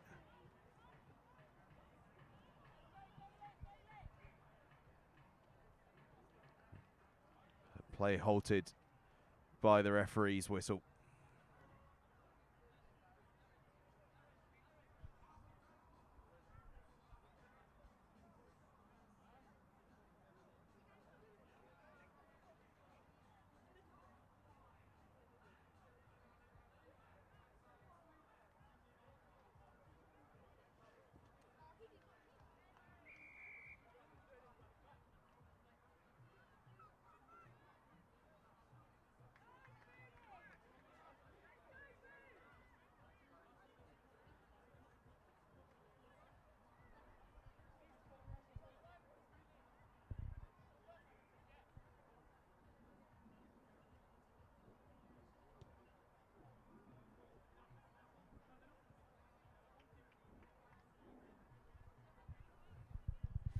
Five-metre scrum.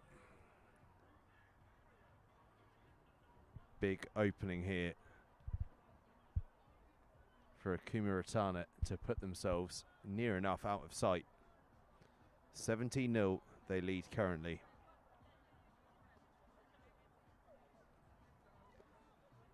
They get the ball away from the scrum. Can they pierce the defence here? Yes, they can. Yes, they can indeed, but they've lost the ball over the line.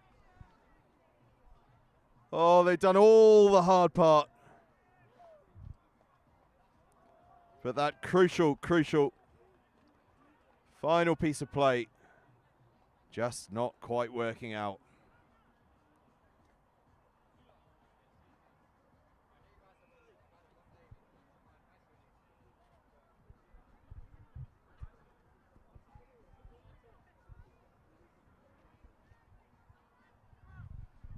Oh, heartbreaker there for Akuma Rattana. It just about keeps Hackney Gladies in this game.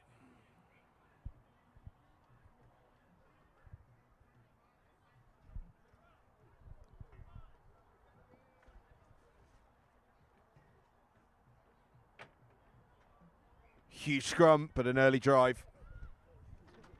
Free kick to Hackney Gladies. This, of course, something that we won't get next year. No free kicks. Sorry, that's complete nonsense. They won't be able to go for a scrum from the free kick next year. You all know this. You're all across the game.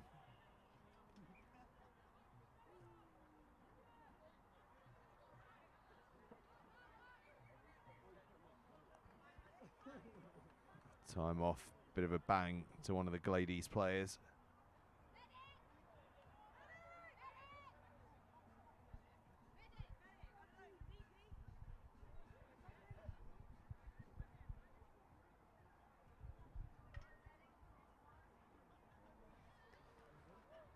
Could be a bit of a delay, this one. We'll just wait and see.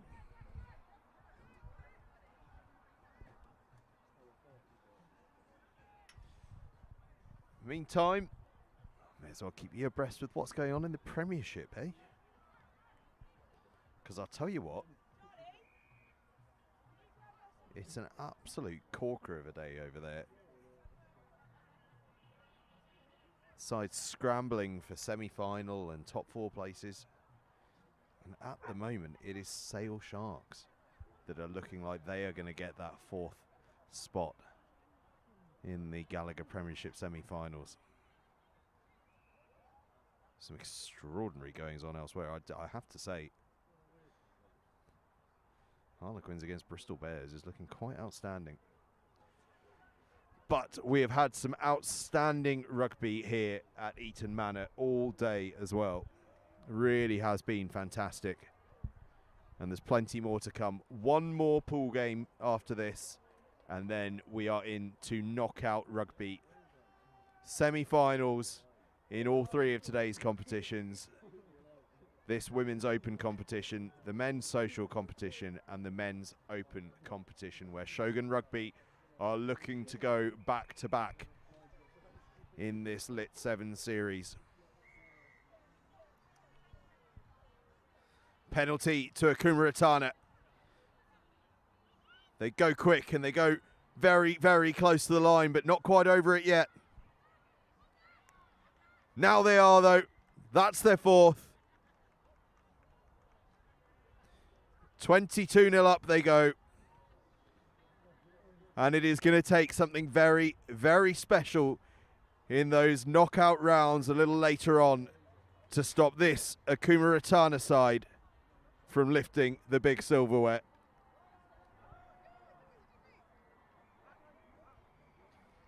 And that is full time. Akuma Rattana finish top of the table. Into the semi-finals they go. The day is over for Hackney Gladies, but my goodness me, didn't they give us some performance? But it's Akuma Rattana that get the victory and head through to the semi-finals, and it's a quick turnaround here after that injury delay. Straight across to that final group game of the day's action. And it's over in the men's social competition. Onar Sevens taking on the hosts, Eaton Mess.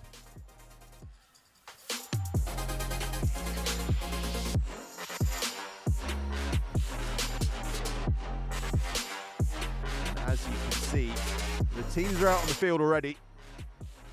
Onar in their fluorescent, every possible colour of fluorescent you can think of shirts.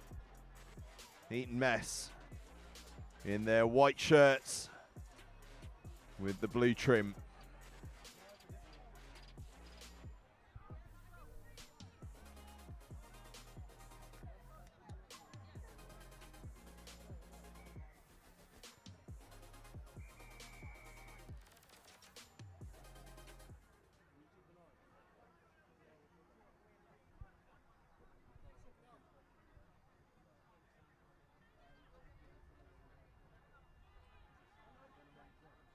In fact, I'm talking absolute nonsense. This is not the final group game. Misread my schedule. It is Onar Sevens against Eaton Mess. But this is the opening semi-final of the Men's Social Cup. So this for a place in the final.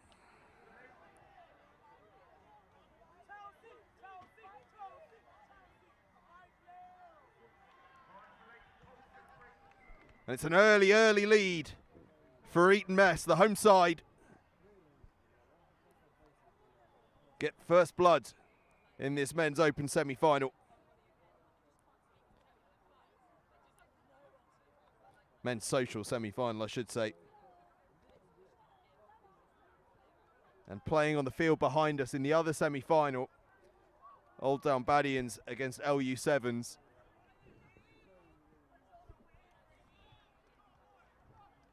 Onar Sevens 7-0 down here against Eaton Mess. That conversion is made. What a start from the hosts.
So after that fast start, the pace has just slowed a little bit.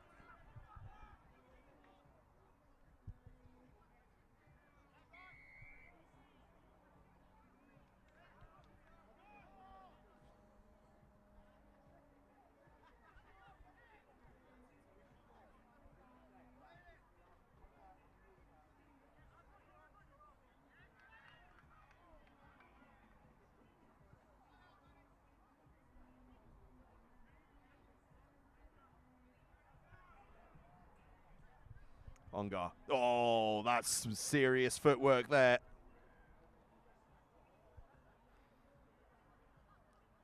Big run came around the blind side, but instead they go open. The spot tackle is made, but the pass got away, and Onar Sevens are going to skip home underneath the posts. That's a beautiful try. Really, really technically sharp. Brilliant.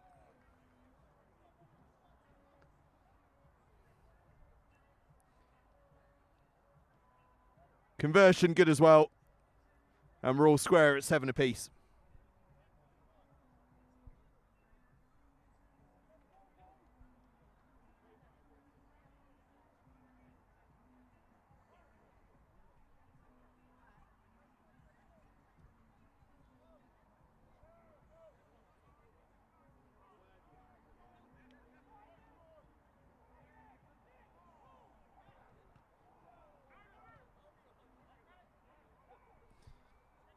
And from the kickoff, Onar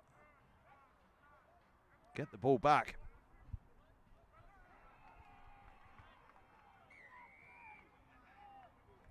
High tackle, penalty.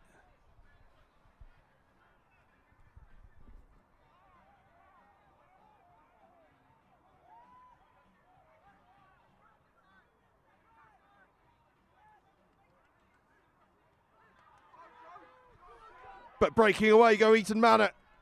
Scorching away. The chase is on. Will they get there? Oh, a little weave just finishes things off. Then he uses the post as an extra blocker. Oh, a try plucked from nowhere for Eaton Manor.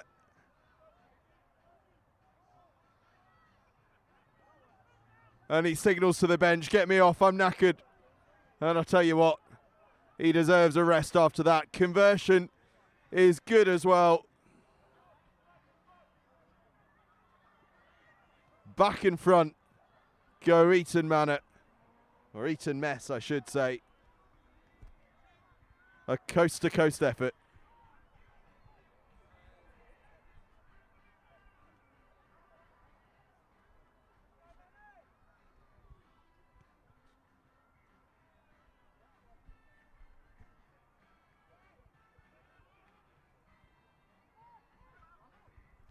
What have Onar got in response? A little bit of space on the outside, I might say. They're putting the hammer down here. The kick back inside. Oh, it's old-fashioned, but it might work. Oh, so beautifully. Yes, it will. Harry Clenshaw finishes it off. The old outside-to-in kick. Oh, harking back to the childhood there for me. Used to see that all through the 90s. And there it is, the inside kick. I think it was Ben Cranwell that stabbed the kick across, and Harry Clenshaw with the finish.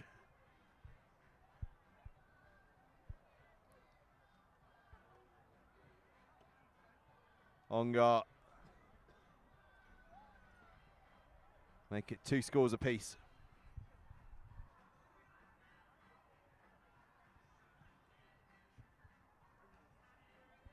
And at half time, we have an absolute cracker of a game on our hands.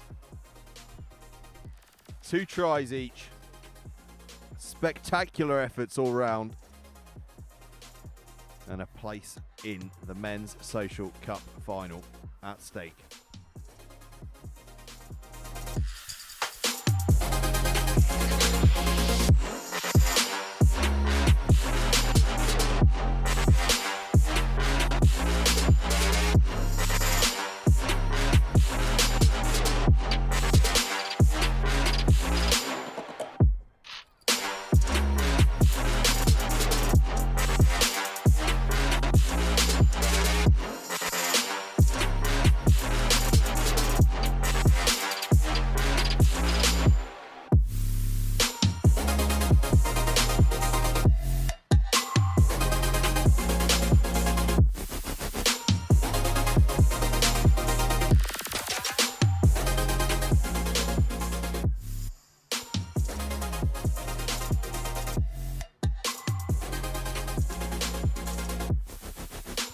7 minutes left to play then in this Men's Social Cup semi-final. 2 scores apiece.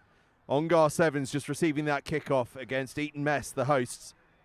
And Onar think they've spotted some space in behind early on. How's the bounce there? Oh, the bounce is very good indeed, but so is the cover tackling. That was crucial from Eaton Manor. But there might be some space on the far side now. Onar moving into that space. Stepping inside. Oh, could he have given the pass? Oh, he could. He could have given it. That was the chance. Right at the start of the first half. Eaton Mess survived, but they're on their own try line. Can they get themselves away? Oh, they might be able to. That's a lovely fend just to buy a bit of space and time. Keeping the ball alive here. Offload doesn't stick, but bounces up into their hands. Boot to ball, there's space there, but there's no chase. Eaton Manor just wanted to escape their own try line. Onar. Another little stab through. There's a lot of kicking in this game, and it's quite effective. It was a late tackle as well. So it'll be a penalty to Onar just about on halfway. What a start to this second half.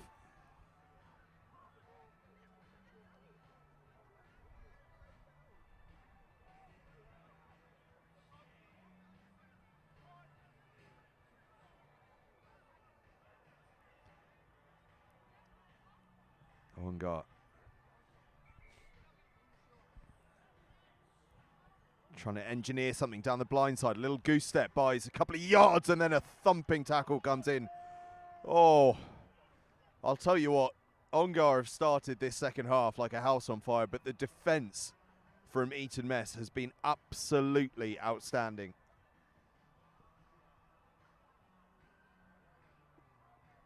Some crucial defensive interventions.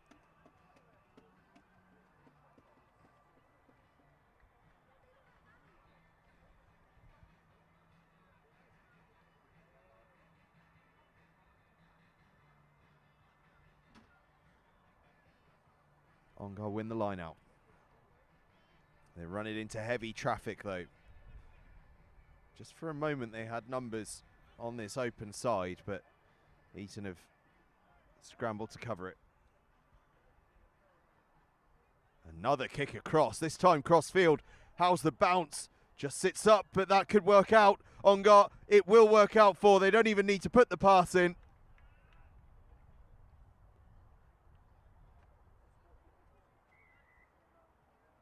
And they get their third try. It's been all them in this second half. And now they get the rewards. This kicking strategy paying dividends in the end.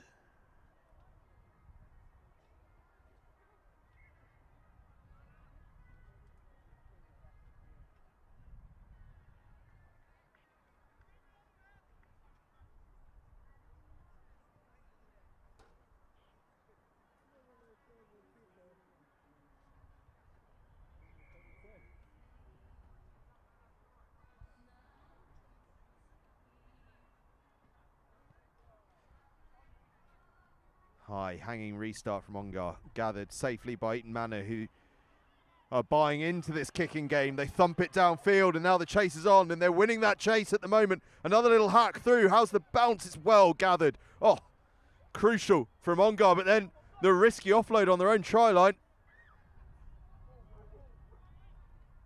Ball is loose. 5 metre scrum. Well, it was fantastic work from Onar to cover what would otherwise have been a near certain Eaton Mess try. But with that risky offload on their own try line, Eaton were then able to force the error and have a 5 metre scrum here. Ball pops out. Difficult ball to claim. Is eventually by Eaton. They go round the blind side. It's intercepted. A foot race here that could be for the game. The kick back inside once more. Chases on once again. Loose ball. Neither side has it. Is that playing it on the ground? It won't matter. It won't matter because Onar grab the ball, and from being under pressure on their own line, the interception in the kick-in field sees them score their 4th try of the game. Onar are in pole position to get into that final.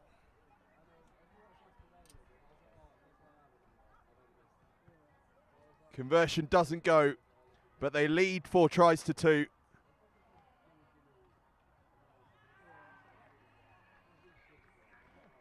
And there is not long left in this game, not long left at all.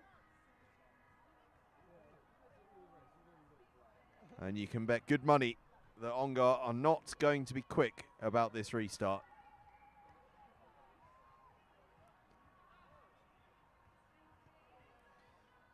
And it's bang on the money as well.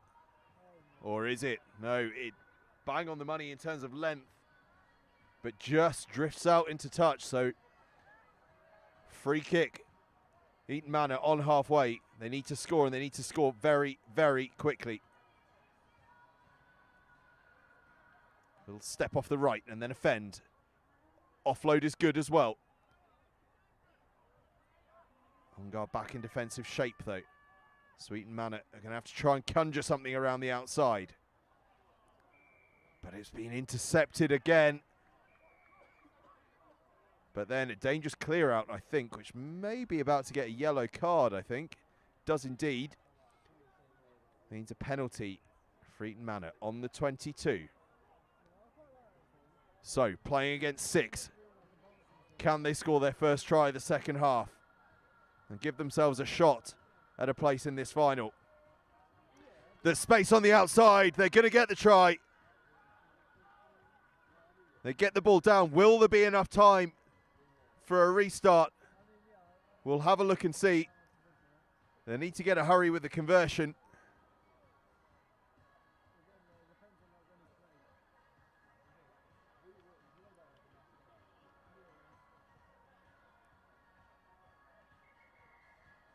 There wasn't time. They got their try, but they needed a second, and it's Onar Sevens that progress. So the Manor Sevens, the latest leg in the LIT7s Men's Social Cup final.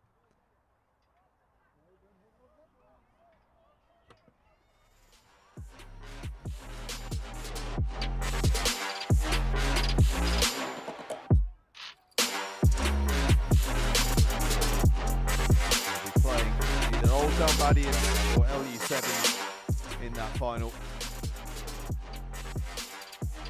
A brilliant performance, particularly in the second half from Onar Sevens. Up next, we move across to the women's competition, the Women's Open, for the Cup semi-final between Savvy Panthers and the hosts Eaton Manor. Savvy Panthers, real stalwarts of the LIT7s Series. Eaton Manor, of course, the hosts. Should be a cracker coming up in just a couple of moments' time.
up next, as I say, Women's Cup semi-final. Eaton Manor against Savvy Panthers. Eaton Manor on the field in their black and blue hoops. Savvy Panthers in pink, just in a huddle. You may be able to see on the dugout on the far side. We are expecting a cracker. We're also expecting a referee.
There's a lot of sheets.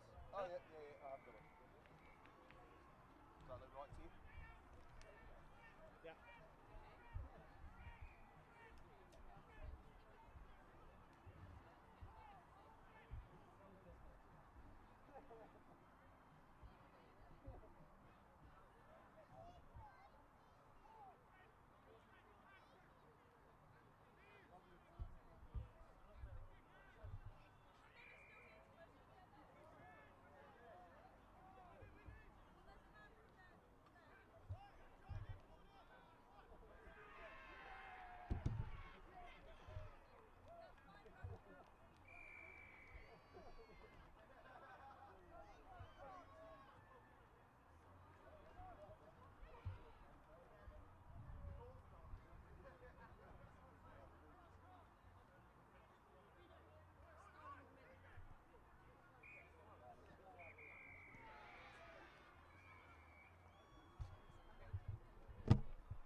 We are underway then.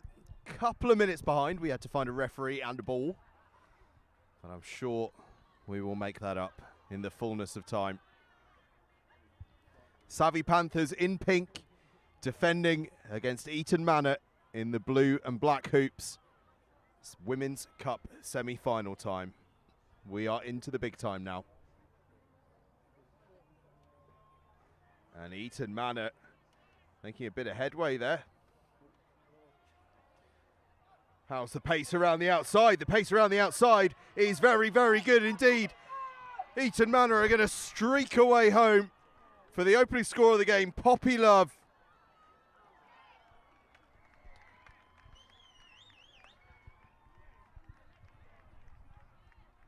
What a score. Excuse me. Do you know if she's called Love or Code? The girl that just scored, Poppy? What's her surname? Cheers.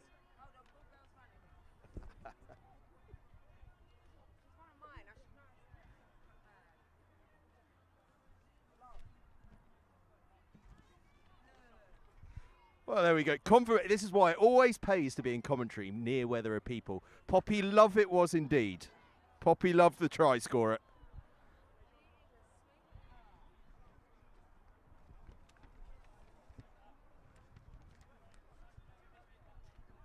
Also pays to be near where teams are getting ready, because we've just had some updates to the Shogun Sevens team sheet. Some really good stuff there. They'll be on field next up.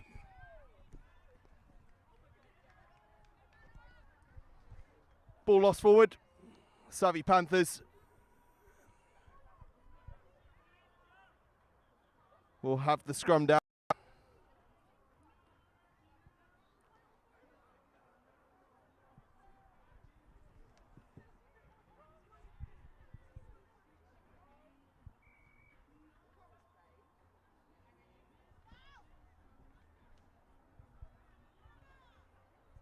Savvy Panthers.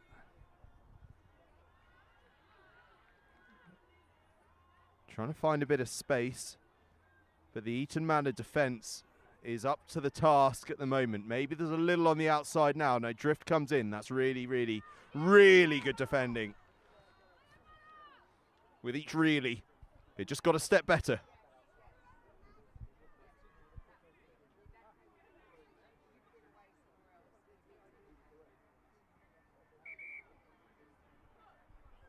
Time off for an injury on the far side.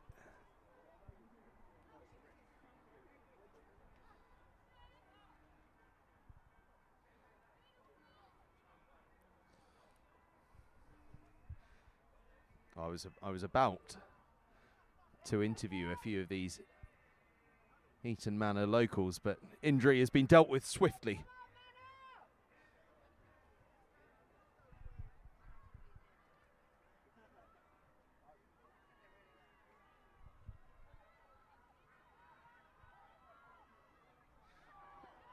It's still on time off. Injury is being dealt with off the field, but I think referee just checking that we've got the correct numbers on field. We do now. We will restart with the line out.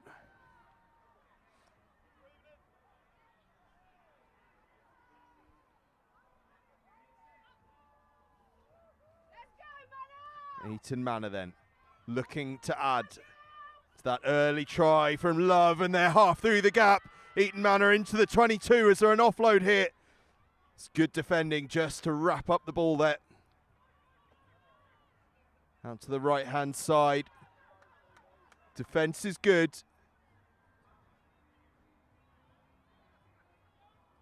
Eaton Manor. Yards from the try line now, and they go. Oh, that's big. That is very big. Inches now. It's all very tight and bunched though, and as a result it's been able to be turned over by Savvy Panthers. Still though, we've got all 14 players within about 5 meters of each other at the moment, but somehow they've managed to engineer a bit of space from that position, and down the far side Savvy Panthers go, and if she can evade this tackle, oh wow, that is brilliant cover.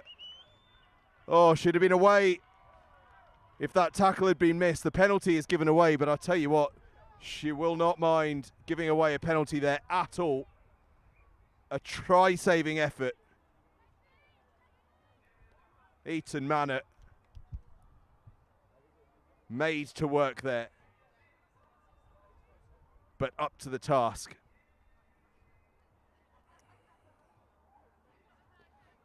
And we've another short delay for injury.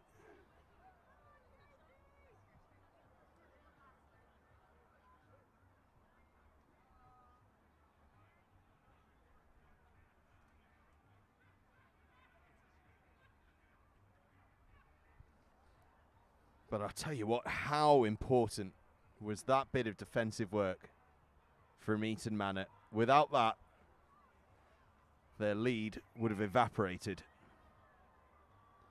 and might very well have been overturned, because it would have been a clear race underneath the posts. As it is though, Eaton Manor retain their 1-score lead. Penalty to Savvy Panthers to get the game back underway. Moving the ball from the far side to the near here, but then just lost forward. Scrum down, Eaton Manor ball.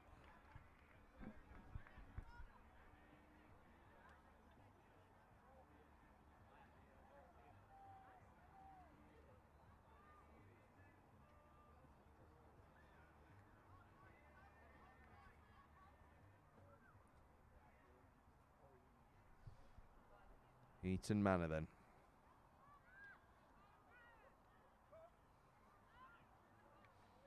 Who, by the way, have an England under-18 player. In fact, I should have told you this earlier on. Poppy Love, England under-18 star. Not the only international in their lineup either. Tanika Talbot, wearing 15, a Jamaican international.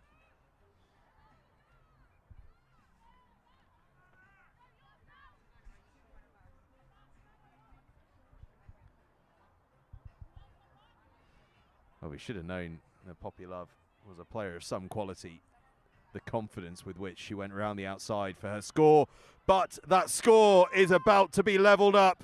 Savvy Panthers get around the outside.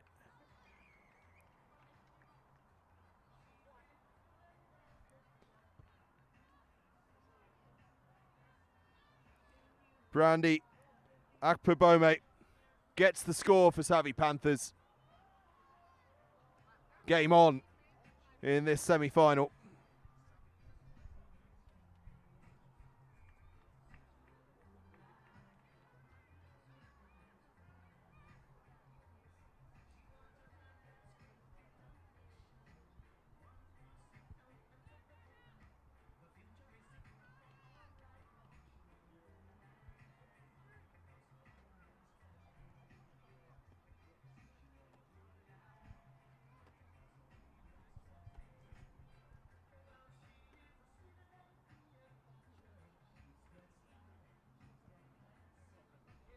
Savvy Panthers kick long.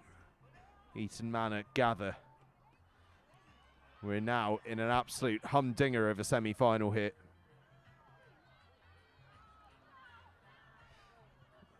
Another Savvy Panthers player down injured. But Poppy Love cares not a jot. The England international scoots away for a second try. Perfect response to the Savvy Panthers score. Eaton Manor back in front. Poppy Love with their second and her second try of this semi-final.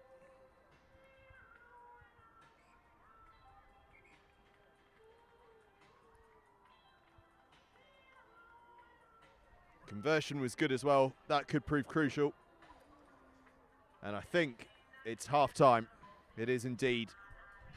That score from Poppy Love sends her team into the half-time break with that one-score advantage over Savvy Panthers. Could the hosts make it all the way to the final? They've got 7 minutes to hold on to this lead, and that'll be exactly what they do.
Back underway for the second half.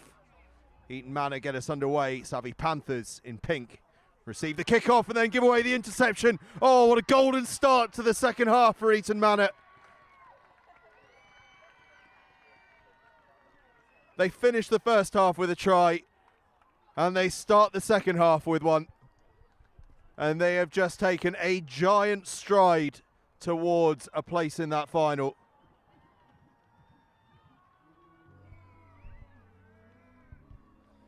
Sophie Edwards, the try scorer. Conversion good as well from Love. And Eaton Manor have a little bit of a gap now.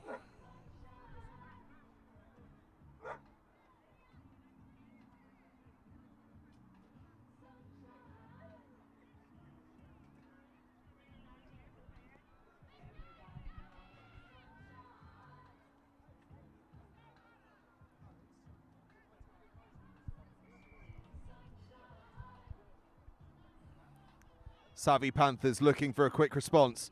That ball's going to beat everyone though and run out into touch. And every second now that the ball is off the field is a second closer to a place in the final for Eaton Manor. A long way to go yet, but you can bet anything. They are going to be counting down from this point on. Successful line out. Love spreads the ball. Oh, how they'd love another. Then the party really would get started here at the Manor Sevens, and they might have a bit of space for another. Defensive cover was there, but the tackle I thought had been missed, but they just managed to force her into a toe on that touchline. Savvy Panthers survive.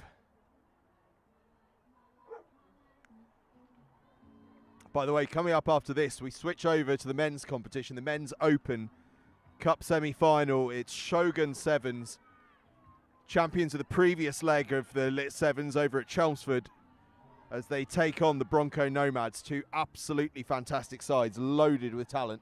So do stay with us for that. But there's mileage left in this Women's Open semi-final. Let me tell you, Savvy Panthers looking to turn around the deficit against Eaton Manor here. Running out of ideas slightly in their own 22, but now finding a bit of space as they move the ball a little wider. And now on the outside channel, there could be some space. No, not quite. They cut back inside. Still, they keep the ball alive, though. Looking to get their offload game going. Now they go to ground. Running back into heavy traffic are Savvy Panthers, but if they get their eyes up, there's some space on the left-hand side. They're not going to get it there quickly because they got the penalty. But they go quickly from it, but not from the mark.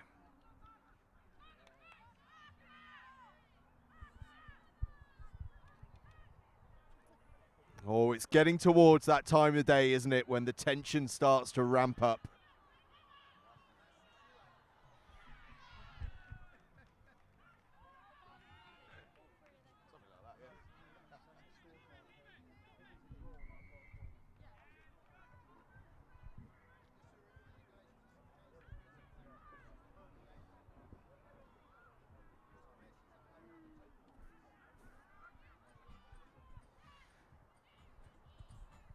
Savvy Panthers then with another penalty, but probably crucially for Eaton Manor, the time taken over this penalty is playing into their hands. Savvy Panthers won't care though if they can get away for the try here, and there's a bit of space on the outside. Cover tackle is very, very good indeed from Millie Taverner.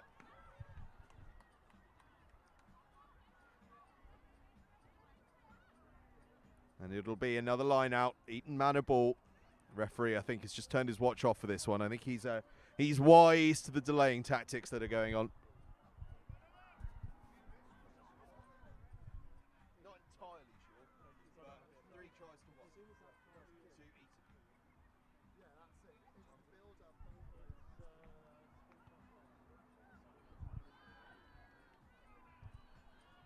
Eaton Manor.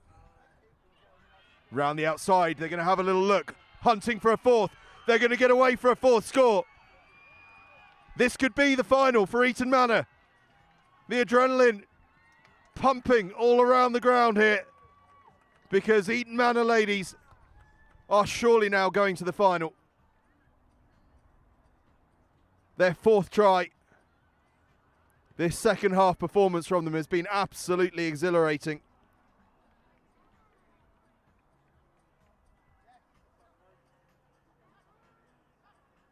And they are surely heading to the big final.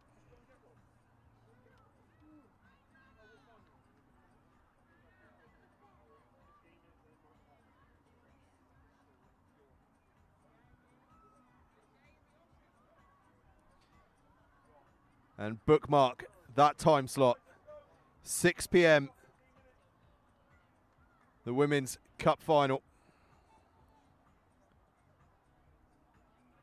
Live for you all to enjoy. Oh my goodness me, if it's anything like this semi-final, it is going to be enjoyable. Eaton Manor will kick us off.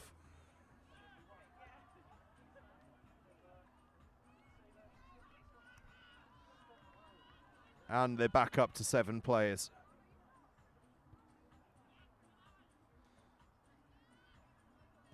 The kick is a deep one. A wise option, and it's allowed to bounce, which just allows time for that chase to get up. It's a little bit of a broken chase, though. But that is... I was going to say it's a fantastic tackle. It was a high tackle, and it's going to be a yellow card.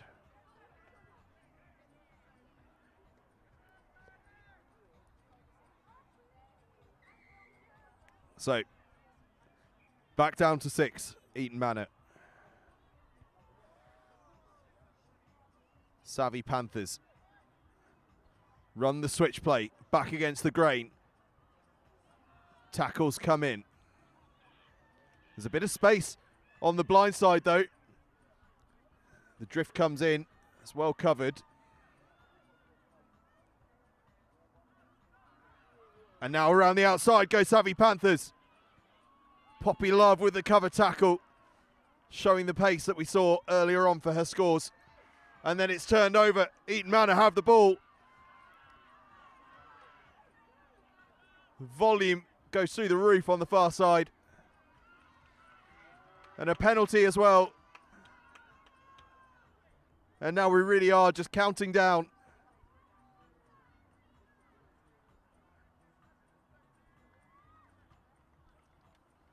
They go for touch. Be a line out just about on halfway.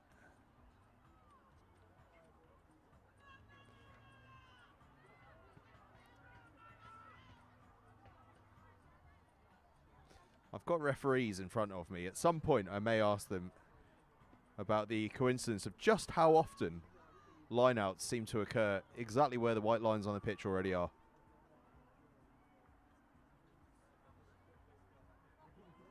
That lineout's not straight, though.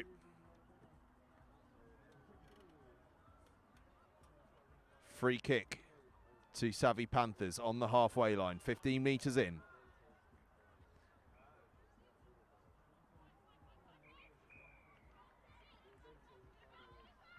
They work it to this far side. Comms were a bit off there, though. The offload went away, but there was no one there to receive it. But it's still been tidied up on Savvy Panthers' side. And then, oh, that's lovely footwork from Savvy Panthers. But the cover defence is still there from Eaton Manor.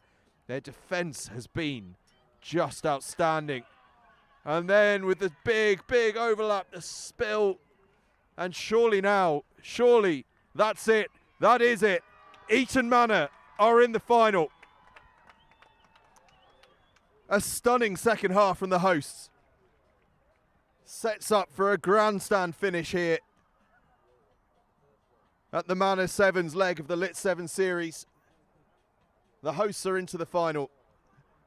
That's going to be at 6 p.m.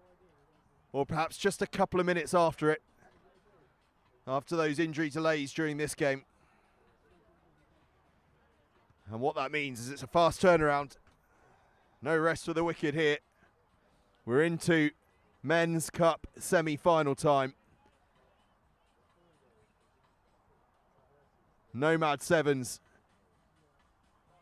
against Shogun Sevens. Shogun, remember, who won the Chelmsford leg of the LIT7 Series.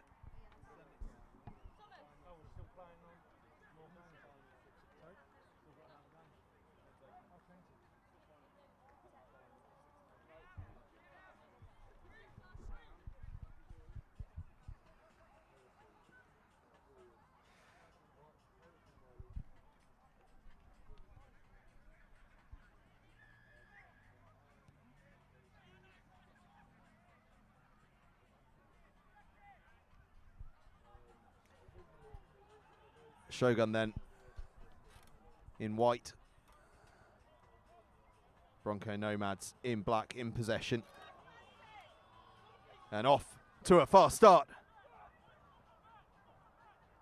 How's that for a start to Cup semi-final time?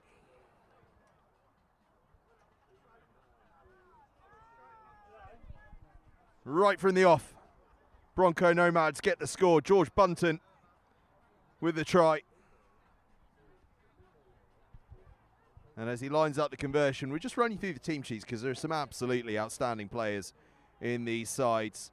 Jed Hamilton, Collie Senikaruchi, Tom Ward, Liam Caddy, Lewis Bunton, George Bunton, the try scorer, Francesco Panaccio, Gabriel Jordan, Luke Bosch, Sam Tusawana, Matt Logalag, Aidan Berry, and Kyrone Bennett.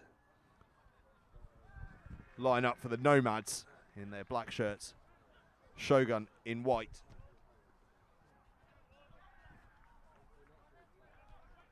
Line up with Tom Pozniak, the Poland Sevens player.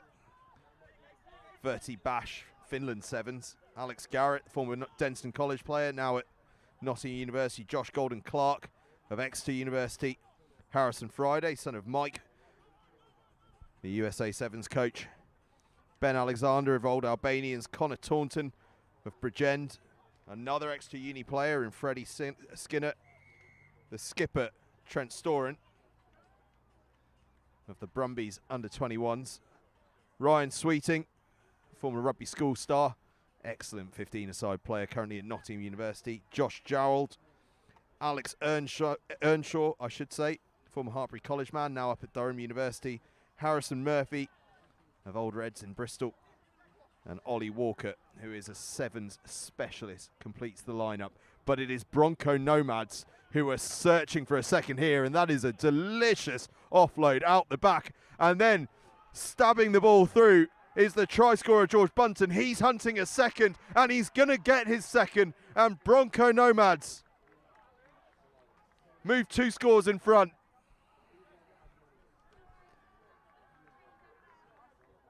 A tremendous finish from Bunton, but that was all about the offload from Gabriel Jordan.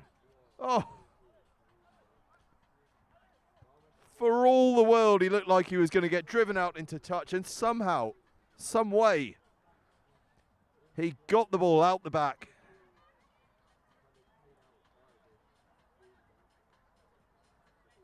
And allowed that try-scoring opportunity to unfold. Absolutely outstanding Sevens there. Quite brilliant. Oh, that's quite brilliant as well, to take that high ball. Alex Garrett it was, I think, underneath it. As Shogun looked to respond early. Oh, that's lovely, lovely footwork.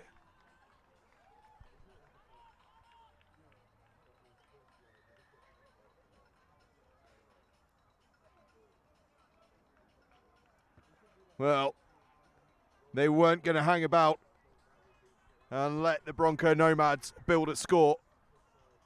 Shogun strike back immediately. All built off the brilliant work at the kickoff from Garrett. And then pace to burn on the outside.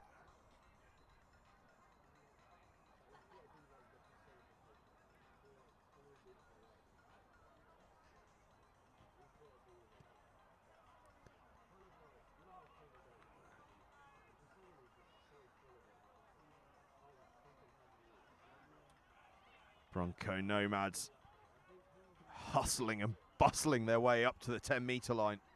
That was an abrasive carry, wasn't it? And that is a beautiful pass here to Jordan on the outside. We saw magic from him a moment ago, and we see a little bit more magic there, bumping off any would-be tacklers and getting the offload away. The ball is alive, and Bronco Nomads wanted to move it, but Shogun did ever so well with their last remaining defender to get up in the eye line and affect the turnover. And now they are pressing for a score.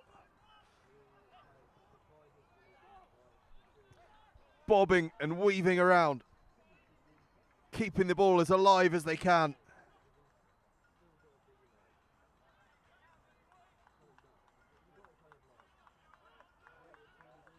Garrett moves it. Nomads shoot out the line. That could be dangerous. There's an opening here. The dogleg in defence. And this Shogun side are too good. Simply too good not to take advantage when the dogleg came out.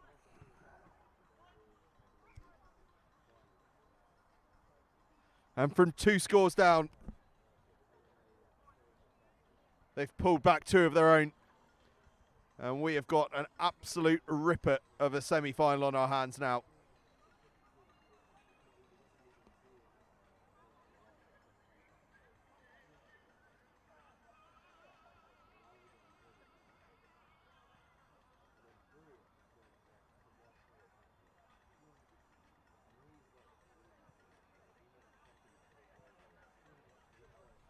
Confirmation, by the way, that the Women's Cup final, which will be coming up straight after this.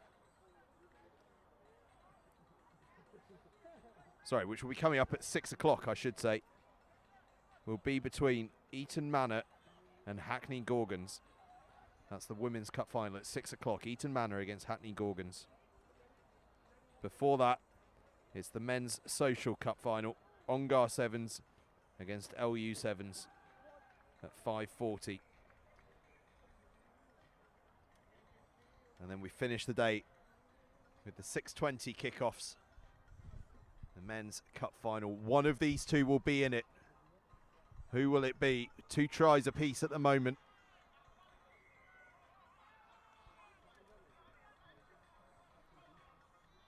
Nomads looking for their 3rd. Oh, that's a physical meeting in the centre of the field there. The skip pass comes out. Oh, that's pace. Oh, that's real pace. Just beaten by the touchline, though. And that'll be half-time. But, oh, what a semi-final we've got going on here. 2 scores each. Shogun Rugby and Bronco Nomads. 7 minutes to see who reaches that final. 7 minutes of glorious rugby coming right up in just a couple of moments' time.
Half time done and dusted then.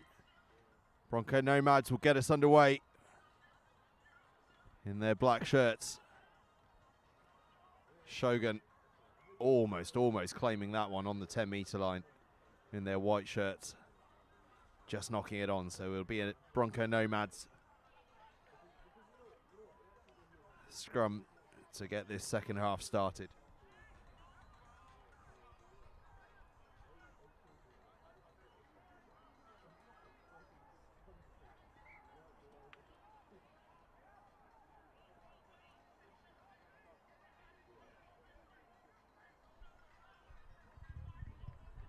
Shogun. Good footwork around the outside. Oh, that's excellent. Lovely stuff. Good cover tackle from Bunton. But not rolling away in the tackle means penalty for Shogun, and Shogun taken into contact in midfield, get the penalty as well. They go quickly, having a little look to see if there's some space on the left. There isn't, so they pull it back the other way. And we're going to come back for the penalty. I think that Nomads were offside. Referee's just having a chat with his assistant to see if he can identify a number. He has now, and that's a yellow card. George Bunton, who scored 2 tries, now adds a yellow card to his collection of items from this game. And Shogun take advantage of the extra man right away, get their score, move into the lead. And having been 2 early tries down in the first half, and staring a pretty difficult game in the face, they now move into the lead.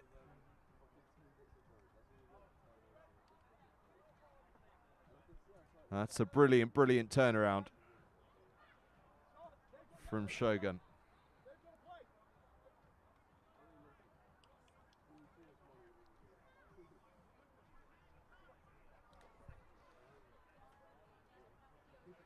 Shogun hang this one almost onto the 10, but not quite. Free kick on halfway.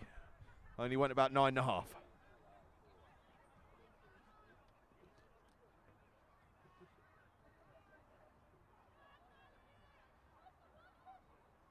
Oh, that is a thundering, thundering tackle.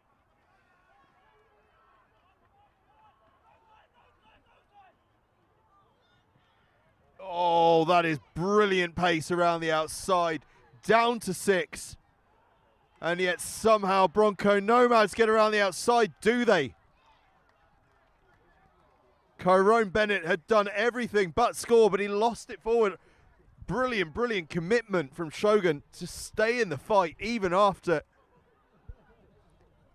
the player had crossed the whitewash. They forced the knock on. How important could that be when this one shakes out?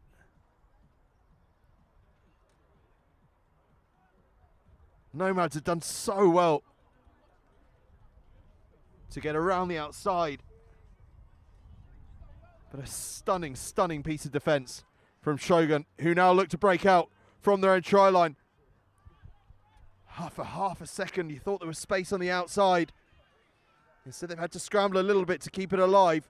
There is space on the left-hand side. They can move the ball to it. They've got the numbers. They may not even need the numbers. They don't need the numbers. Ben Alexander carries hard, carries straight, and finishes it off for his second try this second half. And Shogun take control of this semi-final. Conversion is good as well. Oh, this is some turnaround.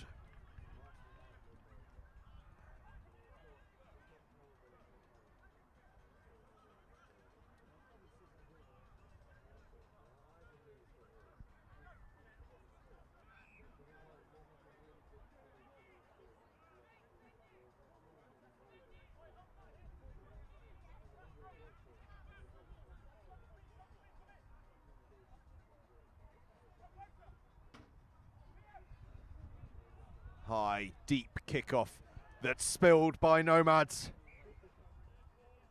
Shogun putting the squeeze on now. It was an absolutely towering kickoff.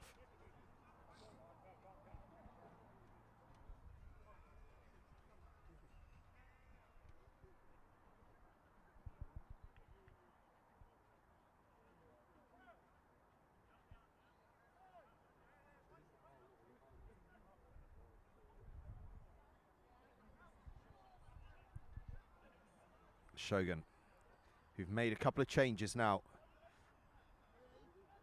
Looking for another.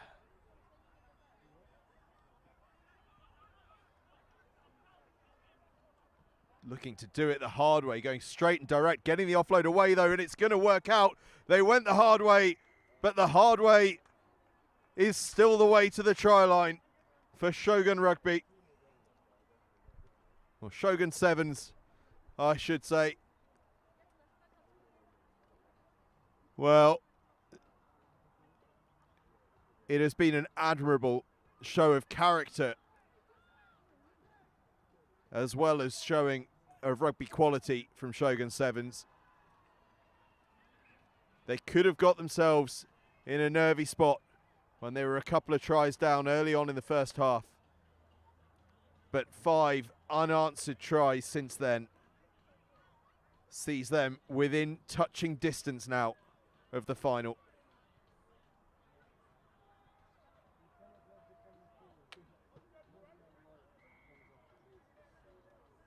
And we restart with a penalty because of a high tackle in the act of scoring. And Shogun wasting no time either, into the 22, getting the offload away as well. Ball eventually runs out into touch. Nomads go quickly.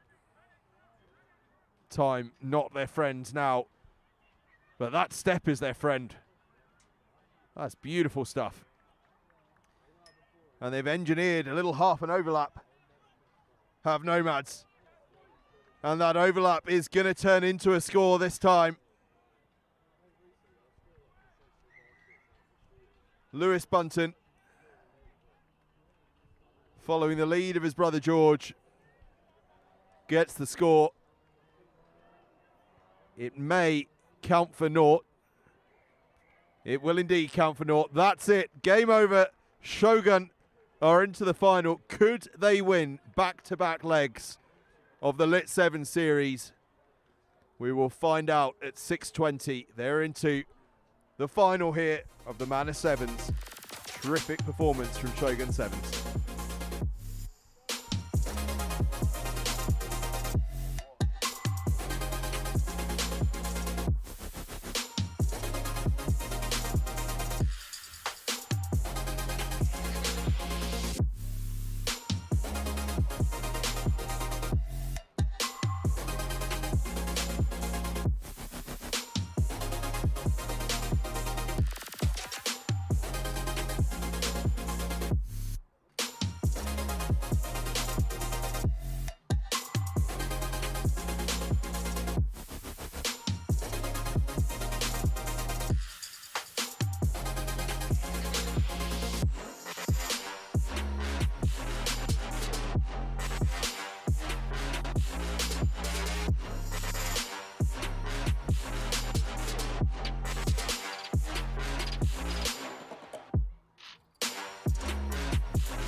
So we're into finals rugby now. 3 back-to-back finals coming up. 6:20, the men's open final. 6 o'clock, the women's open final. But here, before either of those, the men's social cup final. It's Onar Sevens up against LU7s. LU7s in the dark blue. Onar in the fluorescent colours. And I'll just give you a quick run through the teams here. It looks like we're going to have an interview on field pre-game for the LIT7 social channels. So in the meantime, I'm going to run you through the team sheets. LU7s are as follows: Jude Griffin, Jaden Goldsworthy, Enan Boyce, George Harris, the skipper, Kyle Bradbury, Manny Hilton, Tom Rendell, Matt Perry, Jamie Wyatt, Martin Betson, and Reese Buchan, Will Nielsen and Jacko Kelly completing the squad Onar Sevens, meanwhile, with the brothers Will Kerwin and Ben Kerwin as Onar get us underway alongside Freddie Mathams, Harry Clenshaw, Ben Cranwell, Ray Kanyasa, James Gold, Bailey Albert, Will Harrison, Ollie Broughton, Matt Gleeson, Karen Essie and James Sisterson. And it's LU7s in possession at the moment. Playing it nice and casual and calm, walking pace at the moment. And then the offload and away. That is old school, classic sevens. Bring it right down to walking pace. And then make an incisive burst. And that's what they've done, up to the 22. Fast hands will do it, but the defence came up.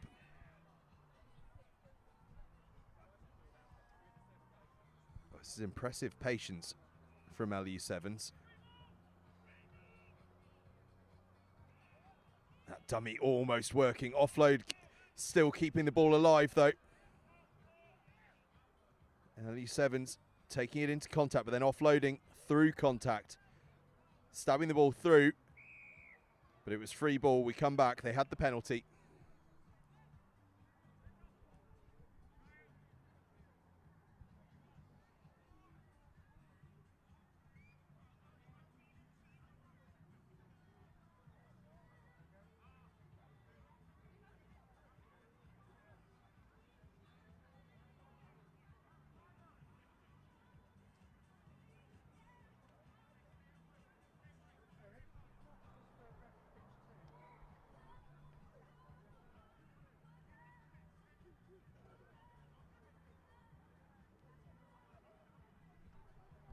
LE7s trying to go the direct route early on.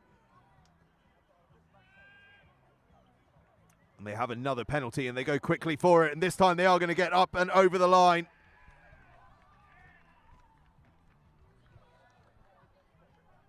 Sharp work from LE7s.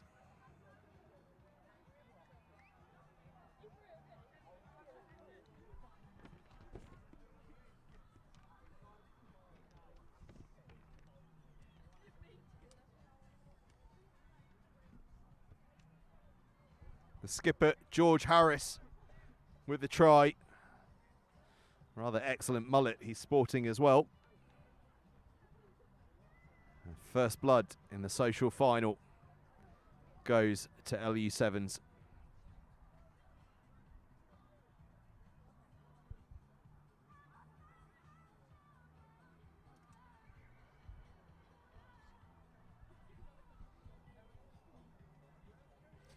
Harris, who quite a storied rugby history, Henley College pupil, London Irish under 18, or London South Central as they were in his time, and part of the Welsh Exiles set up as well. And actually, if you read through this team sheet of LE7s, there are some truly outstanding players. Harlequins under 18, an Ireland IQ player, Jack O'Kelly. Sweden under 18 international in Will Nielsen.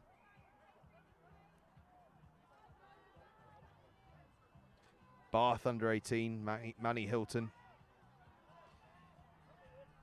But in the meantime, Onar Sevens are looking to level things up right away. It's the pace man on the outside, Ben Cranwell, who does so, burns around the outside and underneath the post as well. Onar Sevens responding perfectly to that score.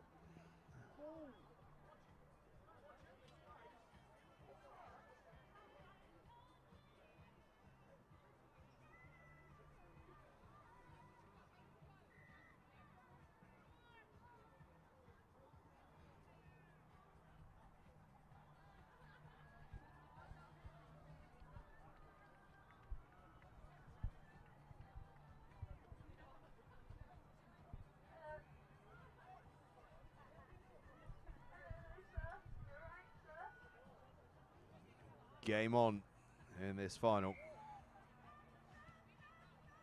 1 try each.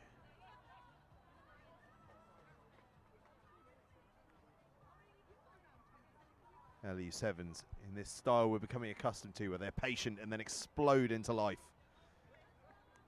That one just not quite working though. Foot in touch, so we'll come back for the line out. On guard ball.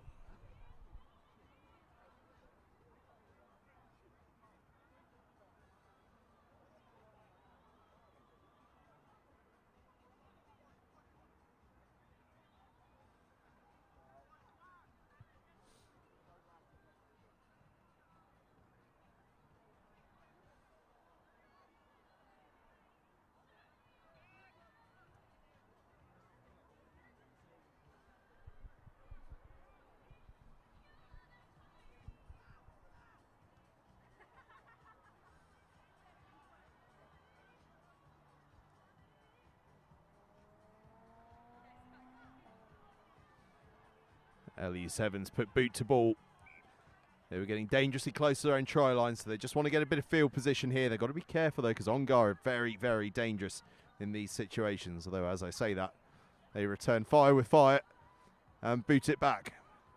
Surely we're not going to get a bit of kick tennis. No, we're not. LIT7s think broken field, that's what we love. Try and find a bit of space. There is some down the left-hand side. Oh, there's a lot of space down the left-hand side. Oh, they're going to get away for the try.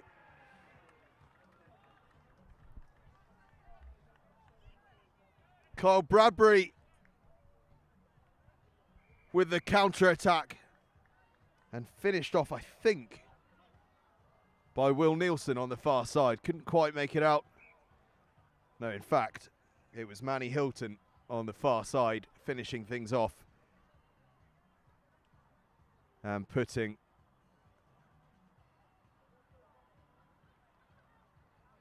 LIT7s back in front.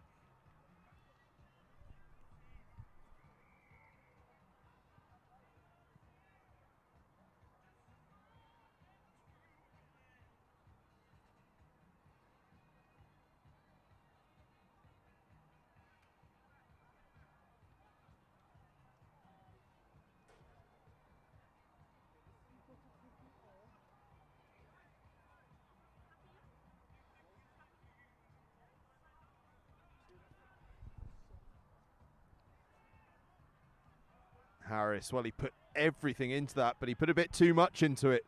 Goes out on the full. So we'll come back for a free kick on halfway to Onar Sevens.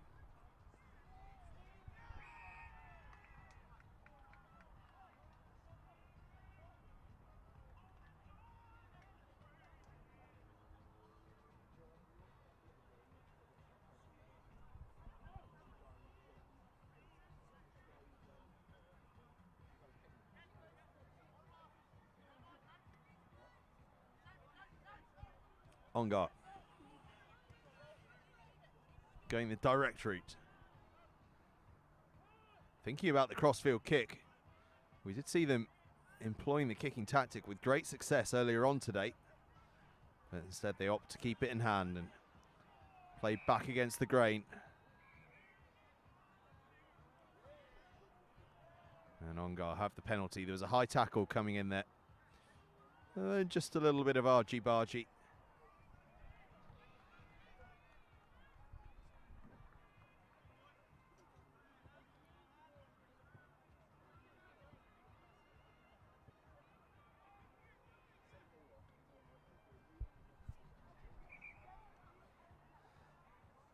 Referees got the card out. I think this must be for the reaction to the high tackle. I wonder if this penalty... It's turned into a yellow card. And LIT7s have the penalty and a player's advantage. What can they do with that advantage? Hustling and bustling their way up beyond the 10-metre line. But turned over by Onar. And at the moment it's 6 on 6, because I think one of the LIT7s players has Done himself a bit of mischief taking that one into contact. Onar playing down the far side. Looking to get an offload away. Not finding one. Pass was forward. That's half time.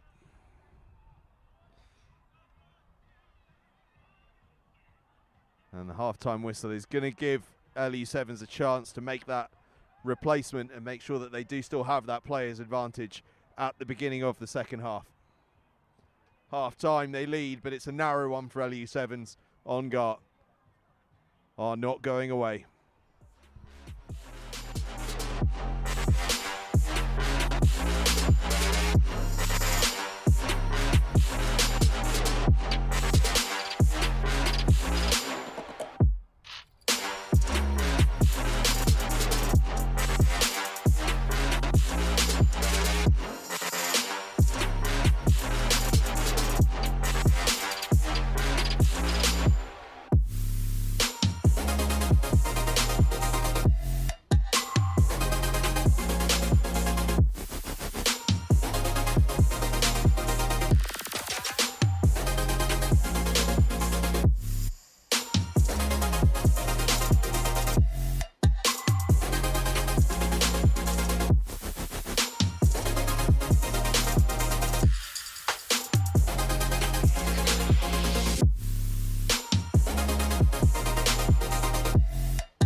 Delayed start to the second half as Tom Rendell is helped off the field, former Henley College man.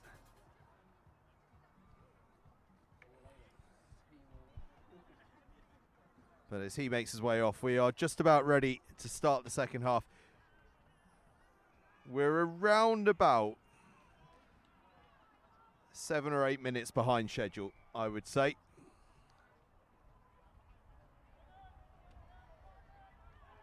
That kickoff bounces into LIT7's hands. But the pass was forward, so we'll come back for the scrum to LIT7s.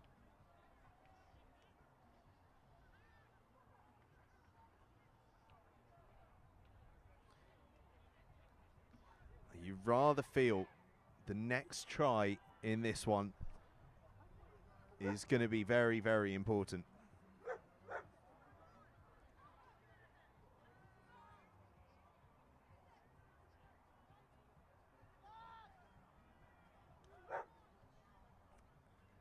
LIT7s looking to try and engineer that score from this position.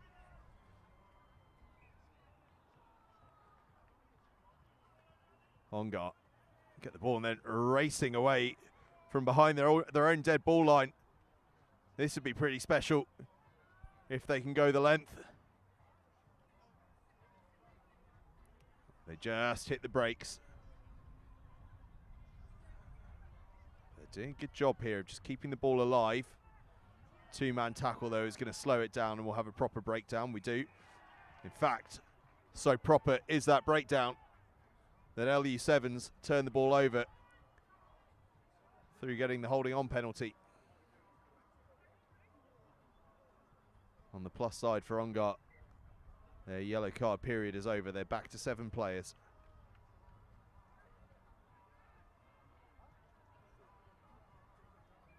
Now here's an interesting one. I think LIT7s may have opted for the posts. George Harris. Well, you don't often see that. George Harris says, "Do you know what? I think I can slap this over. I'll take the 3, please." And he has done. How important could that be when this all shakes out?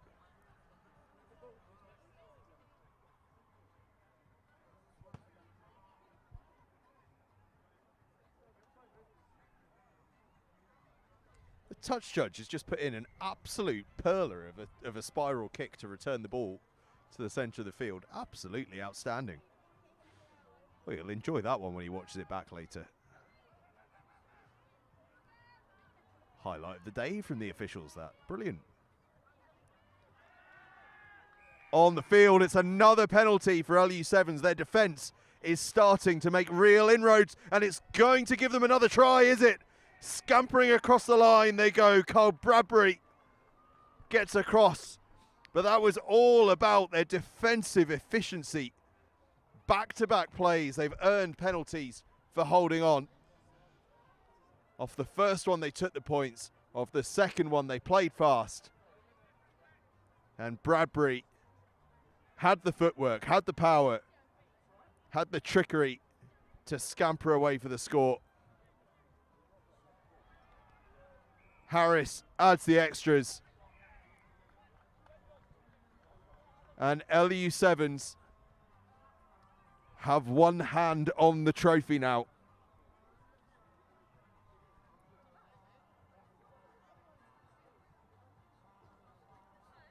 Would you be interested in having a fantastic Hackney Glady who is injured help commentate on the final? Absolutely, always. Fantastic. She is in a knee brace. She is in a knee brace and on crutches. Could you pass it if she comes pitch side? Could you pass the mic down here? Yeah, tell you what we'll do. We won't have her as a co-coms because we've got the height. But I'll basically interview her sort of. See what I mean? I'll pass it back and forth a bit. Otherwise, I mean, we're a rugby team. We can get her up there if needs be. That's right. We can I can chat to her because I can just pass her. Yeah, we'll sort it out. Be fine. They're playing off with the skates. Ongar, get away, round the outside. Oh, they needed that. They really, really needed that. Crucial from Onar Sevens and James Gold. Just as LIT7s were seizing control of this final. Onar get a try that keeps the dream alive.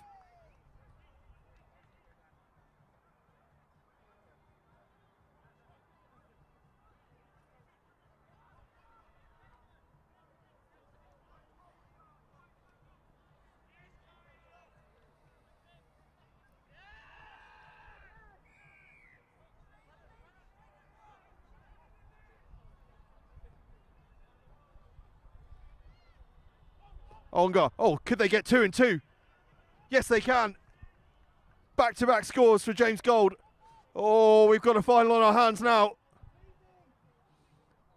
Oh, this would be sensational. This would be sensational. Surely they can't do it. 2 scores in quick succession from Onar Sevens. And from LIT7s having one hand on the trophy, it is game on. And the cheeky kickoff works. They just roll it forward. Could there be an opening? Offload doesn't stick. Oh, Onar keeping the ball alive, keeping it moving. Trying to draw and give on the outside, but the defence is wise to it. They have a little dart around the blind side. Offload sticks. Is there some space out there for Onar? Can LIT7s hold out? Onar are going to go. Onar are underneath the posts. How about this? How about this from Onar Sevens?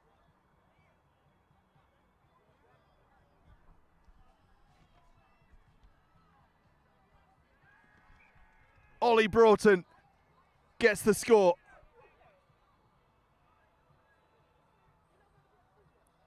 A yellow card is dished out to LIT7s, I think for some back chat.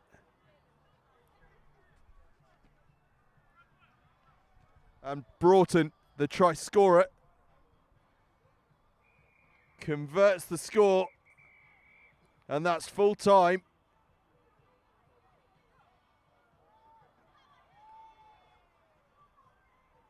And Honor's even, and I think we're having a bit of a chat here about what exactly we do next.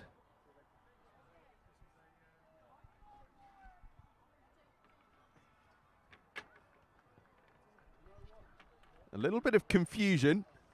High fives from Onar Sevens. Referee still conferring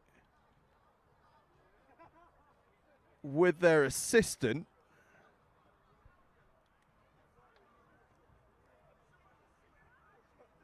Well, I think we're doing a bit of adding up here, in fact. Possibly differing opinions on what the score is. Referees calling the captains together. Well, I tell you what, have you ever seen a final end quite as dramatically as this?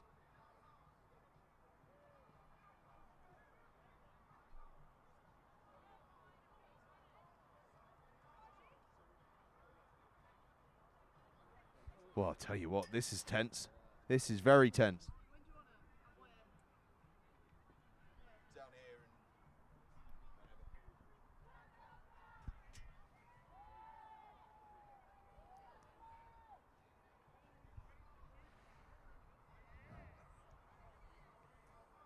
Onar.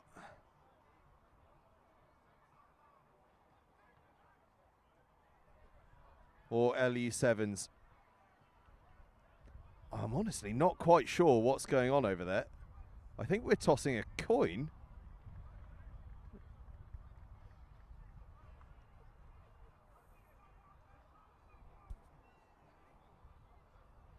Well,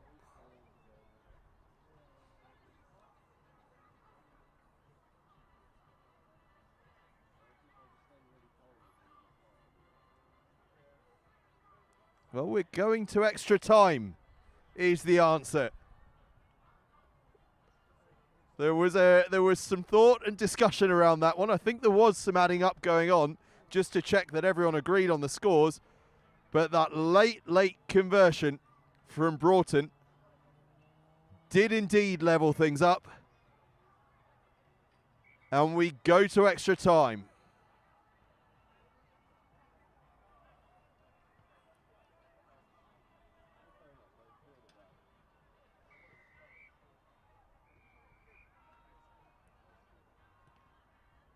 LIT7s get us underway.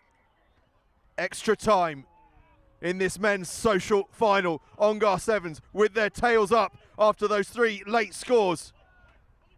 Into the hands of the try scorer Broughton. Onar. Ship it out to the left-hand side. How's the lactic acid? It's all right. It's golden point as well. Onar Sevens. From nowhere. They were down and out. But Onar Sevens win the Men's Social Cup at the Manor Sevens leg of the LIT7s Series. In the most dramatic of circumstances, it took 3 late scores in normal time for them to level the game up. And then, with the very first play in extra time, they win the game on golden point. I think it was Will Kerwin on the far side that got the crucial score. But my goodness me, that is something pretty special. And it's a sharp turnaround here because we move straight on to the next final. which is Eaton Manor against Hackney Gladies.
Okie dokie, right, second final of the day. It's the Women's Open Final.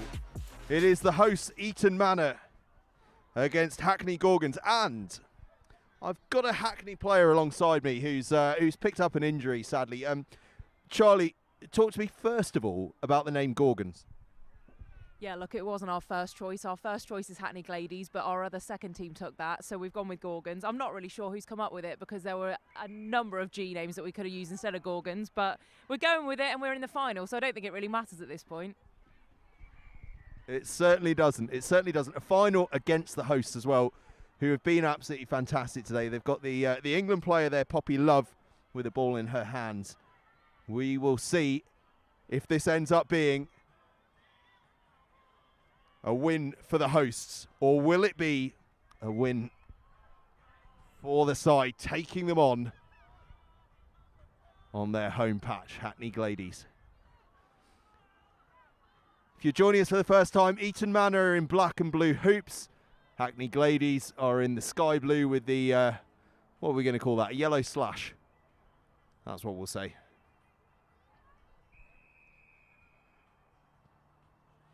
Eaton Manor kick deep towards Hackney Gladies. Hackney Gorgens even. Even I'm getting stuck into the original naming. They have a little sniff around the outside early on. Oh, great cover, great cover. But just a little sight there of what Flora Gibbons can do. And Charlie, Flora looks like she's got some pace around the outside there. Yeah, there's no stopping Flora when she's on a run, but Wookie as well with the support there. She is a combination of rapid speed and there's really no stopping them. I mean, other than if you're 5'10", that's probably the only way to stop them, to be honest. I know that feeling. Waiting for someone enormous to come and stop me. And they often do. Poppy Love feeds the scrum. Eaton Manor will look to attack from anywhere, and Poppy Love in particular. And Poppy Love is going to get off to a scoring start unless, oh, the footwork will do it. The footwork does it from Poppy Love. Well, I mentioned before the game, they had an England player in their ranks, and it's that girl there, Poppy Love.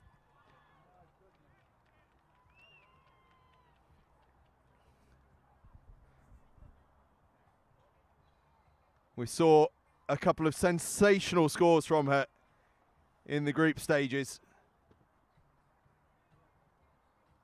And that one is another absolute peach, a contender for try of the tournament. As Poppy Love sends the hosts into a 5-0 lead early on. This the second of 3 finals. Onar Sevens sensationally won the social competition in the men's side in the previous one in extra time. This one between Eaton Manor and Hackney Gorgens. Eaton Manor, the hosts, lead 5-0 after that Poppy Love try. And after this, we move on to the men's competition in the open.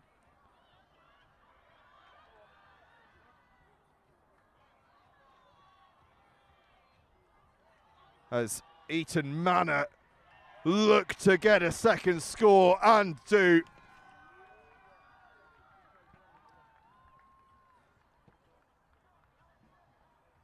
Simbi Sakiru gets the try. The power she offered up there to just haul herself across the whitewash. Quite outstanding. And I'll tell you what, the party will explode into life here if the hosts manage to get the victory here.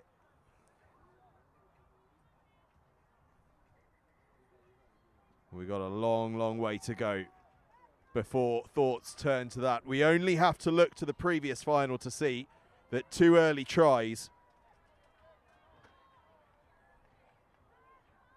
can easily be overturned. Hackney Gorgens claim that kickoff quite brilliantly, actually, over the shoulder. They'd love to respond quickly, and they might well do. Half a break there. Great tackle coming in. Been a feature of the Eaton Manor game is their defence, but not rolling away in the tackle. Hackney have the penalty. They go quickly, but the rest of the team aren't wise to it. Offloading game is going. They're going to have a little look around the outside, but the defence is good. But it's a high tackle, so there's going to be a penalty in 5. And Hackney keep going, and Hackney are still going. And Hackney get away around the outside.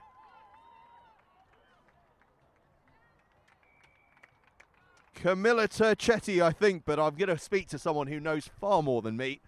Camilla Turchetti, am I right? It is indeed. She is our captain for our full 15 squad, and if there's one thing you don't want to do is give her any pace or any space, because she will score even if there's people in front of her. She is an absolute weapon in both the forwards and the backs. In our full 15 squad, she's played in both, and yeah, she's an absolute formidable player, and I really would not want to be on the wrong side of her. And how important was that score? 2 quick tries from Eaton Manor. They were getting ahead of steam. Important to get the next one. Yeah, of course. I mean, if there's one thing the Gladies won't do is go down without a fight, and we are always going to stay in it until the very end. But, you know, when you've got, especially when you've got big names in the other team, you've got to make sure that you're staying in it, and you've got to make sure you're competitive right the way through. Absolutely. An important score from Hackney there. Really, really important. Just keeps the pressure on the hosts.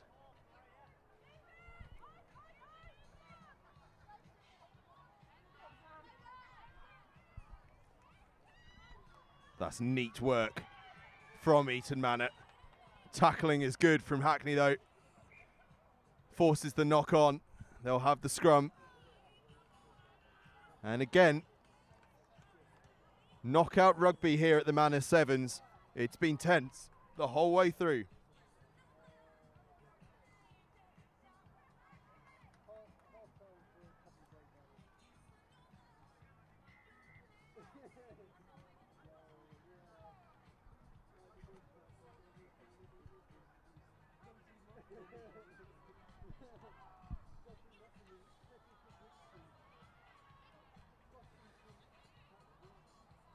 Hackney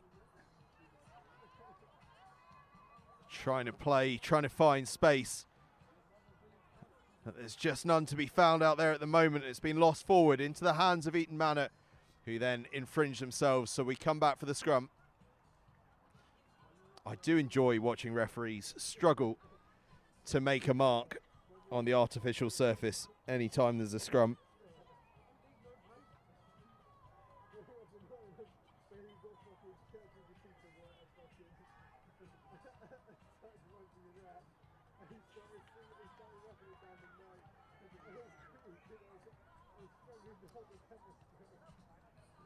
If you were tuning in expecting the men's open final right now, that's just being delayed slightly. We're just coming towards the end of the first half here in the women's open final. The men's open final will follow this. Stallions RFC against Shogun Sevens. But in the meantime, the women's open final is keeping us very entertained. Eaton Manor, the hosts, are 2 tries to 1 up against Hackney Gorgens. And that is half time. A fantastic first half. And we are in for an absolute nail biter in the second half. Stay with us. Eaton Manor with a tight lead over Hackney Gorgens at half time here in this women's open final and the Manor Sevens leg of the LIT7s Series.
Time done. A huge 7 minutes coming up. The women's final at the Manor Sevens leg of the LIT7s Series. Hackney Gorgens in their sky blue shirts kicking off to find rugby, not to find rugby now, I'm terribly sorry. What am I on about? Eaton Manor in the black and blue. The host team who are leading 2 tries to 1 at the start of this second half and looking for a third with ball in hand here at Eaton Manor.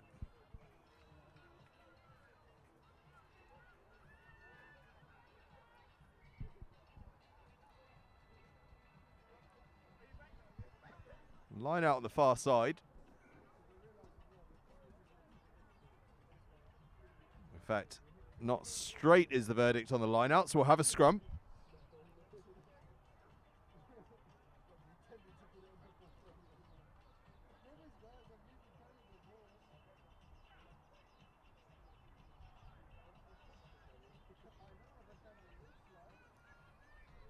Hackney. Work the ball into a bit of space, the big handoff, and now it's a race to the line. How's your pace? Oh, it's plenty good. It's plenty good enough.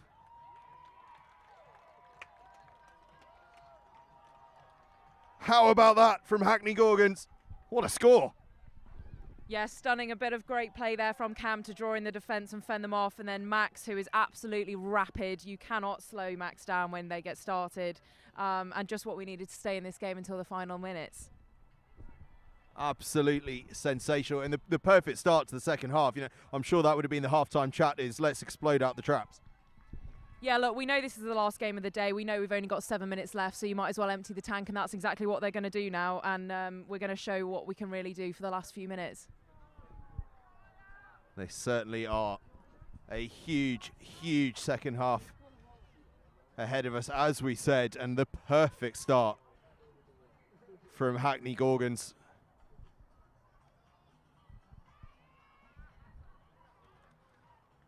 But Poppy Love might have a thing or two to say about it. Feet just give way under her as she tried to step back inside. Now her side have a penalty. No release in the tackle. Love wanted to go quick, but she was ahead of the mark, and there's a player down injured.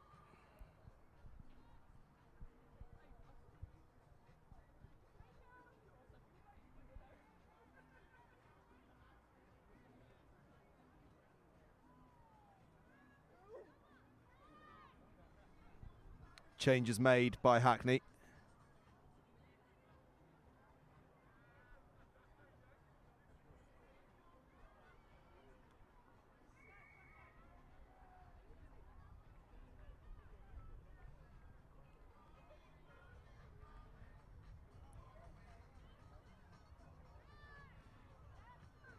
Eaton Manor trying to draw around the outside.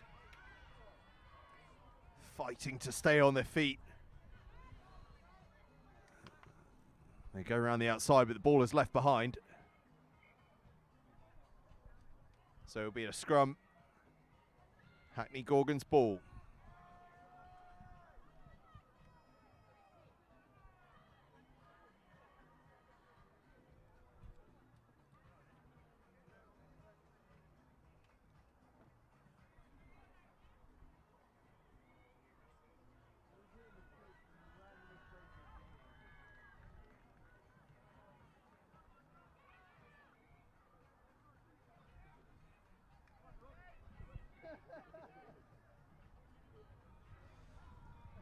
Bit of a delay while a couple of changes were made.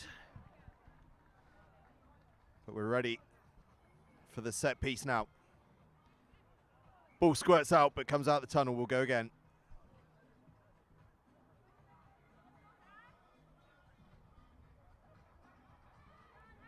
Got to be so alert at these scrums, particularly with Poppy Love bouncing around. That one's out the tunnel as well, but the referee's not spotted it, and Poppy Love just has a little dart around the blind side.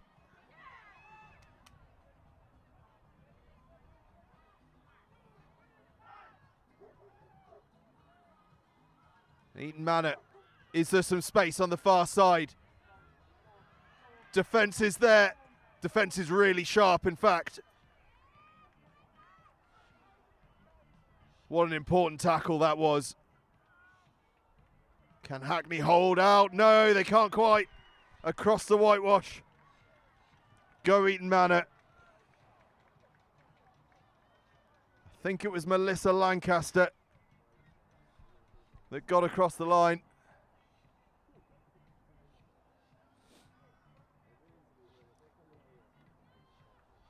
And Eaton Manor nudged themselves ahead again. But it is starting to get awfully tense out there. Time is ebbing away in this final. Love's conversion won't go. But Eaton Manor have the lead. Prowling on the touchlines are Stallions, waiting to come on for their cup final against Shogun Rugby, coming up right after this.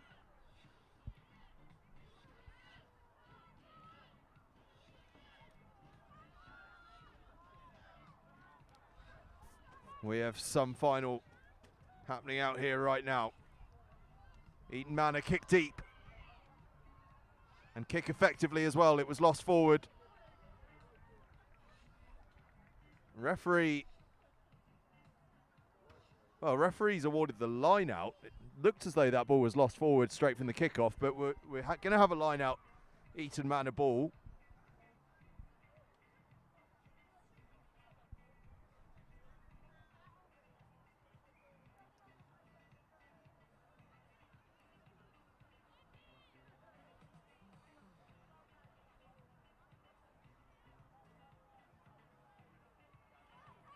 Line out. Well, it's a little skew-whiff, but we play on anyway. Eaton Manor pushing for a try that might just make the difference. Around the outside, they try to go. Around the outside, they do go. That's the score.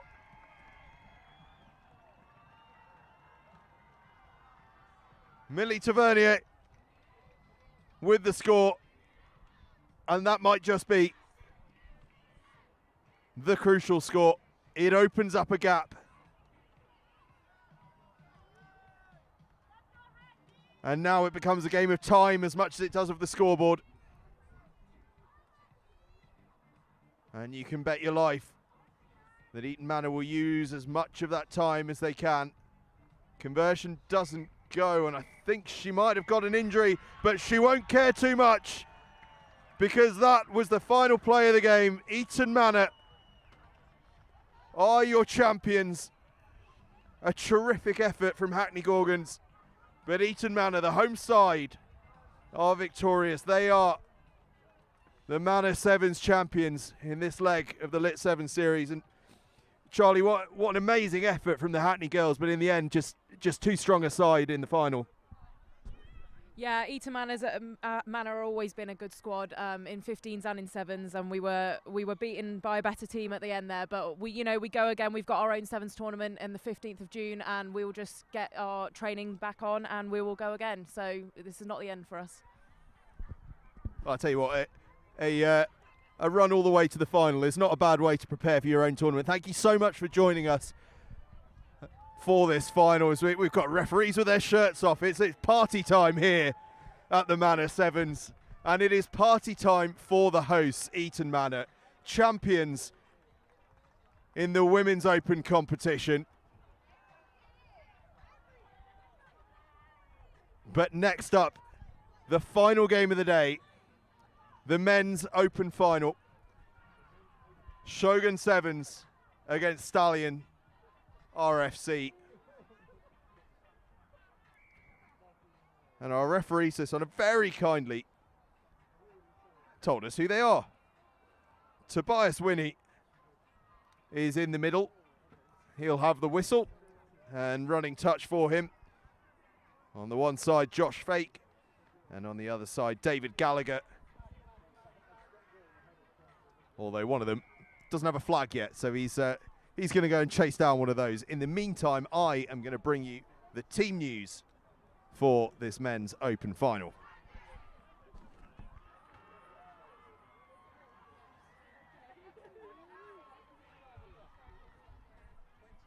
Stallion's squad is number 2, Rich Adeniyi Jones. Number 6, Olu Odunlami. Number 7, Suvwe Abano, the former John Fisher superstar. Number 15, Ade Lipedi SR. Number 3, TJ Ajuchi. Number 5, Aaron Bello. Number 18, JT Anthony. Number 12, Faisal Olabuye. 19, Iziok Og-Essien. 16, Tom Fitch. 11, Caleb Adatona. 10, Alex Onyehasi. And 17, Peace Ejiro.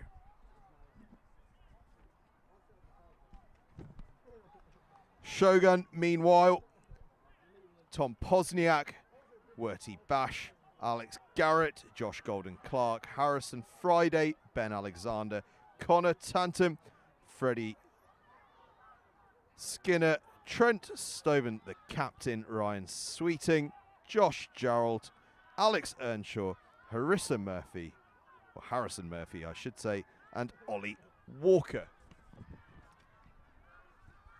And for those of you that haven't seen us with these sides today, Stallions are playing in the white with the green waves. Shogun in the white with the red splashes. As the sun starts to set here at Eaton Manor RFC. The final of the Men's Open. Penalty to Shogun. Remember, they won leg 1 of the LIT7s Series at Chelmsford last month.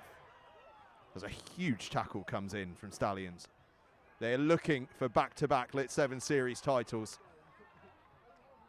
But Stallions putting them under real defensive pressure right now and forcing the knock-on.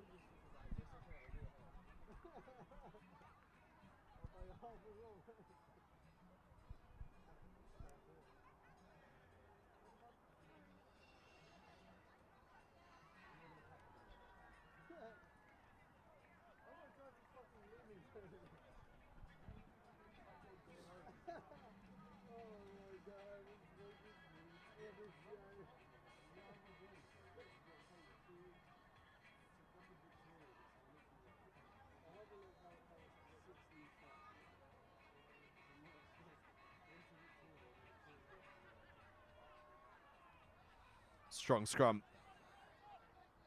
from Stallions. But the ball is lost forward. And I tell you what, this is a physical encounter, isn't it? Already in just this opening couple of minutes, you can feel the physicality.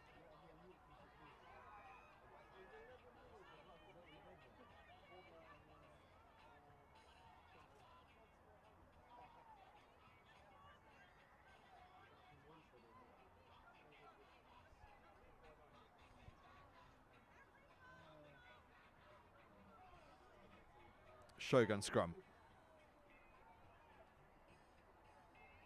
Tidy scrum it is too. As they pull back across in that classic Sevens move.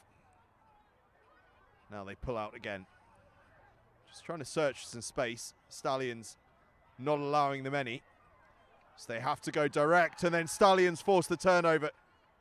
This defensive wall from Stallions has been so impressive in the early part of this game. Really have put Shogun under all sorts of pressure, but Shogun equally in defence have been super aggressive. Neither side allowing the other any kind of space at the moment.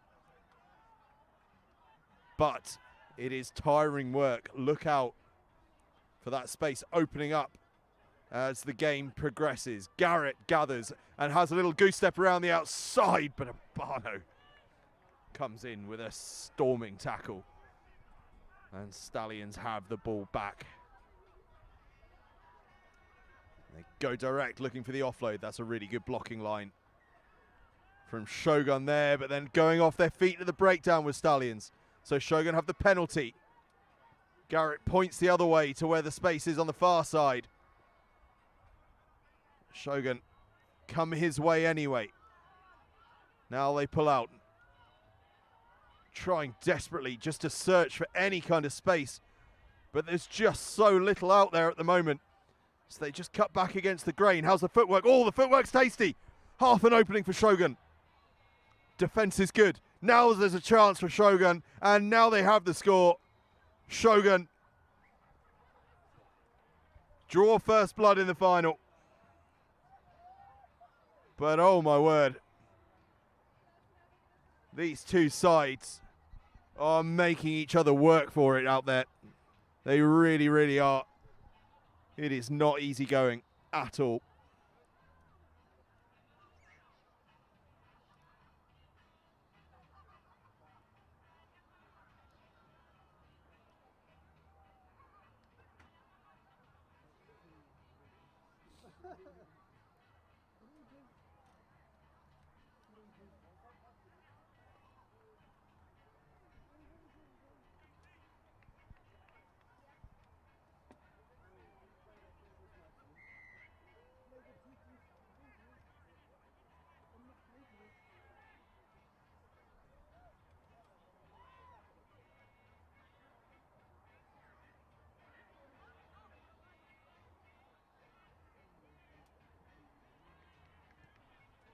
Shogun restart long. They're going to hope that this one just sits up and doesn't run dead, but it will run into dead ball area. But that means that Stallions will have to play it, and play it they do, and there could be a bit of space around the outside, slightly broken field, but it's good cover tackling, using that touchline as the extra defender, and it'll be a Shogun line out.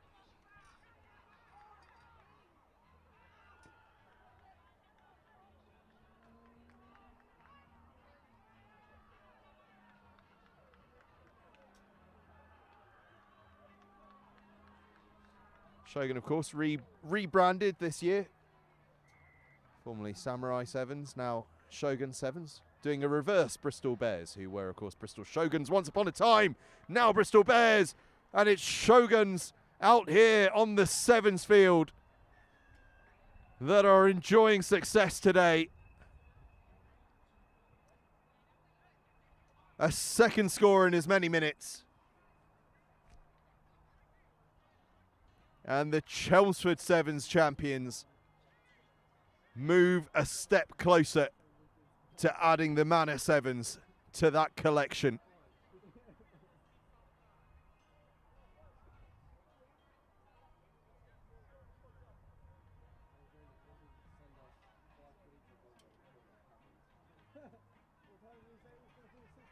Clinical stuff from Shogun.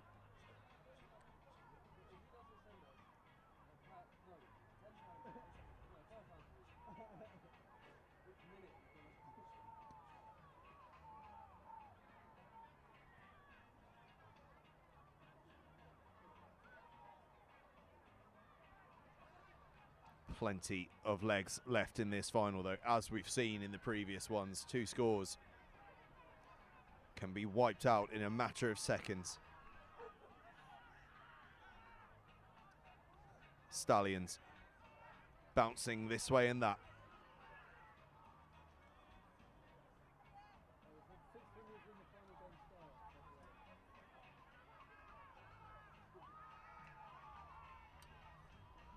Can they find an opening? They're showing patience here. Half a break, but the tackle comes in. Sharp work from Garrett. Stallions still go on, though.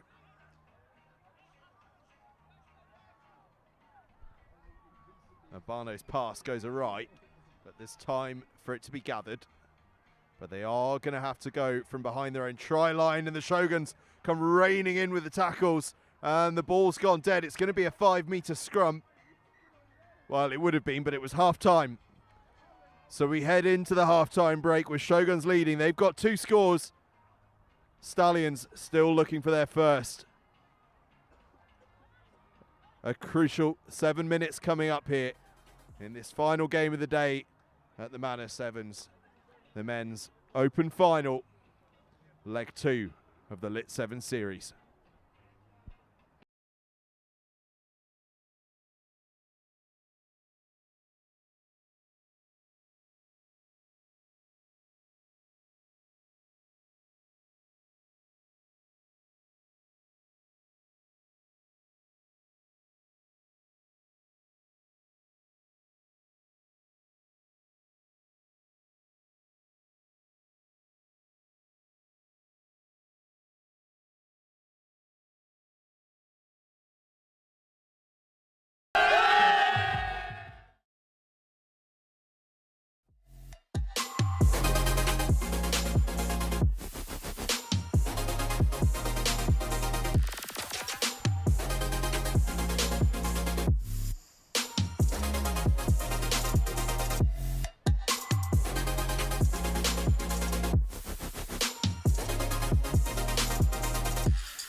Tobias Winnie finishes his water, heads up to the halfway line to get us restarted here in this men's open final at the Manor Sevens. If you're just joining us, Shogun Sevens have the lead, 2 scores to nothing against Stallions. But as we have seen all throughout the knockout stage of this competition, 2 scores can disappear in the blink of an eye.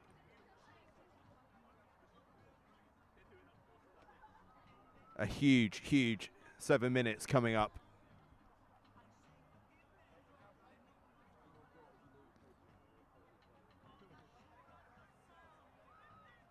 Both sets of players moving very, very slowly into position indeed. They are trying to conserve every last drop of energy. It's been a draining day and a grueling final so far. They know they will need every little bit that they've got over the course of the next 7 minutes. Shogun get us started. Stallions receive the kickoff cleanly and go direct early on.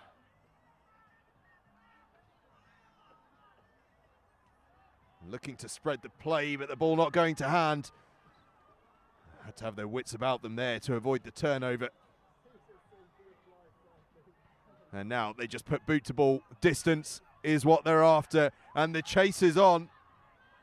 Garrett's after it for Shoguns. He's going to get there first, but I'll tell you what, he's going to be under all sorts of pressure when he gets there.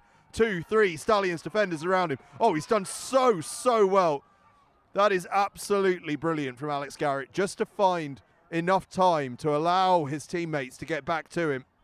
That was brilliant. And now they're going to counter the other way. Oh, this will be sensational if they do it. This would be absolutely sensational. They put boot to ball. All it needs to do is just sit up, but it's just nutmegged him. Oh, nutmegged by his own kick. Oh, how important might that be when this all shakes out? Breathless passage of play.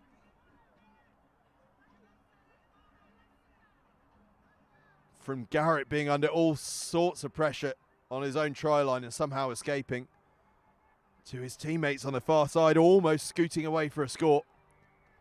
What they do have, though, is a line out deep inside the Stallions 22. And it's a line out they've won.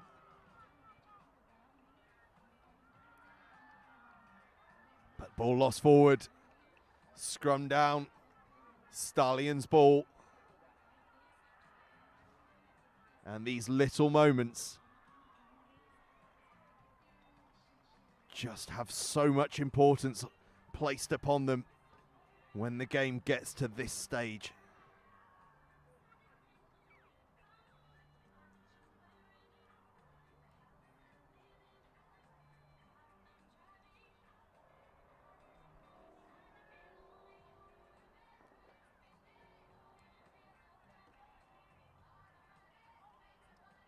We're going to go again on the scrum. And Shoguns will be thinking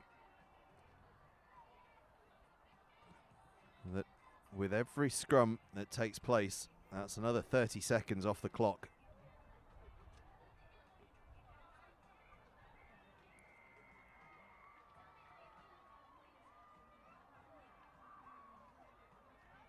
Shogun steal it. They get the ball down. The referee's going to have a word with his assistant. I think he was blindsided, but I think the ball's come straight out the tunnel on the far side. So we're going to go again on the scrum. But again, that is more time taken out of the clock. A problem for Stallions. And the sweetest news you can hear if you're a Shogun. This time the ball comes out of the scrum. It's scrappy, but it's come out on Stallion's side. But again, they're forced into the kick. It's charged down, but it goes dead. 5 metre scrum. Stallion's ball. But this clock is just ticking by and ticking by.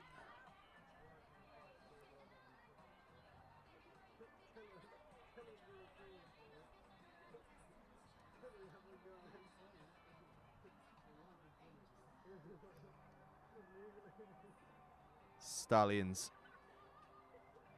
could do with clean ball off this scrum.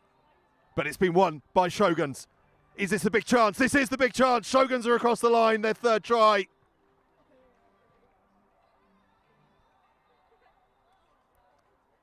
We scrummed and we scrummed and we scrummed, and eventually Shoguns got what they were after. The win against the head. The poacher's try around the fringe. And now a sizable advantage to take into the final few minutes of the Manor Sevens final.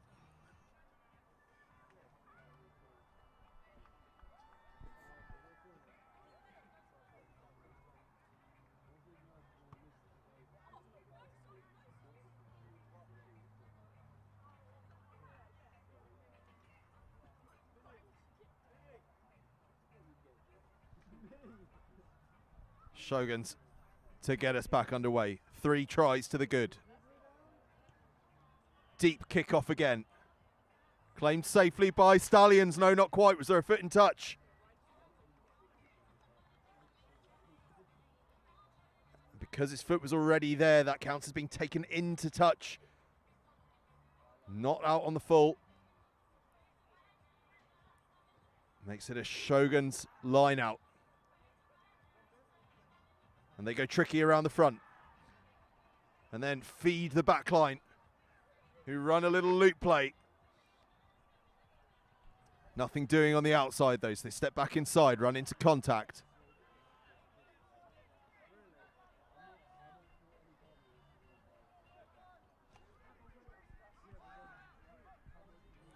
Defense up fast from Stallions. Shoguns find a bit of space though with that cheeky offload, and they're going to get away for a fourth here. Yes, they are. 4 tries for Shogun Sevens. Wow. They are just so clinical.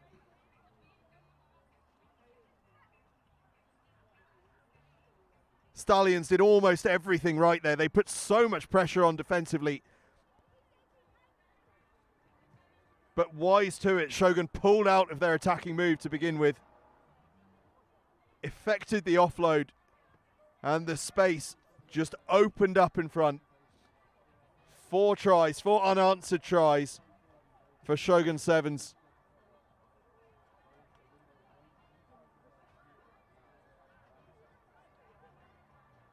They are going to make it back-to-back titles now, surely. The LIT7s Series is under the control of Shogun Sevens.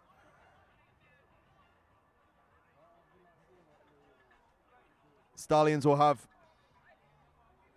the throw in at this line out.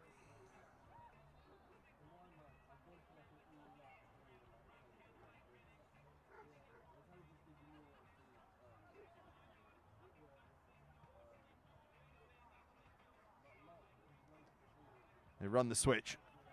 Half get through the tackle. But look how quickly the defense is back in place. Although illegal at the breakdown, so Stallions have the penalty. And they are starting to go direct now, Stallions. But they've been turned over. Shogun starting to enjoy themselves now as they go around the outside. Just held short. Still they move the ball. Now they'll get the 5th. Oh, it was lost forward. Oh, but it's party time if you're a Shogun. They're trying it all. And that is that. Shogun Sevens are your Manor Sevens champions. Back-to-back LIT7s Series titles. Chelmsford last month. Eaton Manor this month. Can anyone stop this Shogun Sevens machine on the LIT7 Series circuit? We will find out in due course, but for now all that remains is to congratulate Stallions for a fantastic run to the final and Shogun Sevens for a fantastic performance, not only in the final with those 4 unanswered tries, but also throughout the day where they were just spectacular at times. Congratulations also to the hosts Eaton Manor, who won the Women's Open, and of course to Onar Sevens, who so dramatically won that men's social competition in extra time.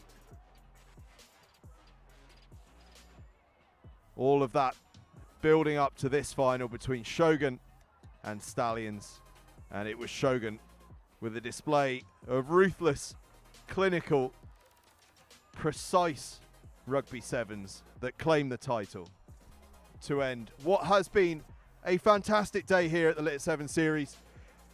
And just a reminder that the LIT7s continues on Saturday the 25th of May at Plough Lane in Wimbledon for the London Sevens, 12 teams, international sevens in southwest London. That will be live throughout the day on Saturday, so do be sure to join us for that one. But from all of us here at the Manor Sevens, leg 2 of the LIT7 Series, it is goodbye, good night, and thank you so much for watching.